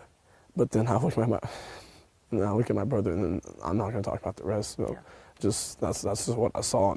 And I tried to help him, but it was just senseless. It was really senseless. Really, I don't know why a person would do that to someone just over that little argument. It's just crazy in this world nowadays how people just up and do that. Like that man has a family. That man has people that care about them all the time, and he did everything for our family too. He was a strong man. He was a strong kid.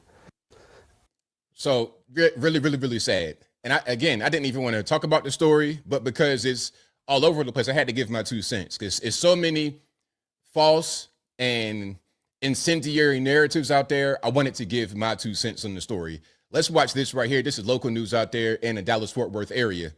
Tonight, we have new information from the deadly stabbing at a high school track meet. Since 5 o'clock, Frisco police released the arrest report that details the moment officers arrived at the scene. The arresting officer writes when he reported he had an alleged suspect. You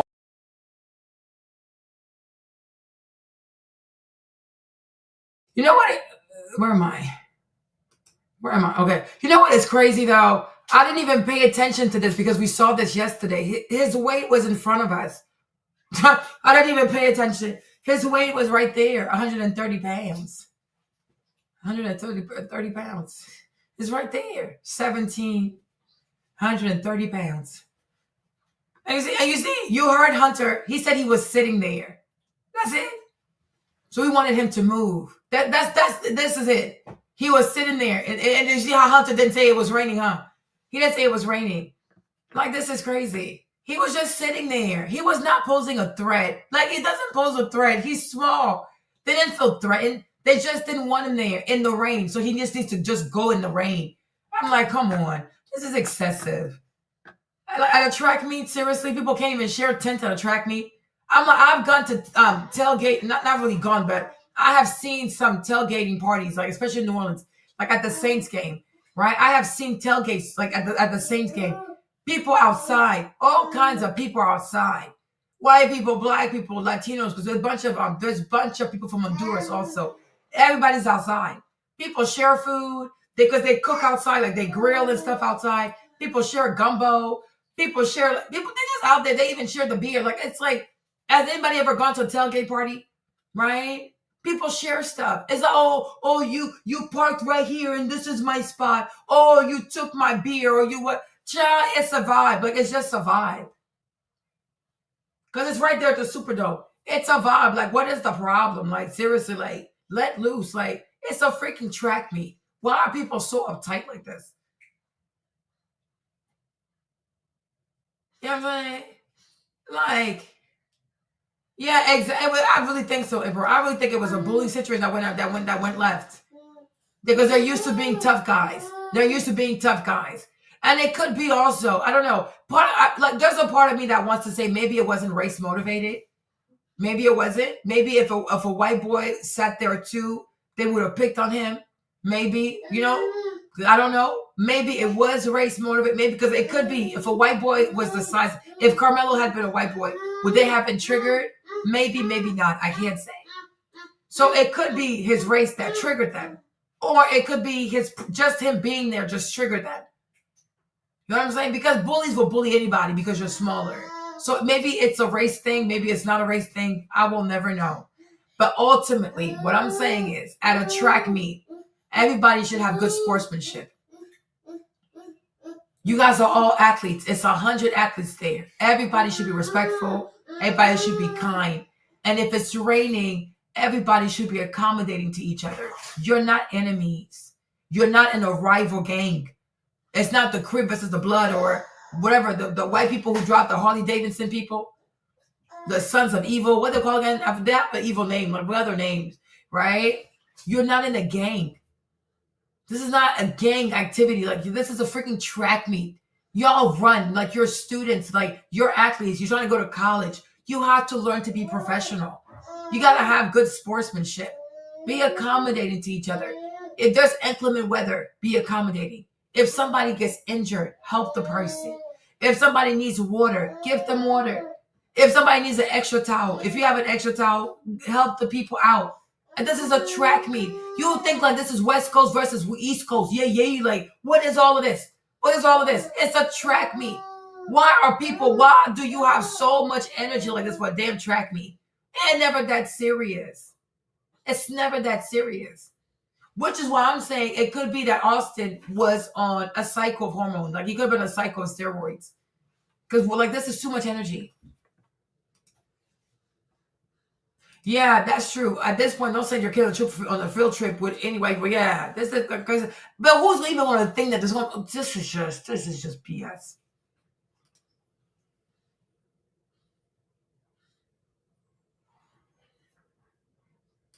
And she was doing too much. But I'm like, it was raining. And incendiary narratives out there, I wanted to give my 2 cents on the story. Let's watch this right here. This is local news out there in the Dallas-Fort Worth area. Tonight, we have new information from the deadly stabbing at a high school track meet. Since 5 o'clock, Frisco police released the arrest report that details the moment officers arrived at the scene. The arresting officer writes when he reported he had an alleged suspect. The officer said Karmelo Anthony said he did it. According to the arrest report, the tragic event began with the suspect sitting under another team's tent as rain fell. You see, there it is. Sitting under another team's tent as the rain fell. He was not there to antagonize these people. So my thing is like, why can't people be accommodating? Like, I am so confused. If it's raining, why he can't sit there? Never did you say he was loud, he was assaulting us, he was harassing us, he was bullying us. He was just sitting there. So his big mistake was he sat under your tent. That to you is like, that's where it's like, that's the point of no return. In the rain. Jesus, Austin, you're kind of mean, huh? So it's I don't care. Raining, no rain, don't sit here. You can't sit with us. And that don't give bully to people.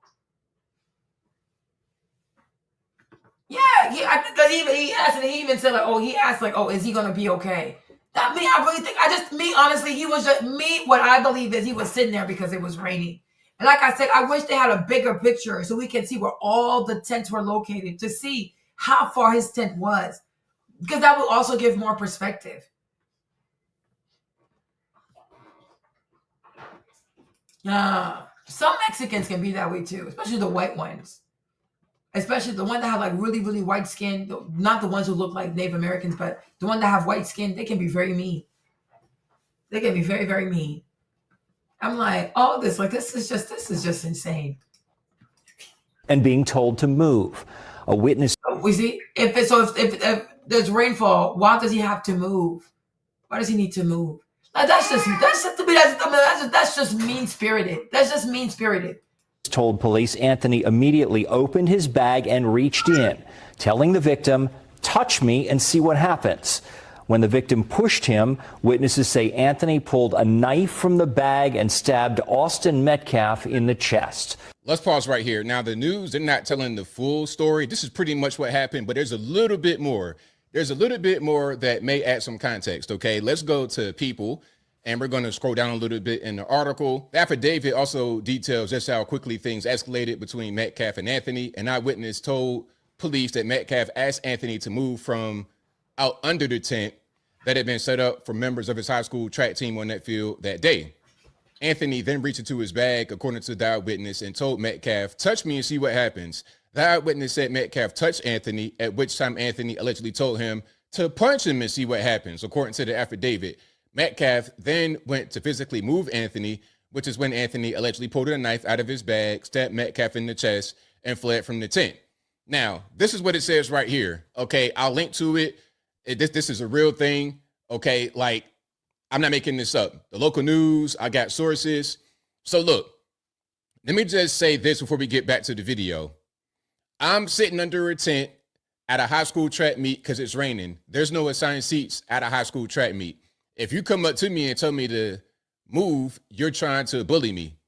I say, hey, don't touch me. I'm reaching in the bag. Don't touch me. That's a warning right there. You know I got something, and you probably with your brother, your twin brother, and some other guys. I'm not trying to get beat up, jump. Don't touch me. He touches him. That's strike one. Hey, don't do it again. He does it again. Strike two. And mind you, this is a 225-pound boy that is touching a boy that's 130 pounds. Right? That's why it's so important to this is why, sorry, let me get my pictures up. I'm gonna get them out. What's up, Mom? Why? Oh, we have the meeting stuff too. Oh, what's up? 1:30. You got to go with that. Why not? I'm busy. Child, you don't want to know about the curriculum? Not really. You need to make sure you put them on shit. This is insanity. Okay. Sorry, y'all. James is here. He messing with me. Okay. Let me duplicate this one. What page am I on? I'm right here, right? Okay, cool.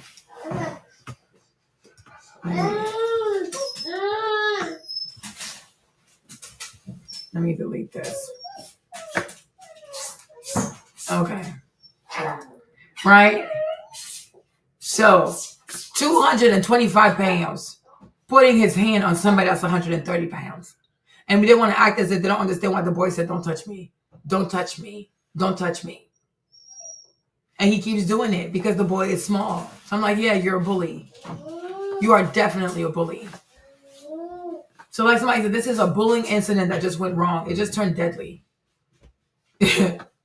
Like this, you cannot be this big. You gotta have self-awareness. Like, what are you doing? Okay? What are you doing?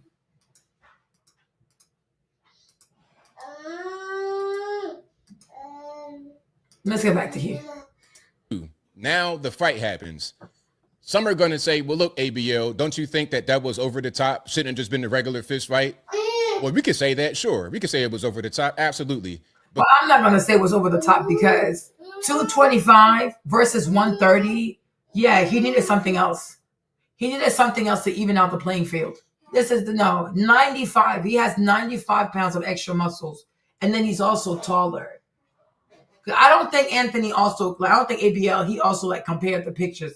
Because I'm like, did you realize the weight? Because I don't think he understands what's going on. The other boy is 225 pounds.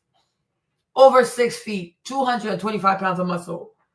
Karmelo is 5'9", 130 pounds. No. Even if the God told you, weight class, it matters for a reason. Fairness and safety. Right? No. So he didn't overreact. He didn't. But guess what? If you don't touch me, if you respect my wishes to not be touched, then this doesn't happen. As simple as that. It's very simple. And you know what?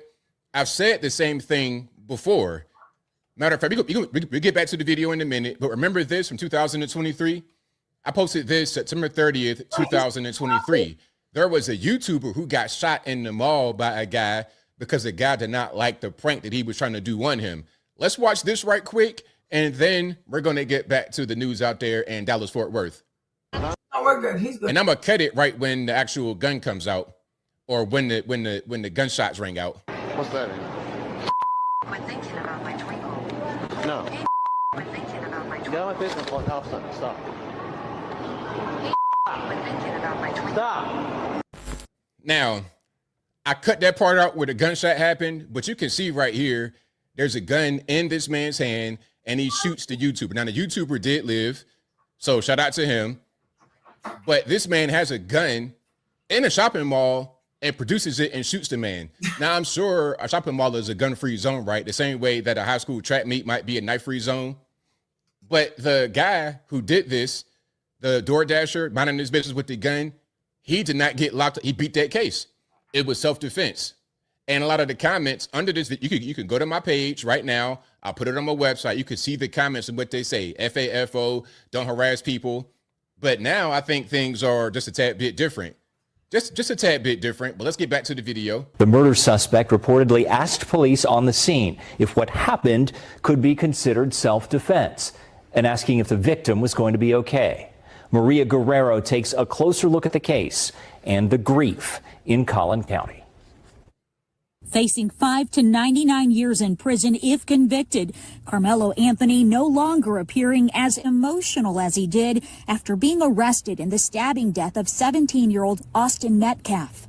They were twins, identical twins, and his brother was holding on to him, trying to make it stop bleeding, and he died in his brother's arms. The horrifying scene playing out Wednesday morning during a district track meet with over 100 student athletes participating. That's over 100. You see, over 100 students. So there were, how many tents were there? There's 100 people there. What is the problem? This is just too much. The police say Anthony, a Centennial High School student, stabbed Metcalf, a Memorial High School student, during a fight. The victim's family says Anthony was told he was sitting in the wrong spot and that the teens did. No, Mark, he was pranking him. And you see, he's also taller. The YouTuber is taller. The man was smaller. This dude is a YouTube prankster. And these pranksters, sometimes they do too much. The guy was minding his business. The YouTuber is like chasing him around the mall. He's shoving his phone in his face. And he's taller. The guy's like, leave me alone. Like, leave me alone. Like, what the heck? He keeps chasing the boy. He keeps chasing him. So he saw him pull the gun and he kept doing it. So he shot him in the foot. I get it. Like, you're too, like, it was giving like he was like a Uber, like a DoorDash driver or something. But I'm just saying, like, not everybody wants these goofy ass pranks. And these YouTubers and their goofy pranks, they like to do pranks on people. Not everybody's in a playing mood. And my thing is also, like, that day, you don't know what he's going through. You don't know that man. You don't know what he's going through. You don't know how he's feeling. Maybe he came to pick up this DoorDash order to make his money and go pay his bills. Just stop harassing people for your goofy pranks. So he saw the man pull the gun because he said, stop it, stop it, stop it. He keeps shoving the phone in his face like this. And he's taller. The boy told him to stop. He don't want to stop. So then he pulled the gun. He keeps doing it. Like, pow. I'm like, well, that's what you get. He told you, leave him alone. But they're stupid. They love to do these stupid pranks on YouTube. Like, it's annoying. Leave people alone. Or like, you'll even have people who prank their parents. They do all kinds of dumb stuff. They prank their parents. They prank their mom. Yeah. So that's too much.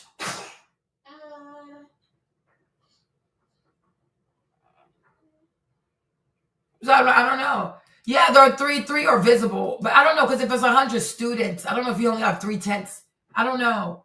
They should have taken a bigger picture of the whole place. But we definitely saw 3. I saw 2, though. Where's my picture? Hold on.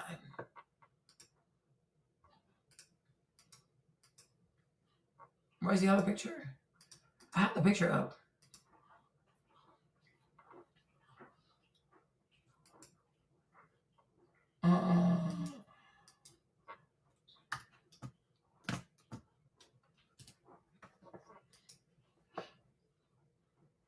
Yeah, this picture that I had. This picture only has 2/10, so I don't know. But 100 students, it had to be more than 3. It can't just be 2. It's 100, like more than 100 students. And that's why I keep telling my brothers to keep their hair neat. They're going to use your afro against you. Yeah, sure. I can see that being a problem. But I'm like, seriously though, when you're dealing with a racist person, even if you cut your hair, they're going to find your belt was not in properly, your shoe was not in properly, the tone of your voice was not proper. It's like, it's too much.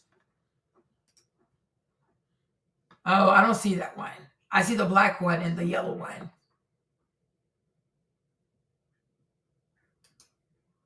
Texas is not allowed on the school ground, but in Texas it's different. This is crazy. They went up to the black child telling him to get up and taking his things, and they punched him twice. Exactly. He said, I missed the Afro stuff from the 70s. Child, the Afros can get you hurt today. People are scared. Maverick.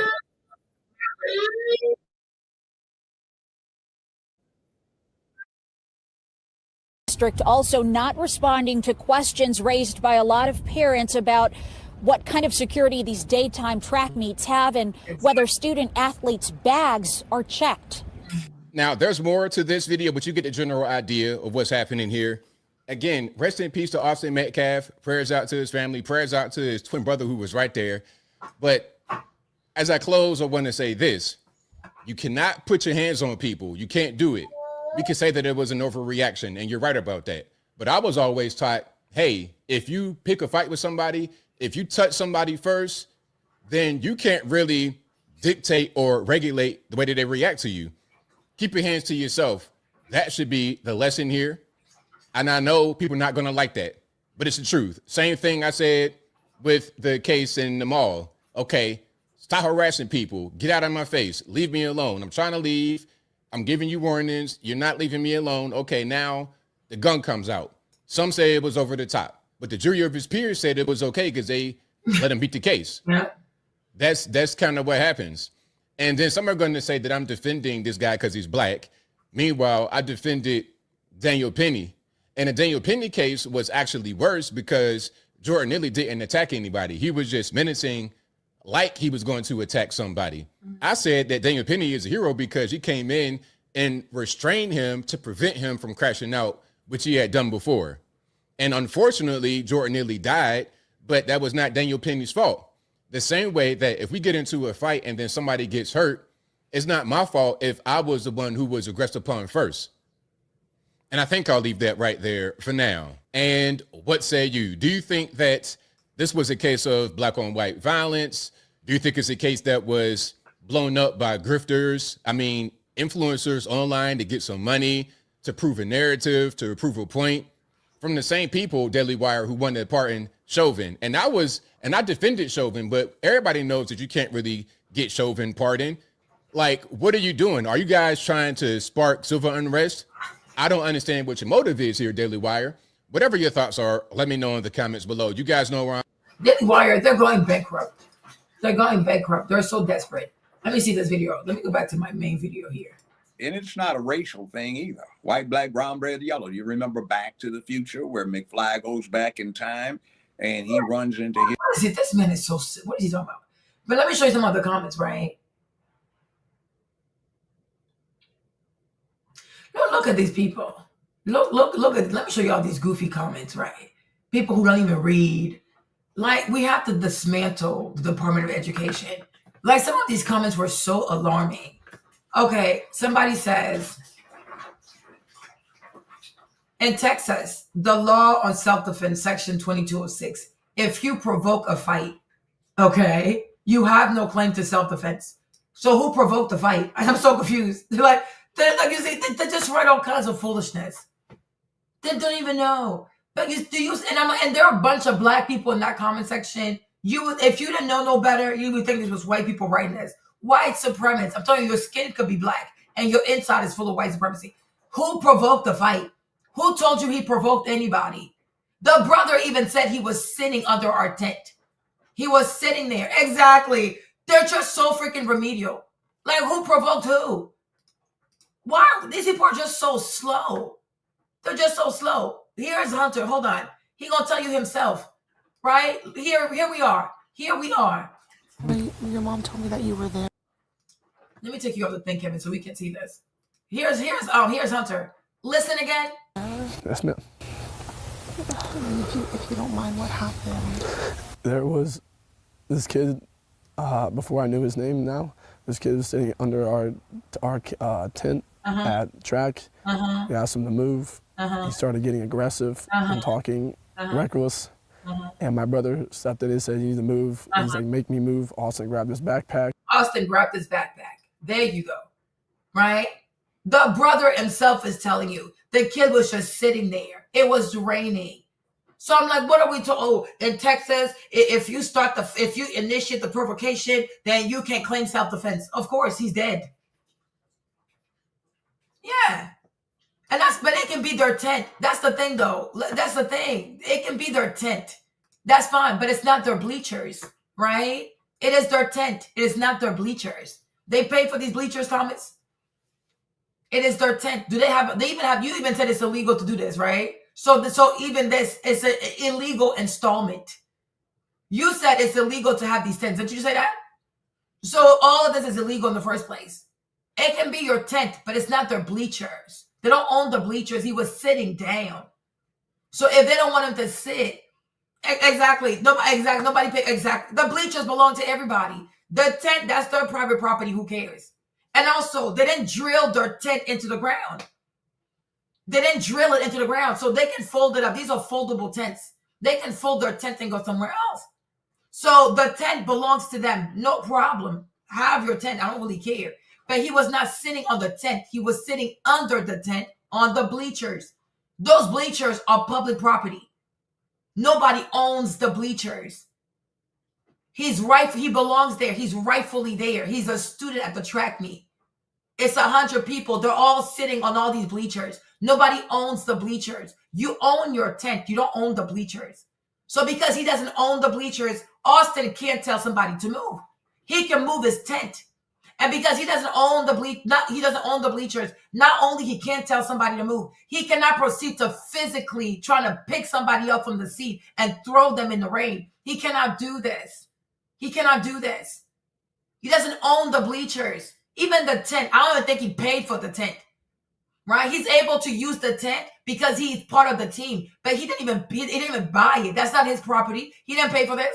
Most likely the school paid for this. He didn't pay for that out of his own money. He's sitting on the bleachers. He's not even sitting on the tent. I could see if he was sitting on your tent and damaging the tent property. I could even see that. If he was like sitting on the tent, he was setting the tent on fire. Like if he was doing something to your physical property, yeah, that's the problem. No, he was sitting there on the bleacher, on the school bleachers. This is free property. This is public property. It's like somebody trying to kill somebody or fight somebody over a bench at the park. Anybody can sit there. But I was there first, yeah, but you left. Like imagine somebody said, well, I was sitting here. Okay, when I came, you weren't there. It's like somebody trying to fight someone over like a seat at the bus station because they got up and they went somewhere. Okay, you got up, you went somewhere. When they came, the seat was vacant.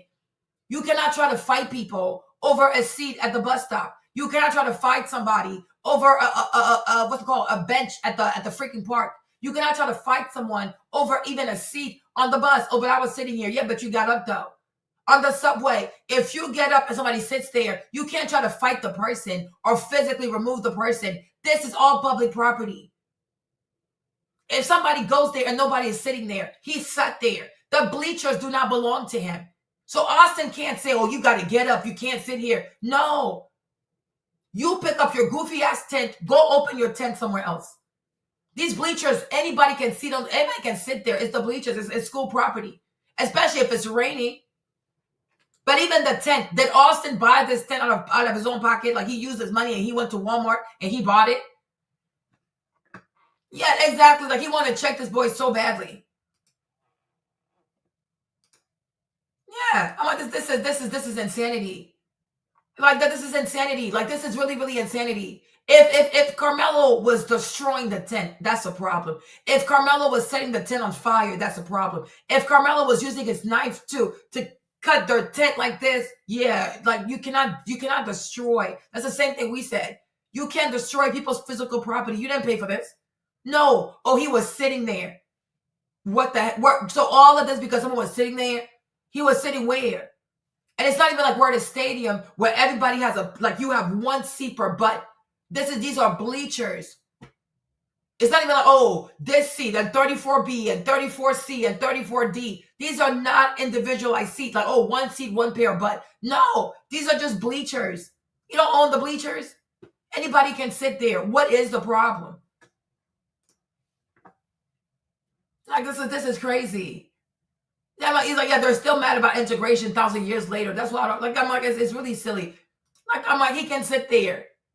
And if you want your tent so badly, then fold the tent. But I'm like, even you, though, it's the school tent. Is he damaging the tent? Is he trying to burn your tent? Is he spitting on your tent? Has he done anything to damage your school's property? No, he's just sitting there because it's raining. Why? Like, what the freak? What the freak? I'm like, this is so bizarre. So then I'm like, I've read, like, okay, in Texas, the law in self-defense, section 2206, if you provoke a fight, you have no claim to who provoked who, though? As Judge Brown is saying, when Karmelo unzipped his backpack, reached in for the weapon he illegally brought onto the school ground. What are we even talking about? So when Karmelo unzipped his backpack, so he just unzipped his backpack out of nowhere. And it goes to show this person here is not even educated. Because the brother himself said he doesn't open the backpack until Austin takes the backpack from him. Y'all don't even listen. Okay? A weapon he brought illegally. Who told you it's illegal to have a knife? Like, who told you it's illegal? They have knives on schools at all time. Like, so when people cut, like, people have never cut a kid at the school. What does that mean? If there wasn't a double standard, it would not be a standard. What does that mean? I don't understand that part.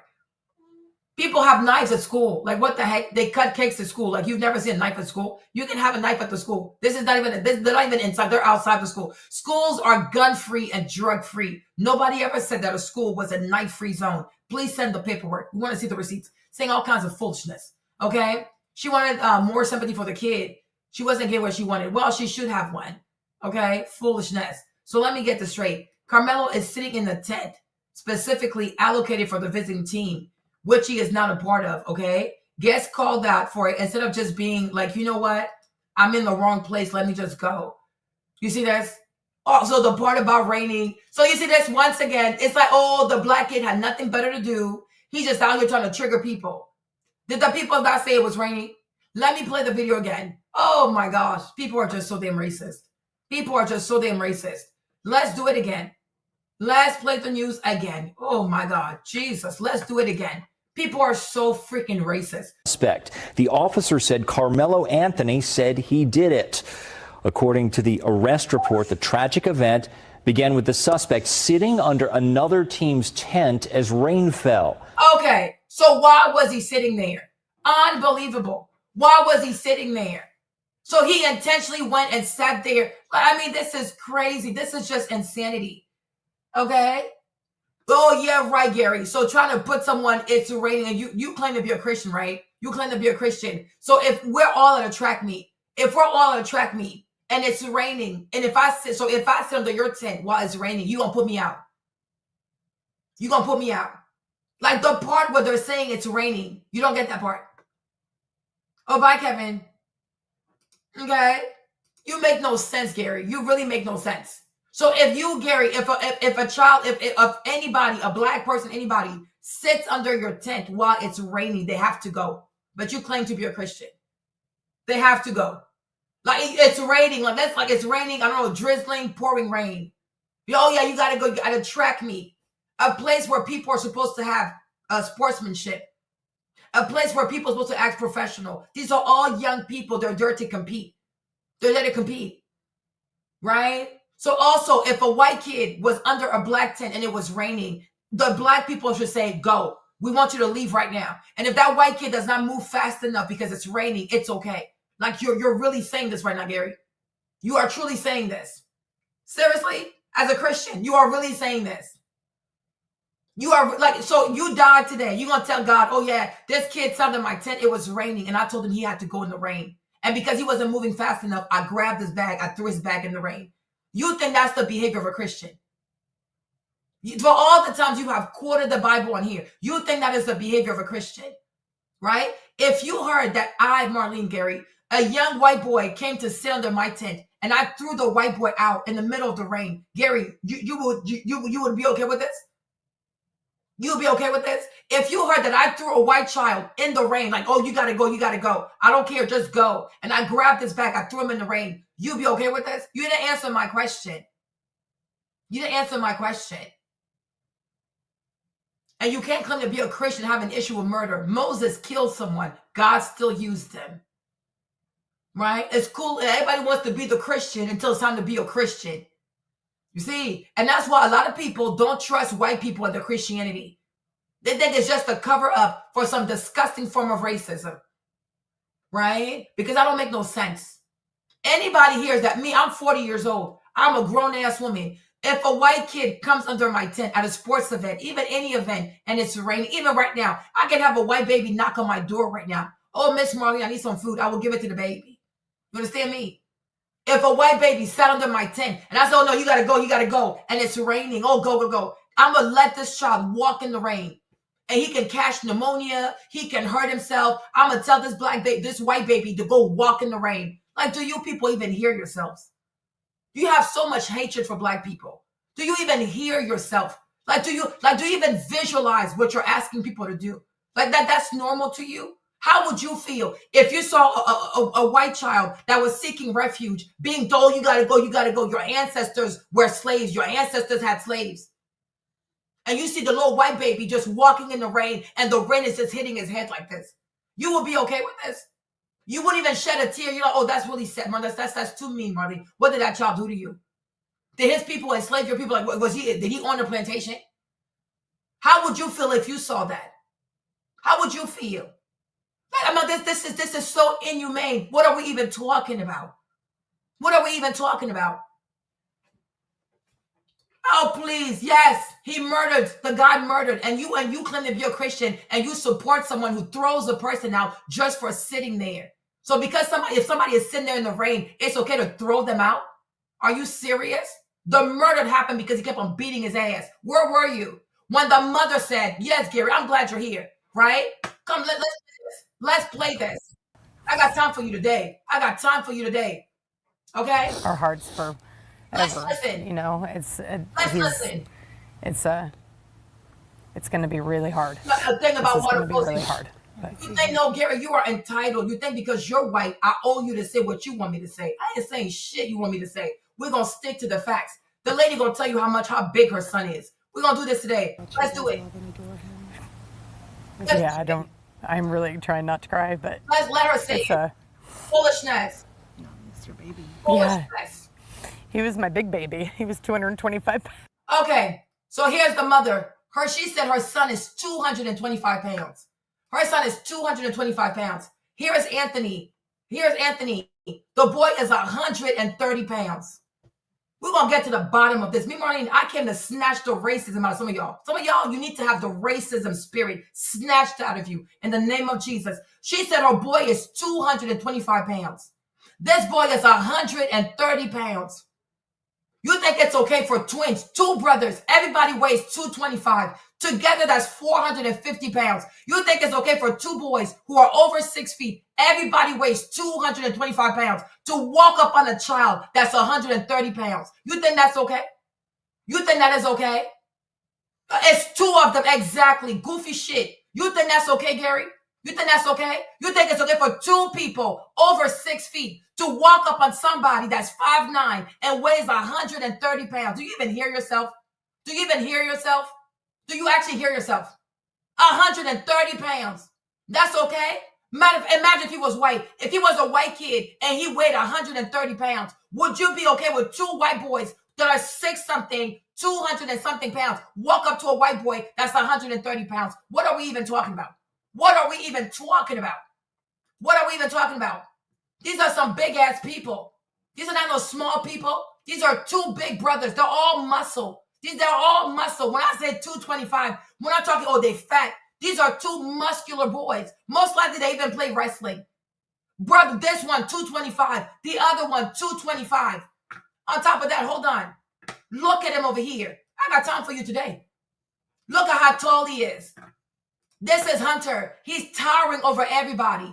He towers over everybody. Look at his mom. Look at the news lady. This boy towers over everybody. These boys are 225 pounds each. And they walk up to somebody who's just sitting there. And you want to call me, you want to talk about, you want to question my Christianity? You got the gall. You got the nerve. You got the nerves. Oh my gosh. You got two big people. Put this whole white stuff to the side. You got two boys. They're 6'4", 225 pounds. They walk up to another boy. He's 5'9", and he's 130 pounds. Exactly. Yeah, you missed me with the bullshit. You missed me with the bullshit. You missed me with the bullshit. Exactly, because facts hurt, huh? Facts hurt, huh? Facts hurt. It's so sad when you can't say black people are killers. They're murderers. Yeah, right. Yeah, right. Exactly. Make it make sense. Nah, like, it's insane. It really is insane. It truly, truly is insane.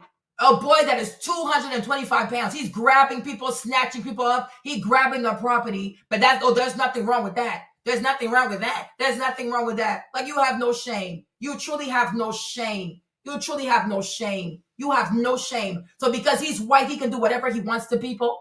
Because he's white, he can use his big ass body. The fact that he has he's almost at 100 pounds. He's 100 pounds bigger. He can do whatever he wants to people. He can treat people any way he sees fit. So you want the black boy to just sit there and let the white man just kick him. It didn't happen. And it will never happen. So train your children. Train your white kids to keep their hands to themselves. It will never happen. It will never happen. How can you sit here and say, oh yeah, somebody that is 6'4", 6'3", 6 whatever, 225, two of these people, they should walk up to one person, 2 against 1. That's fair to you. Like, please. Yeah, this is so interesting. 2 people go against 1 person. Like, please. Like, whatever. Make it make sense. 2 people against 1 person. Huh? The mother says, my child is 225 pounds. Why don't you want to consider the weight?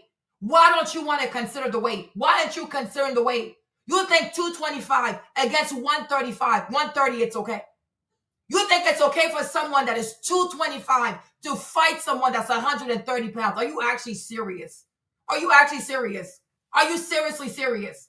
You're going to let somebody that's 225 go after someone, and it's two people, 450 pounds after someone who's 130 pounds. And that's okay to you? That's okay to you? This is crazy. And you should just, let me just lay there. And everything is inhumane. Bullying is inhumane. Making somebody feel afraid is inhumane. Telling somebody to walk in the rain is inhumane. Grabbing somebody's stuff and throwing it is inhumane. You don't get to pick and choose when it starts to be inhumane, Gary, because you need to fit your narrative. It's all inhumane. If somebody is sitting there because it's raining, what is the problem? You haven't even answered the question. If somebody's sitting there because it's raining, why are you triggered? Did you pay for these seats? Did he pay for those bleachers? So disgusting. Yeah, I'm supporting. I sure do support it. And you, what do you support? Bunch of white bullies on steroids. What do you support? Foolishness, rubbish. And feel free to not be a member of my channel. Take your money back. Bunch of rubbish. Bunch of racist people. Y'all think because somebody is black and they say, I support Trump, it means that I hate my own people, or I support all kinds of foolishness. You want me to let this young man just go rot in prison? You think it's okay for two people to go after someone? You're racist, Gary. You're racist. And you probably just follow me because, she supports Trump, so she must hate black people. You made a big mistake. I supported Trump because I don't want to have issues. I don't like the trans agenda. I don't like the LGBT agenda. I want freedom of speech. And I don't want Kamala to be president to print more money and cause more inflation. That's about it. I didn't support Trump because I hate myself. I supported Trump for my own interest. Because some of y'all, I am sticking to the facts. 225 is the weight. You're the one who's confused. And the way you spell, sometimes I wonder if you even got to go to school. Okay? You spell murder. It's M-U-R-D-E-R. It's not M-E-R-D-E-R. Okay? Foolishness. I'm not sticking to the case. So I'm not the one telling you the boy is 225. That's me that I'm not sticking to the case. I'm the boy is 225. Karmelo is 130 pounds. Okay? Didn't even do your research because you just want to see the black boy be evil. Right? It's right there. Can you read? Can you read? Okay? No, I don't have anything racist in me. If I was racist, you never would have been here. If I was racist, you never would have been here. A lot of people wanted me to block you. I never did. And you're free to go. I will never block you. You're free to go. I've never blocked you, boo. I ain't never blocked you. I don't even know if racism snatched out of me. I don't give a damn. I will never be like you. I'm humane. My parents raised me right. My parents raised me to be hospitable. My parents raised me to be kind to other people. Okay? My parents raised me to be kind to people. Even me, from the time you met me, I've never been mean to you. I have never been disrespectful towards you. Even Don told you, he's white just like you. When he is mean to you, I tell him to stop. I said, stop being mean to Gary. I've never been mean to you. I've never blocked you. I never said you couldn't speak your mind. Even now, you're not blocked because I was raised right. I've never been mean to you. You can never say that. You came on this channel and you didn't feel like you were welcome. You can never say that, Gary. You can never say that. Never, ever. And if you ever met me in person, you'd be like, I like Marlene. She's really cool. I'm a very nice person. Very nice person. I don't like foolishness. I don't like foolishness. I understand that when you hear that somebody was stabbed in the heart, it's very jarring because what the heck? It's a lot to hear that. It's like, what the heck? Like, this is a lot. It really is a lot. But we got to put our feelings to the side and see, how did we get here? If you were black, I would be defending you, Gary. If you were black and you were sitting there minding your business and people decide to come mess with you and they're bigger than you and you feel threatened and they grabbing your stuff, I would absolutely defend you. Not even if you were black. I don't even care. You can be who you are. You're white. You don't have to be black. Be white. If it was raining or if it was raining, it was snowing, like there's inclement weather and you were truly seeking refuge and you happen to seek refuge with black people and they don't want to help you or be nice to you or they told you you had to go, I will call them out because that's inhumane. That is inhumane. Inhumane. Just like when they had when there was the hurricane in North Carolina, there's a lot of black people who work for FEMA. When they saw the Trump posters They chose not to go to those people's houses because the fact that they support Trump. And I said, I'm against that. I'm against that.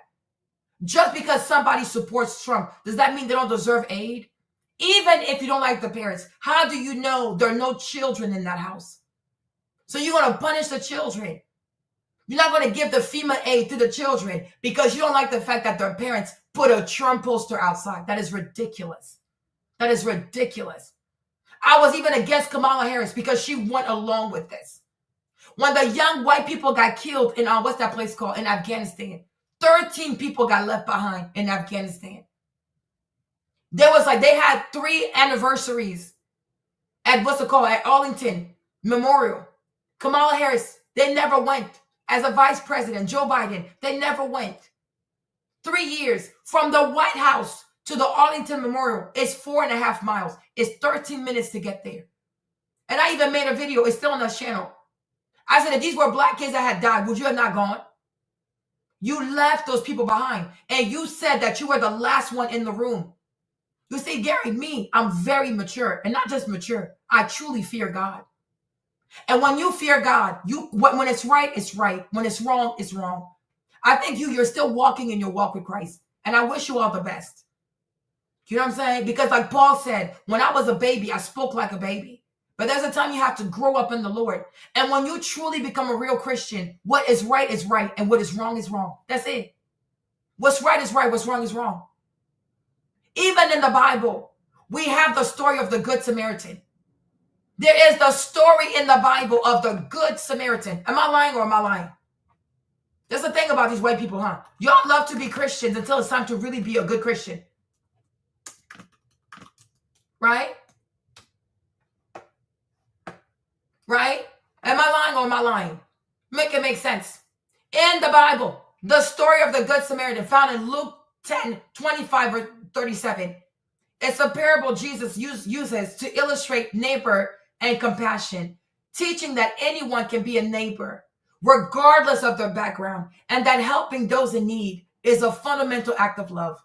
Hello? Hello? Hello? And that's why I said a lot of black people believe that white people hide their hatred for black people behind Christianity, because it's not possible. If you grew up reading the Bible, you grew up going to church, you went to Bible study. First of all, as a child, you went to Sunday school. As an adult, you went to Bible school.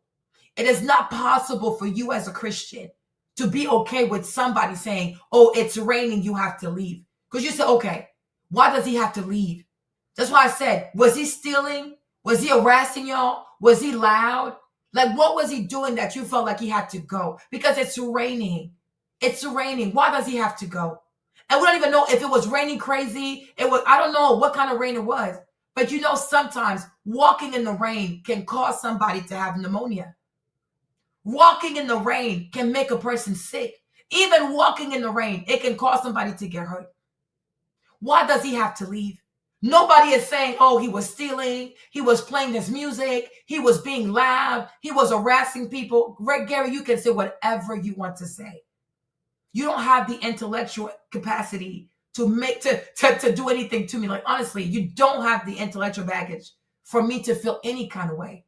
You are triggered. You are a racist. You are triggered. You are extremely triggered. Like I said, it's very easy to say I'm a Christian until it's time to be a Christian. What you feel right now, Gary, it has nothing to do with me. It truly has nothing to do with me. You have to sort out your feelings. You got to go sort out your emotions. You got to go sort out your emotions, right? Go figure out your emotions.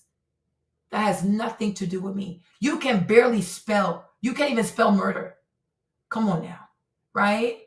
You can't even spell murder. So imagine me getting triggered by somebody who's illiterate. You are so illiterate. But I have compassion for you because everybody needs compassion. That is my whole point. Everybody needs compassion. You understand? You're born here. You were raised here. And yet you can't even spell. The number of times that you have misspelled the most basic words.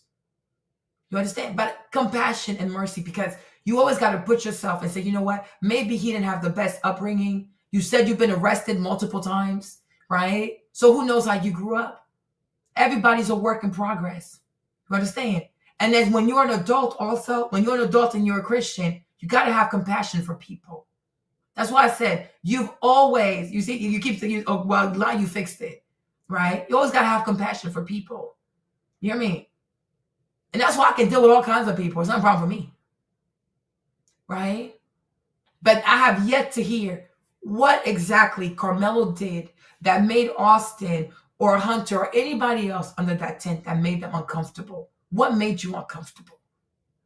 Especially given the fact that it was raining. You should say, you know what? He's sitting here because it's raining. Once it stops raining, he's going to go. That's it. Exactly. Respect gets respect. Exactly. So walking up to a person that's just sitting there and saying you have to leave even though it's raining, that's not respectful. That is not respectful, right? Today you don't get it, but one day you will. You understand? Sometimes in life, all you can do is plant the seed, right? But you're very emotional. You're seriously emotional because you're tribal. I see Black people do the same thing, right? And they get mad at me for that too, right? It's very hard because it's a natural thing. Like it's a primitive response to anger. It's a very primitive response. And right now you are showcasing a very primitive response to anger. You understand? You're angry, right? Because you see it a certain way, right? And that's okay. Perspectives, they change, right? It's not a problem. It really is not a problem. But I repeat, Luke 10, verse 25 through 37 is a parable Jesus uses to illustrate neighbor and compassion, teaching that anyone can be a neighbor, regardless of their background, and that helping those in need is a fundamental act of love. Amen. Okay. Question. A lawyer asked Jesus, "Who is my neighbor?" Jesus responds with the story of the man who is robbed and left for dead on the road between Jerusalem and Jericho. The unhelpful passerby, a priest and a Levite, both religious figures. That's given Gary. Okay. A priest and a Levite, both religious figures, see the injured man but pass by on the other side, seemingly ignoring his plight. Okay. The Samaritan's compassion, a Samaritan, someone from a traditionally disliked group, always giving Black people. Okay. A Samaritan, someone from a traditionally disliked group, comes up upon the wounded man, shows compassion and helps him. The Samaritan's action. The Samaritan bandages the man's wound, puts him on his donkey, takes him to an inn, and pays for his care, promising to cover any further expense. Jesus' conclusion. Jesus asked the lawyer, which one of these three, in your opinion, was a neighbor to the man who fell into the robber's hands? The lawyer replies, the one who showed him mercy. The lesson Jesus then tells the lawyer, go and do likewise. Key takeaways. Love your neighbor. So if he's sitting next to you, he's your neighbor, huh? Okay, cool. The story emphasizes the importance of loving and helping everyone, regardless of their background or perceived status. Compassion in action. The Good Samaritan's actions demonstrate that true compassion involves not just the feeling of sorry for someone, but also taking concrete steps to help them. Expanded definition of neighbor. The parable challenges the narrow definition of neighbor and suggests that anyone can be a neighbor to someone in need. Okay? You're definitely in your feelings here. You're in your feelings. I'm going to play this video again, and we're going to listen again. Let's listen again. Officer said Karmelo Anthony said he did it. According to the arrest report, the tragic event began with the suspect sitting under another team's tent as rain fell. Okay. So if it's raining and you recognize that this young man, he doesn't belong to the team because he doesn't go to your school, but he's sitting there, what would Jesus have told Austin to do? I'm like, this is because so many white people claim to be Christians. No problem. It is raining. It is raining. If Jesus was looking at Austin and Hunter, telling this young boy to leave in the rain. Would Jesus be pleased? I mean, this is just crazy to me. This is so crazy to me, right? Vice versa. If a young white boy was sitting because it's raining amongst black children in a tent, and then the black children tell the white boy he got to go, what would Jesus say to these black boys? Like this is just wild. It is raining. What's the rush? Everybody's here to compete and also have a good time. You're all a bunch of young people. You all look good. You have bright futures ahead of you. You guys, you're going to be very successful people. Why all of this energy? If Jesus saw Austin and Hunter, would he say, oh yeah, this is okay? He'd be like, oh, Hunter, let him stay. It's raining. If black children, they were trying to throw Austin out of the tent, wouldn't Jesus say to the black kids, let Austin stay. It's raining. It's okay. Right? And that's why even AI, right? What does it say? What does it say right here? Let me make it bigger. Hold on. What did I do? Right? Let me make it bigger. Okay. This needs to be really big. Hold on. I go back, huh? Why is it doing this to me? Hold on. Okay. Do we see this? Right? What does it say? The parable challenges the narrow definition of a neighbor. Because usually you can say, my neighbor is somebody who lives next to me. Sure. But that's not just that. A neighbor could be somebody who sits next to you at a track meet. A neighbor could be somebody that's standing in line at Walmart to check out with their grocery, right? A neighbor could be somebody on a plane. Like anybody that you sit next to, that is a neighbor. The parable challenges the narrow definition of a neighbor and suggests that anyone can be a neighbor to someone in need. If it's raining, if it's raining and he's not part of your team and he is sitting there, are we truly not going to act as if Karmelo was in need of shelter? Like, this is so crazy to me. I'm like, we are in 2025 and we got to break stuff like this down. It is sad. Yo, we got to pray for the soul of America, man. This is so sad. This is really, really sad. Because like me, I see it either way. And I'm like, if it's raining and black people tell a white child, oh, you can't sit here, you have to go, and the baby is walking in the rain, that's really mean. That is truly mean. If white people have a tent and a black child is sitting there because it's raining and the white people say, oh, you can't sit, you gotta go. Why does he have to go? Did he touch your property? Did he touch your stuff? Did he insult you? Did he insult your mom? Did he harass you? Why does he have to go? Why you can't wait for at least the rain to go to say, okay, now that the rain is gone, you can go. Can you go now? No, he has to go right now. In this very moment in the rain, he has to go because you're trying to shame this man. So I'm saying, who raised you? And then their daddy has the audacity to say, oh, it starts in the home. It sure does start in the home, sir. Because obviously you didn't raise your kids per the word of God. These children were not raised per the word of God. Because ain't no way, even my son, James, I have 3 sons, James, Stephon, and Maverick. If I ever hear, so help me God, that a child was in need and my son told that boy they could not help him, it's going to be a problem. Because it's going to be a problem. Even this morning, I woke up. I haven't worked. I make a little bit of money. I don't work that much. But the money I make, every paycheck, I donate money because there are children that are suffering. I take the plight of children very, very seriously. If I ever heard that my children told a child in need, oh, you got to go, they will all be getting spankings. Where did you learn this behavior? And even in the story of Job, because I got to go a little bit. Even in the story of Job, what does Job say? What does Job say about his sons?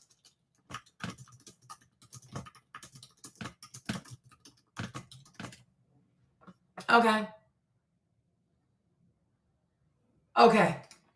Here's the story of Job. In the book of Job, Job's sons and daughter regularly held feasts. After each feast, Job would send for them, purify them, and offer burnt offerings as a way of atonement for any potential sins they may have committed. He did this out of concern that they might have sin in their hearts against God. So when you are a parent, you have to raise your children to not even just have self-awareness, especially when they're really big and they're really heavy. But you got to teach your children to look out for the most vulnerable. You have to teach your children to have compassion. You have to know, Gary, you need help, Gary. God, everything has a reason. Everything, nothing in this life is coincidence. Even Paul was on his way to Damascus. Paul, he thought he was a good person. Paul thought he was a good. You can write the word murderer as many times as you want, Gary. Write murderer as many times as you want. I'm telling you, you're triggered. You're going to sort out your emotions. You can write the word murderer as many times as you want. Even when the video is done, when I leave this video, you can write murderer, murderer, murderer in the comments. It won't bother me. You understand? Because you're triggered, right? And you're triggered because emotionally you're immature. You understand me? Right? But like I said, everybody's a work in progress. You understand? So for you, I pray. God is good. The Holy Spirit is good. And the Holy Spirit also gives understanding. Today, you don't understand because you're really upset, right? You're really upset. You don't get it. But the Holy Spirit, it gives counsel and it ministers to people, right? The job of every parent, all parents, especially people that have big kids, is to teach their children, not just to have respect, be respectful, but you want to teach your kids to be nice, be friendly, have compassion, look out for other people, look out for smaller people, take care of the most vulnerable. If you are 225 pounds, is it reasonable for you and your twin brother, so 450 pounds, to walk up to a young man that's 130 pounds and say he has to leave in the rain? No. You have the right to check to see who he is. Oh, what's your name? What school do you go to? Sure. But given that it's raining, you should understand there is a sound reason why he's here, because it's raining. He's seeking refuge. Let the boy stay. When it stops raining, you can ask him to go. But why does he have to go in the rain? I truly do not understand that. Why does he have to go in the rain? If it's not that you're seeking to shame somebody, make it make sense. Oh, sure, whatever. Right? When it starts to make too much sense, you must be making it up. Right? But when it's irrational, that's facts. But if it makes too much sense, I'm making it up. Oh, Gary, you're so cute. I'm going to pray for you. Right? Why you can't let this boy sit here? What's the problem? What is the problem? And this is why not should only the parents even raise their kids to have compassion, and the parents should raise their children to be loving. The parents should raise their kids to look out for the most vulnerable. That's why we usually tell boys not to hit girls. It's not because these girls don't do too much, right? Girls be doing too much. And sometimes little girls are a little too aggressive. But we still train young boys. Boys don't hit girls because the girls are the most vulnerable, right? We understand not just physiology, whatever, but even per the word of God, right? The Bible says, women submit to your husband, but husband love your wives. So we also teach our boys to not hit girls. But people don't tell the girls not to hit the boys, but that's for another day, right? But we teach boys not to hit girls because boys are bigger. They are bigger. And the girls are smaller. So even if she hits you, if you hit her back, it's not going to be the same. It's not okay for her to hit you because nobody should hit anybody. But you have to understand the magnitude of you hitting her back. She's a woman, she hits you. You're like 2 times her size, 3 times her size. When in my case, my husband, he's probably like 4 times my size. Imagine if Jimmy smacked me, I'd be dead, okay? But there's a reason why we teach the boys not to hit the girls. Right? No, he needs help. And the problem that we have in America too, right? This is what this whole racist stuff, it doesn't end. The problem that we have in America is that when a white person is racist, we throw them away. You understand? We say, oh, he's a racist, block him, stop talking to him, etc., etc. Right? And even that too, Marlene, I disagree with that. right? Because like the Bible says, love conquers everything. And when you are black, it's not always easy to sit here and to see a white person write all kinds of foolishness, because everything in you says, man, F this white boy, block his ass, right? But the Christian way is, because like Jesus said, if you only have love for those who love you, how are you better than the unbelievers, right? So we have to also learn that if we want to help a lot of white people too, you got to somewhat tolerate their immaturity and their nonsense to help them become better people. You know what I'm saying? Everybody needs a coach. Everybody needs a coach, right? But if you've never seen, if you've never been able to have tough conversations with black people, how you gonna become better? I don't think that Gary is like a wretched soul, like you can't redeem him, right? No. But people need, like, confrontation is good for the soul. It really is. People need to do it. It's really good for the soul, like in those cases, right? But ultimately, if a young boy is sitting there because it's raining, you as a young man, you should have compassion for him because he needs shelter. If it stops raining, then you can ask him to go, right? And then, yeah, he's dead. He's dead. What's it called? What? Okay, you know, and yesterday too, I looked this up, right? Before I go, I looked this up because I asked ChatGPT, injury caused by a man pushing another man in the rain. Okay, so look at what AI told me. Here's what AI said, y'all. Look at what AI said, okay? A man being pushed in the rain by another man could result in various injuries, primarily due to the force, well, he's 225 pounds, force of the push and the impact of a fall. These injuries could range from mild bruises and sprain to more serious fractures and head trauma, depending on the strength of the push, the surface the person lands on, and any existing conditions, right? Okay, possible injury, soft tissue injuries, bruise, contusion, sprains, and strains are common due to the impact of the push and fall. Fractures, broken arm, broken leg, or other bones could occur if the fall is severe or the push is forceful enough to cause a fracture. Head injuries, a concussion, or other head trauma could occur if the head impacts the ground or any other object during the fall.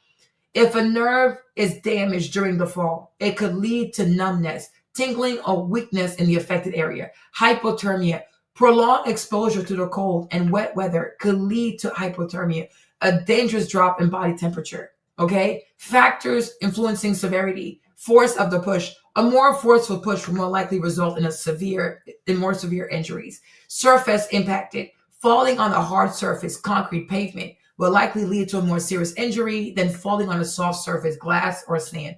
Individual factors, pre-existing medical condition, age, overall health can influence the severity of the injury. Okay, cool. Now let's look right here, right? This is where it happened, okay?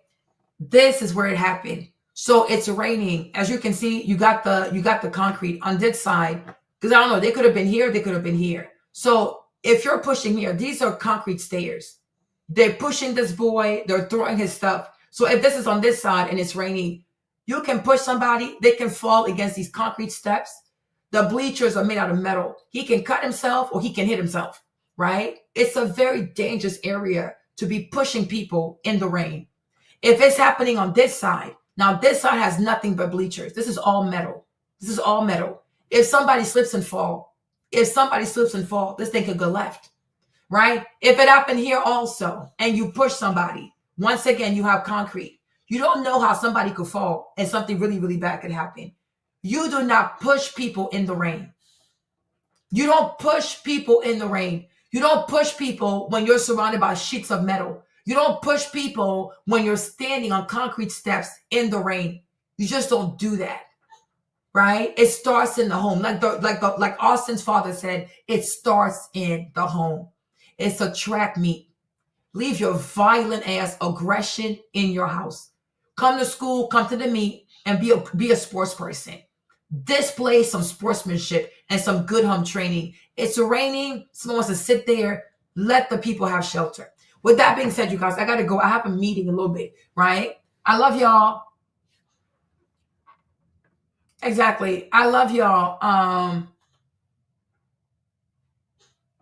Yeah, I love y'all very much. I'll be back later, maybe. No, it's not a standard for me. No, murder would never be a standard for me. Okay. Yeah. Bye, Thomas. Bye, everybody. Enjoy the live. I'm gonna leave it up. Bye, Marky. I'll see y'all later. Maybe I'll come back tonight. I don't know. Gotta go. My meeting is in like 20 minutes. I gotta go. Love y'all. Bye, my people. She gotta go.